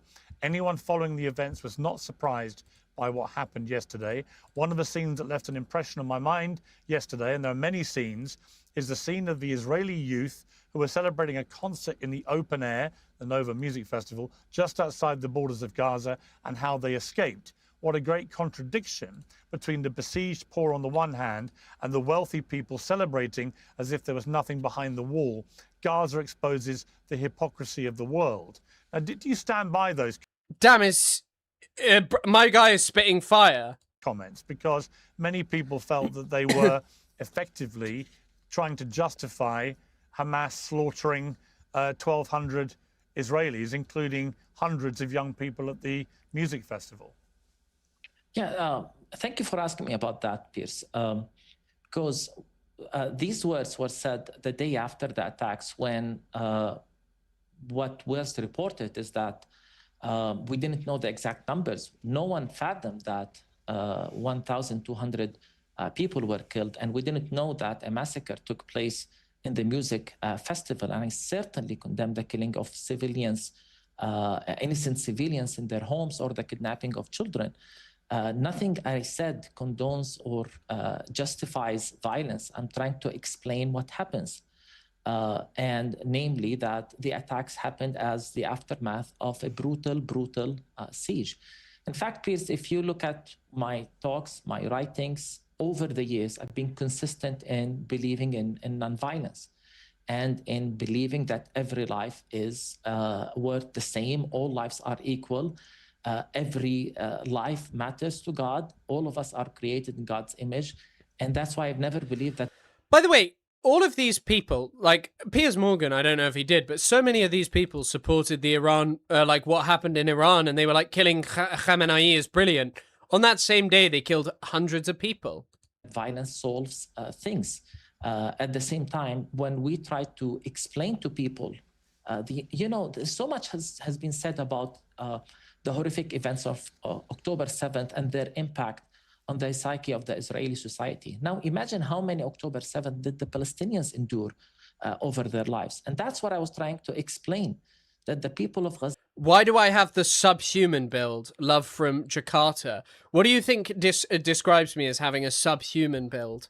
What do you think that means? What is a subhuman build? I'm interested to hear your thoughts and feelings about what constitutes a subhuman build. I have seen enough, and all of a sudden we thought they were rebelling against their siege, but honestly, we didn't realize how much innocent people were killed that day, and we've been consistent in saying not just we believe in nonviolence as Palestinian Christians, myself, but also that, even if you believe in resistance, you can't justify killing innocent civilians in their homes. And I hope that everyone agrees with us, because that has been our cry since Israel's retaliation the genocidal war that happened since October 7th against the people of Gaza, which continues today. So would you unreservedly condemn what Hamas did on October the 7th? And there you have it. We listened to this earlier. Fucking incredible. Thank you, Mr. Morgan. Thank you, Mr. Morgan, for your words on the world. Thank you for your thoughts and opinions on what's happening in Palestine. Okay, right. My girlfriend sent me this yesterday. I love this. I don't know if any of you have heard about this before. I actually knew about it already. Okay. Khomeini's letter to "You do not have the right to live." Why do I not have the right to live? Because I'm subhuman? Or what? I don't think he's talking to peers on the screen. I think he's talking to me. He's just said that I do not have the right to leave. Jeffrey Larpstein, I mean, you're named after one of the most famous pedos in the world, which is an interesting choice of name. But if anything, I have the uber human build due to the size of my head. You should see how big it is, and you would marvel at it if you ever saw the size of my head. Anyone would. It is truly unbelievable. When I go and get a hat, it has to be an extra large hat because my head is so fucking big. You don't even understand the things that are going on inside of my head. It is massive. Anyway, so I don't know if you guys knew this. Khomeini sent a letter to Gorbachev, but here it is. On the 7th of January, 1989, Ruhollah Khomeini, Supreme Leader of Iran, sent a letter to Mikhail Gorbachev, the General Secretary of the Communist Party of the Soviet Union. This letter was Khomeini's only written message to a foreign leader. Khomeini's letter was delivered by the Iranian politician Abdullah Javadi Amoli, Mohammad Javad Lalejani, and Marzieh Hadidchi. In the letter, Khomeini declared that communism was dissolving within the Soviet bloc and invited Gorbachev to consider Islam as an alternative ideology. That is a beautiful, beautiful statement. YouTube trolls are more deranged than Twitch trolls. Yeah, that is one of the most deranged messages I've had in a while, of someone saying that I'm subhuman and that I don't have the right to live. But yeah, it is pretty wild. I thank you for your statement. Unfortunately, it won't have much effect on me. Guys, this peeing is out of control. I'm going to hold it for as long as possible, but my God, I do actually kind of need to pee already again, but I'll fight it off. I will fight it off.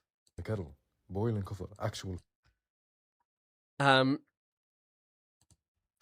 Yeah, that is an incredible statement. I don't know if any of you have heard of that before, but I read it in Michael Axworthy's book. Being Irish is also causes a massive dome. Oh, speaking of Ireland, are any of you keeping up with the Daniel Kinahan shit? Do any of you know about this? Daniel Kinahan, who is one of the world's most famous cartel leaders in the UK, has been extradited from the UAE. Of course he was living in the UAE, probably running a Labubu factory. Classic. Who doesn't run a Labubu factory in the UAE? But he's been brought back to Ireland.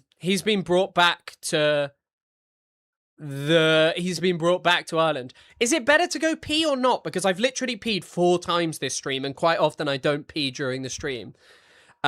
Incontinence is an issue. Nah, it's because, so today I've drunk 2 liters of water during the stream almost. Well, I did because I had another glass of water. I also had a protein shake.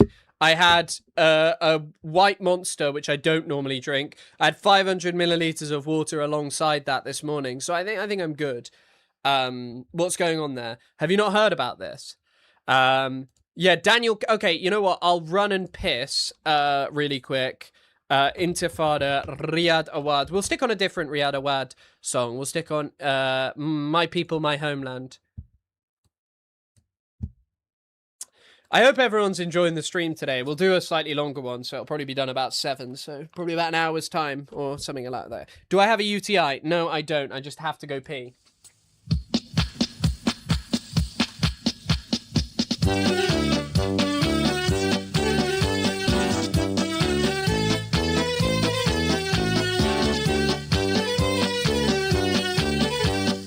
أرضي شعبي عالمي فلسطين بضحي بدمي واقسم بيامي لا أرفع راية بلدي فلسطين لا أرفع راية بلدي فلسطين أرضي شعبي عالمي فلسطين بضحي بدمي واقسم بيامي لا أرفع راية بلدي فلسطين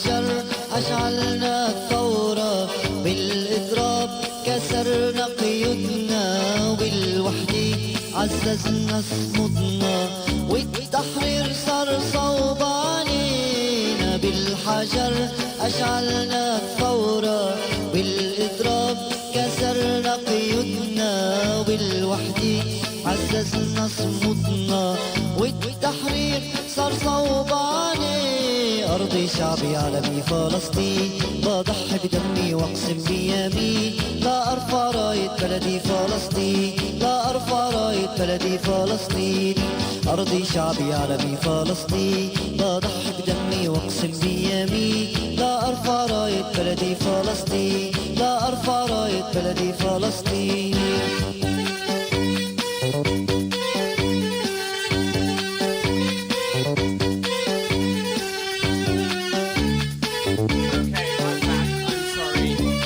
This is out of control. Lucozade has an energy drink. Red Bull gives you wings. Yeah, I've just drunk way too much stuff today. It's just so much. Sharon Monster owns the disc. Isn't owned by Coke. BDS anyone? Oh shit. I guess because it's not directly a Coke product, but I probably shouldn't be drinking it. You're probably correct about that. I don't normally drink it. I tend to drink fake like energy drinks. You know, like knockoff energy drinks. Not like any of the really outrageous ones, but like knockoff Red Bulls that you get from Aldi. I can't remember what it's called. Red Thunder, I think, is what I normally drink. But I try not to drink it. Maya blessed the stream with an emotionally loaded performance of We Are Charlie Kirk. I'll get fucking copyrighted even if you sing it. Like, legally, I shouldn't be able to be copyrighted because you're not allowed to copyright an AI song. But anything to do with, like, a long performance of Charlie Kirk, I would be in trouble for, I'm sure. From one Chris to another, but not right now. Maybe on TikTok one day you can. Blue Spark, now it's Red Thunder. I like Ribena. I like a Ribena too. People do be addicted to energy drinks. I try and drink coffee, to be honest. Chris today is 70% water. Yeah, for everyone saying, oh, you've got a bladder issue. Normally I don't even pee on stream. Or I pee once. I've just peed 4 times today. I was saying give up the booze. I also haven't had any booze today. I had a lot on Sunday, but maybe that's it. Maybe it's residual. My body is filled with piss and booze. Okay, right. Let's talk about this. So, in case you haven't heard, Israel. Netanyahu has decided to reject the Gaza, the plan from the Board of Peace. Basically, if you remember, like not long ago, Hamas, actually last week, Hamas were like, right, we'll disarm if the Israelis uphold their side. The Israelis are refusing to uphold any of their side. Yeah. Has rejected a peace plan for Gaza that President Trump announced last month, saying it won't withdraw from the territory until Hamas gives up all. What is the political theatrics of National Bin Day? What is National Bin Day? What, do we all put our bins out? Our bins get collected on a Thursday anyway, so I don't know what National Bin Day is. Its weapons. Hamas said the US must put pressure on Israel to accept the deal. In the ceasefire agreement between Israel and Hamas last October, Israel agreed to withdraw its forces from across Gaza to a designated demarcation, the Yellow Line. From Jerusalem, here's John Donnison.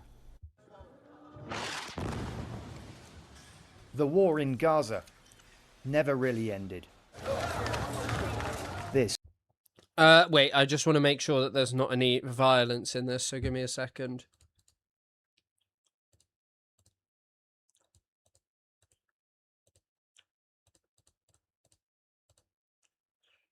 Okay, I don't think there's any violence after the bombing scene. Hold on. Never really ended. This was just this week. More than 1,200 Palestinians have been killed in Israeli strikes since a supposed ceasefire was announced last October. Hundreds of thousands remain homeless. There's little doubt Gaza needs a plan. Hamas disarming is a key part of President Trump's plan. It's just over a week since he announced what he called a monumental step. For the first time, Hamas had agreed to give up its weapons if Israel Damn, they still got RPGs up in here. Crazy. Withdrew its forces from Gaza. And at Camp David last weekend, President Trump said Israel was on board. Israel's very happy about it. Israel helped us. My favorite feature about both Trump and Biden is they always claim that Israel is committed to a ceasefire, and then Israel just comes out and says, no, we never agreed to anything. By the way, as well, Lonabox released a video that's saying that, like, Hamas is the problem in the context of disarming, which is just mental to me. I don't know how you come to that conclusion. But then again, I think he is just audience captured by Israelis, like, who give him donations in shekels. Saying his audience gives him shekels feels like I'm making anti-Semitic jokes, but no, his audience genuinely do just give him shekel donations. And they've been very good. But it turns out Israel's prime minister is not happy with the plan. Israel rejects the 15 points document. The IDF will not execute any withdrawal until Hamas is disarmed. And when I say disarming Hamas, it means heavy weapons, less heavy weapons, all weapons. And we are talking about real disarmament, not fictitious. It's incredible. Hamas isn't allowed to have a single weapon, but the Israelis, after perpetrating genocide, and even if you don't believe that, openly talking about their desire to ethnically cleanse Palestinians, they're allowed to have every weapon ever. Disarmament. Bonobox will forever be remembered as the guy who tried to rationalize sniping children. Well, there have been two different ones. There's also someone mentioning him talking about his song about being a pedo, which is a bizarre song, and I don't know why you'd ever sing that. So for now, Israel's forces, which fully occupy 70% of the Strip, are going nowhere. This afternoon, Hamas called for America to pressure Israel to toe the line. When it comes to peace in Gaza, for every step forward, there is always a step back. Like people who support Israel want to tell you that you have to bear in mind Israeli suffering. There is no comparison for anything happening to Israelis to this. That this is just people's existence of just living amongst never-ending rubble. Israel denying basic supplies in that they're meant to do. That they're meant to be letting in, and also loads of rats just being everywhere, along with sewage and waste. John Donnison, BBC News, Jerusalem. Well, in a moment, we'll be speaking to Bernd de Boosman, who's in Washington for us. But first to Lucy Williamson, who's in Jerusalem tonight. And Lucy, just spell out what Mr. Netanyahu is objecting to. Well, there are a number of things in this 14-point plan that are political. Sorry, this is off topic. If any of you are familiar with the concept of UK poo music, do you think Lonabox's pedo song falls into the category of UK poo music? His pedo song, which is not, something wrong that I'm saying. He did make a song talking about it. Problematic for Benjamin Netanyahu. The plan makes clear that Israeli forces will be expected to withdraw in stages in parallel with Hamas disarmament. Now, that is a very different proposition from the total victory over Hamas that...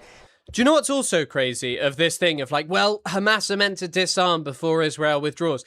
Israel has taken land in Gaza that it didn't even take during its genocidal assault. It's genocidal assault on Gaza. What is poo music? UK poo is like this genre of music that's really shit, and it goes like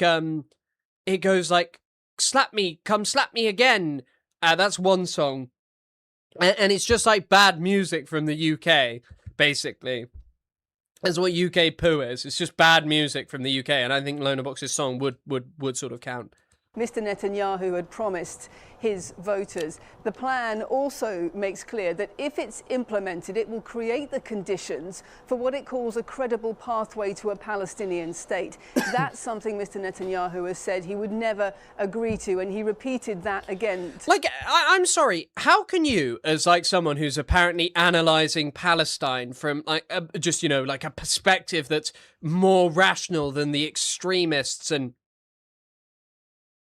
that's I'm more rational than the extremist people, take the position that Hamas are the core issue here when it's pretty evident that the Israelis are very interested in you know, not giving Palestinians a state, which is ostensibly part of this. You know, it's very vague language, but there's meant to be the credible path towards it. Peter Song could be UK poo. Newsreader, this is deeply problematic for Benjamin Netanyahu. To be fair, Netanyahu's strongest soldier, Mr. Lonerbox, if his music is found out to be declared UK poo, is going to be trouble. Also, sorry, we will stick on this video, but I don't know if any of you have seen this. On the day where Colombia suffers a massive earthquake, they're spending their time fucking recognizing Israel's sovereignty over the Golan Heights. Magnificent. Tonight, he is already under a great deal of pressure here in Israel. It's less than 3 months to go until the Israeli elections here, and polls suggest that his support is dropping. This would normally be the time that he was touting his close ties to Washington, to the US president. But if you listen to how he talked about it tonight, he was really blunt. He was saying that the Americans, they have ideas. Some of them are acceptable to us, some unacceptable. We know how to stand firm against these things, he said. Donald Trump has already pulled rank, if you like, several times as the senior partner in the alliance, pulling Israel back from its involvement in conflicts around the region, from Iraq. Yeah, they've done a really good job at that. Mr. Trump has done a really great job of pulling Israel back. Yeah, he's actually brilliant at that kind of stuff. That's why Trump is just an idiot buffoon. From Lebanon, Mr. Netanyahu wants to be seen, particularly in Gaza, as the man who can restore Israel's security. But the danger he faces is that he'll be seen as the man who does what Washington tells him to do. Well, Bernd, in Washington, bearing all that in mind, what does this mean for the relationship between President Trump and Mr. Netanyahu? Well, President Trump has in the past expressed frustration with Prime Minister Netanyahu and Israeli military operations in Lebanon and Gaza and in Iran, but certainly nothing of this scale. And it was just 9 days ago that President Trump said that Israel was very, very happy with the deal and had been consulted. Now he's in the kind of awkward position of having to explain why that doesn't appear to be the case.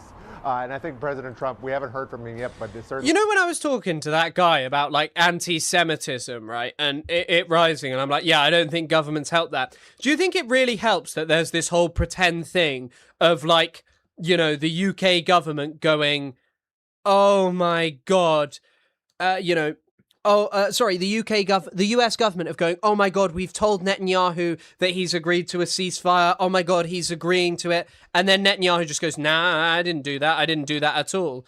Like, oh yeah, I didn't do that. Do you see how that fuels people's notion that, like, oh my God, there might be like some evil Jewish control over the world? Because people are just going to look at that and be like, hang on a second, I thought that the US was the boss, but Israel just tells them no? He will almost certainly react quite negatively. As was mentioned before, he's often framed himself as someone who has enormous control over Israel, and now that kind of image that he's repeated several times since returning to the White House, that's somewhat been shattered by the Israeli rejection of the plan. Bernd, thank you. Bernd de Boosman there reporting.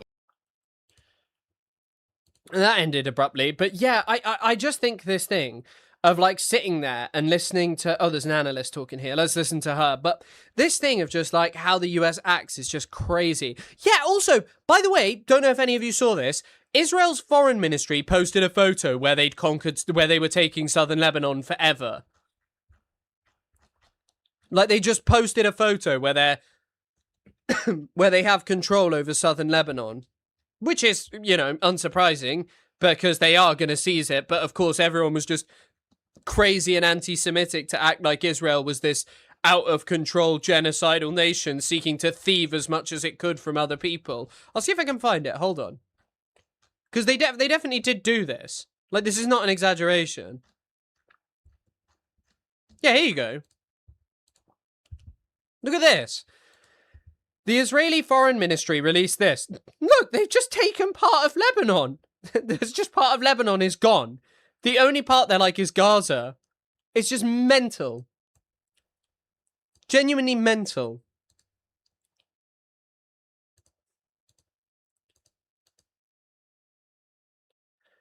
Nah, I started taking notes on Chris's stream. Did you? I'm glad to hear that you enjoy it. My family are from the south of Lebanon, Qanna. Really? Where the massacre was? I'm sorry, it's such a fucking horrible thing. MP is really good at doing the shocked Pikachu face when she learns what Israel is doing.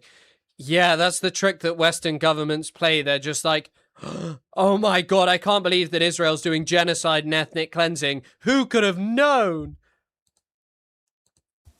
Well, Phyllis Bennis is a Middle East specialist and a fellow at the Institute for Policy Studies. She's also the author of the book Understanding Palestine and Israel. She joins us live from Washington, D.C. Thank you very much for taking time to talk to us. Can I ask you then, what do you think this means then for US-Israel elections, given what Netanyahu's essentially said?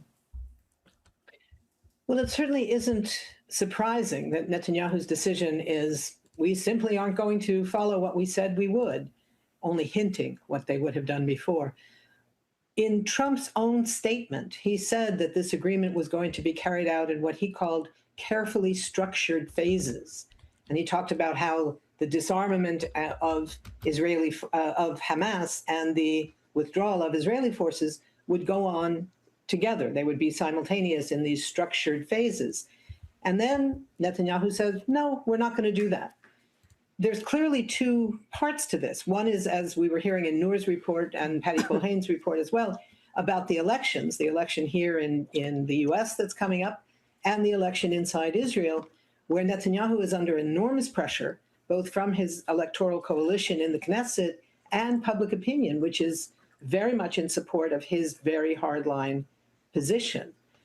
But there's also the question of the reality that the so-called pressure from the United States is simply in the arena of words. It's only statements. And we've seen this from the beginning of the genocide. I don't think we've just seen that since the beginning of the genocide. I know that's the point she's making, but I think this is a long-term thing. This has always been the case of Palestine. In Gaza, back in 2023, when we saw requests from the White House, whether it was from President Biden and then later President Trump, to say, please stop killing so many Palestinians, please negotiate seriously, but without any pressure, any real pressure behind that. What that would have to mean is saying there will be no more U.S. arms transfers to Israel, period, full stop.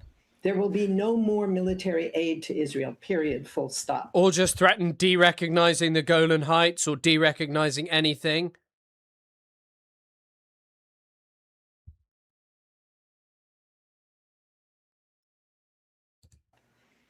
You know, this is what makes the genocide, which is still going on in Gaza, possible. It's the... See you later, Otto. Lurking during a beer run. Thank you for being here. I'll probably be live until for about 30, 40 more minutes, probably. We'll see. But yeah, I mean, the fact is it always started with, and Ethan Klein said this, well, Hamas should just release the hostages, and then it transitions to, well, Hamas should just disarm. Where is any good faith shown by Israel? They've just been killing people.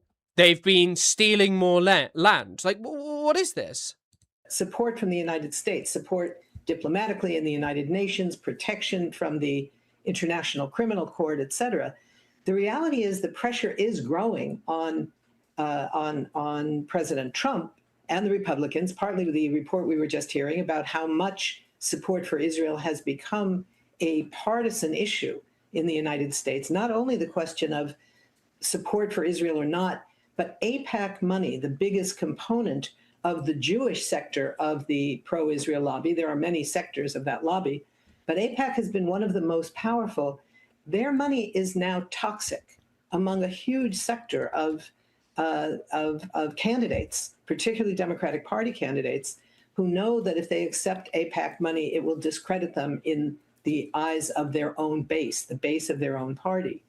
So the fact that Hamas made this major concession to agree to full disarmament, but clearly... Like, I cannot reiterate this enough, okay? They just continually do concessions and get nothing out of it. Nothing. Absolutely nothing out of it. They do concessions and that's it. They make concession after concession and nothing positive comes out of it. The two DA activists who targeted Elbit linked subsidiary have been granted bail. Nice. I'm glad to hear. Fantastic. They deserve it. You know, of course I condemn Palestine Action as an evil terror organization, but people, of course, have a right and a just to exercise their democratic rights to reject genocide, apartheid, ethnic cleansing, and Israel, actually. Only to be carried out in cooperation, in parallel with an Israeli withdrawal. As we heard from Noor a few minutes ago, the Israelis are not only not beginning a withdrawal, they are taking more land in Gaza, consolidating their control of land in Lebanon, etc. So we're looking at a very, very dangerous moment where this is now what could look like a stalemate, but it's a stalemate where the current reality is that of genocide.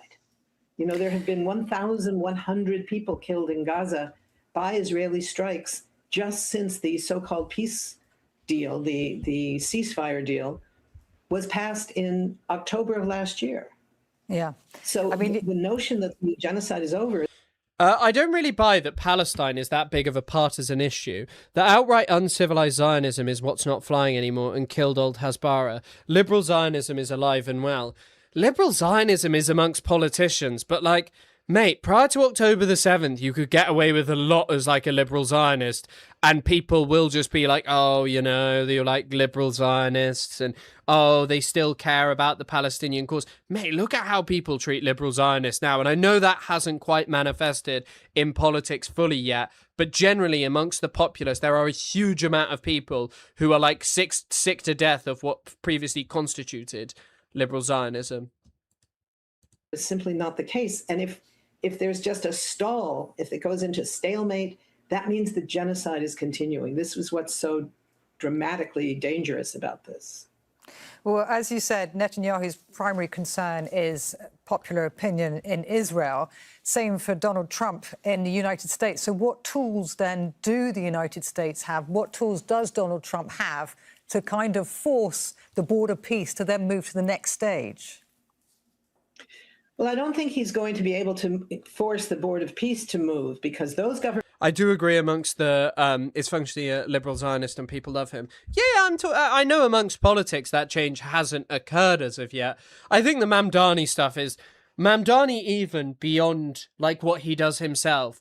The PR for Mamdani on the internet is crazy. I like that guy, Shahzadeh. I don't think he has like always the best political takes. He's great on like Iran in comparison to like other sort of you know, crazy diaspora Iranians.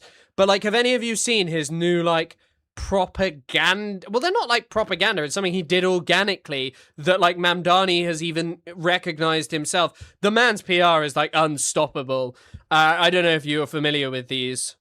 Mamdani, I'm here in Prospect Park because a follower said there were drinking fountains there that were taken away by the city. You were supposed to repair them, but you never did. Water is a necessity. It's a basic human right, especially as we have these ubiquitous heat waves week after week. It's a way for the elders, for the young, for everyone to stay safe. We have this...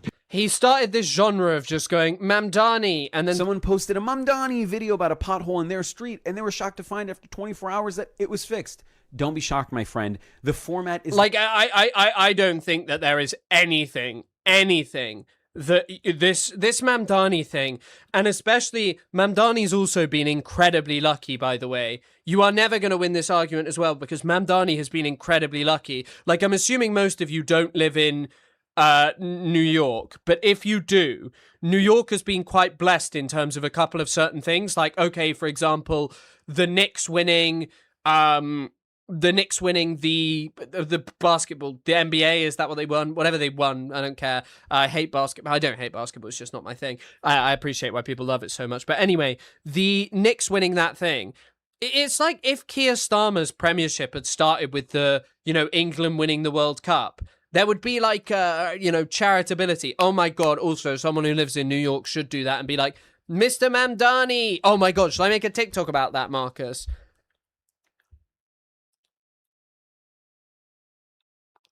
UK,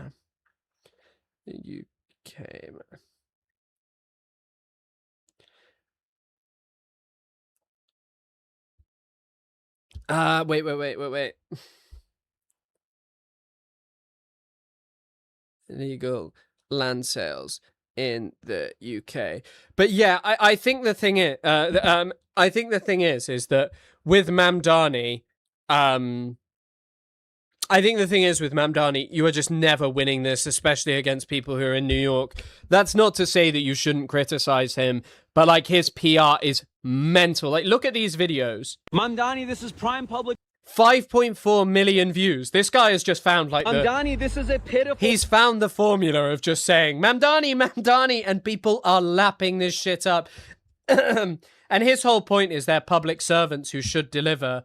Mamdani, how am I supposed to use this thing if it's locked? Emergency exit. It's broken. They're all locked. It is crazy though. I like his takes. I like his literary analysis, but every now and then he pops in to say milquetoast DSA takes. That guy's not like DSA. The Shahzadeh. Shahzadeh is not even DSA. He's kind of like right wing, like conservative-ish on a lot of politics, I think. He also has some crazy views about colonialism and like people just going, oh, well, colonialism's the reason for our problems. You know.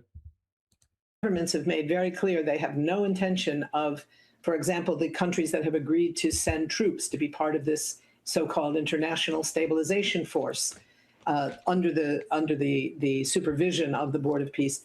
They won't do that until the process of Israeli withdrawal and Hamas disarmament. That's the whole thing. This whole like Mamdani stuff is just, and this isn't, by the way, I think 100%, but when people are like, I like Mamdani, it's you, I think, instantaneously going to the throat of being like, oh, well, he's all this. I don't disagree with a lot of it. And I think there's so much criticism. But I think that one of the other things is like, it's such a hard battle to win because his PR is fucking insane.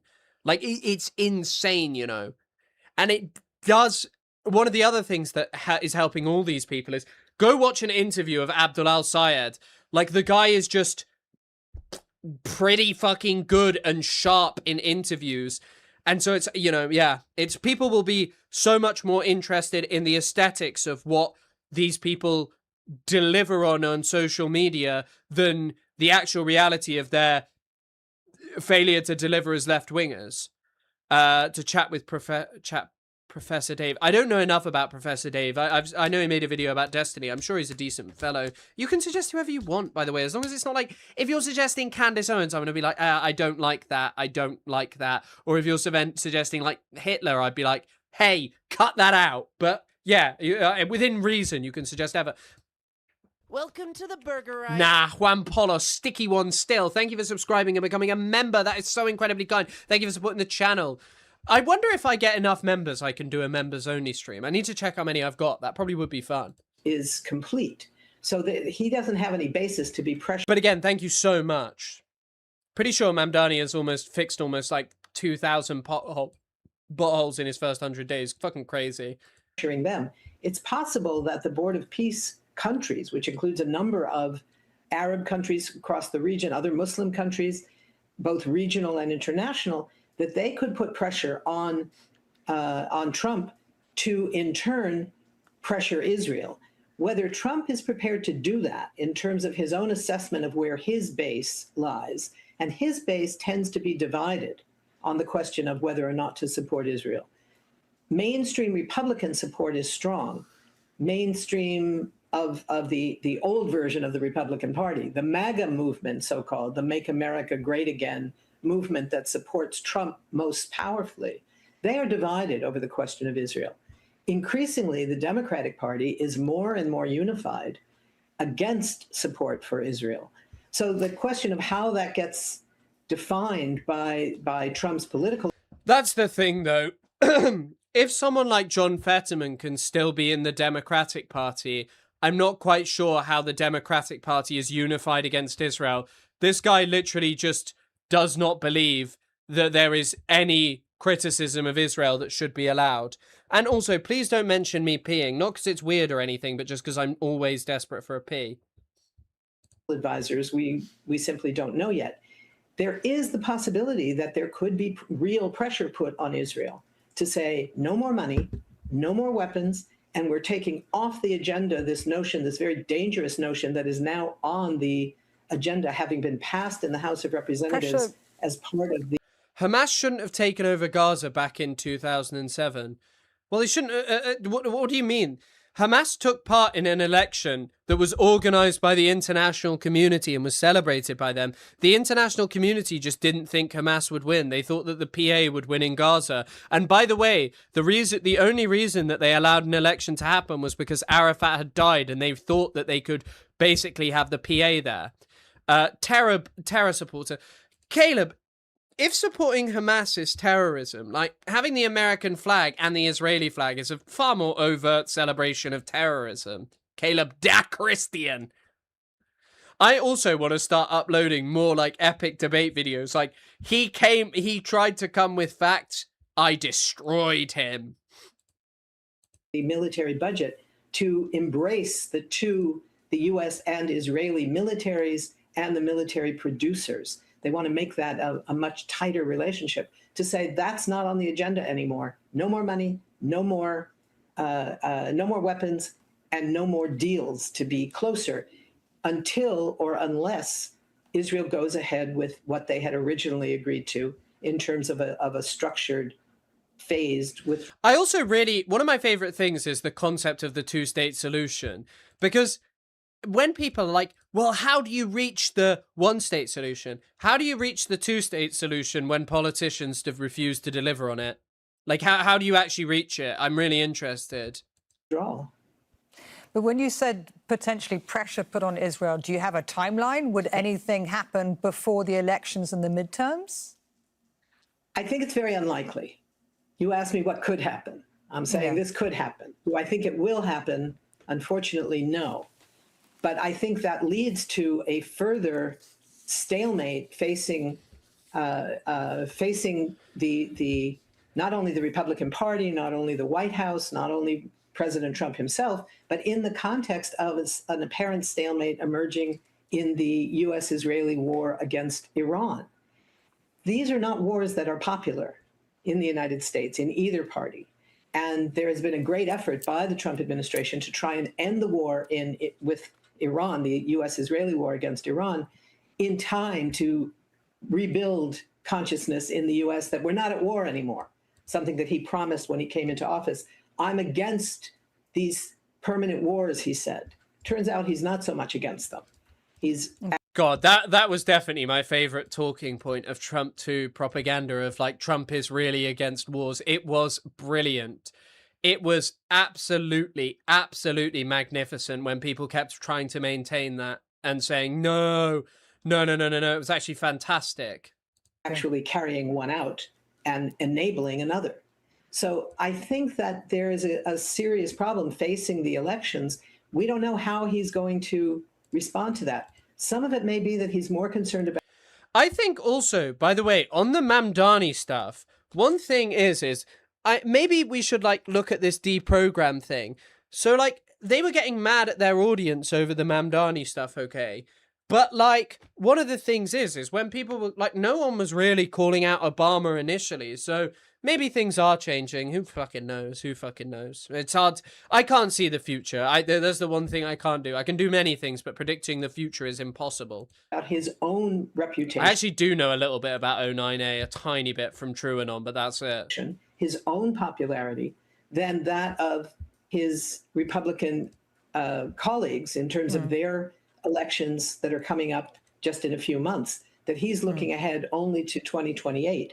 And people were calling out Obama initially. Yeah, true. I guess there were some. What happens to his reputation at that point, rather than worrying about which Republicans get elected to either the House or the Senate in November of this year. Very, yeah. Okay, right. Other talking points and stuff to talk about. Oh, the Times released a new article, which is truly incredible, which is basically explaining how Israel's done a brilliant job of blowing up Hezbollah's social welfare. It's incredible. This is called Inside the War on Hezbollah's Finances. You can check it out if you want to. I'm not going through this here, but it is basically explaining how Israel has targeted the networks through which Hezbollah offers support to like people who get their homes destroyed, blowing up, or family members killed. So it's truly brilliant because it's like epic blowing this up. It should be read very critically, but it is an important thing in the sense of understanding like Israel's targeting of Hezbollah's financial networks, coupled with actually the collapse of Assad in Syria, because people are like, oh, it's weapons smuggling, but it's not really weapons smuggling as it turned out, which shows you a lot of analysts getting stuff wrong. But rather than weapons smuggling, it's actually much more rather than weapons smuggling, it's actually much more just financial stuff, like making money and stuff. But this article's pretty gross. It's basically just talking about how they're destroying banks and foreign currency reserves. And I know some people will be like, well, it's epic, but you've got to remember that what Hezbollah also is not just like a resistance organization or a terror organization, as my government designates it, and I totally respect. The thing about it is, and Matthew Petty put this pretty well, if you read behind the Times' epic heckin' bacon tone, what's going on is a surveillance state on Shia Lebanese designed to keep them poor, imposed by a combination of US carrots and Israeli sticks. Israel blows up the banks providing interest-free loans to Shia. The US sends commissars to Lebanon from having a cash economy, to stop Lebanon from having a cash economy. The great fruit of these efforts is to take food out of the mouths of war victims. Oh yeah, by the way, incredible bit where it says the US appointed the head of the central bank in Lebanon. Wait, listen to this. Washington also pressed the central bank to to tighten its grip over the cash economy.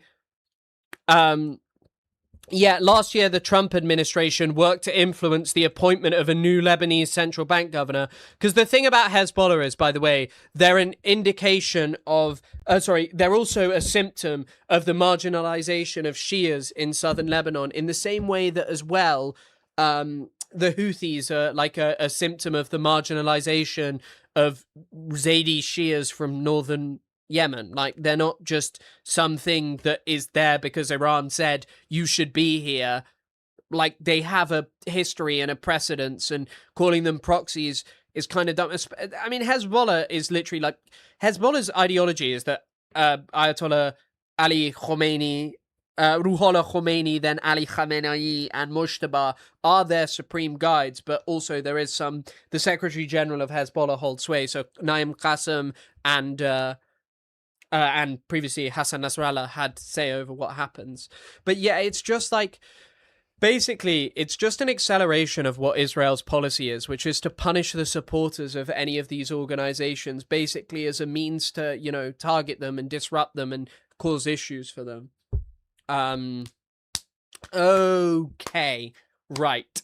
I think I'm going to call it there, because we've done 4 hours 20 today.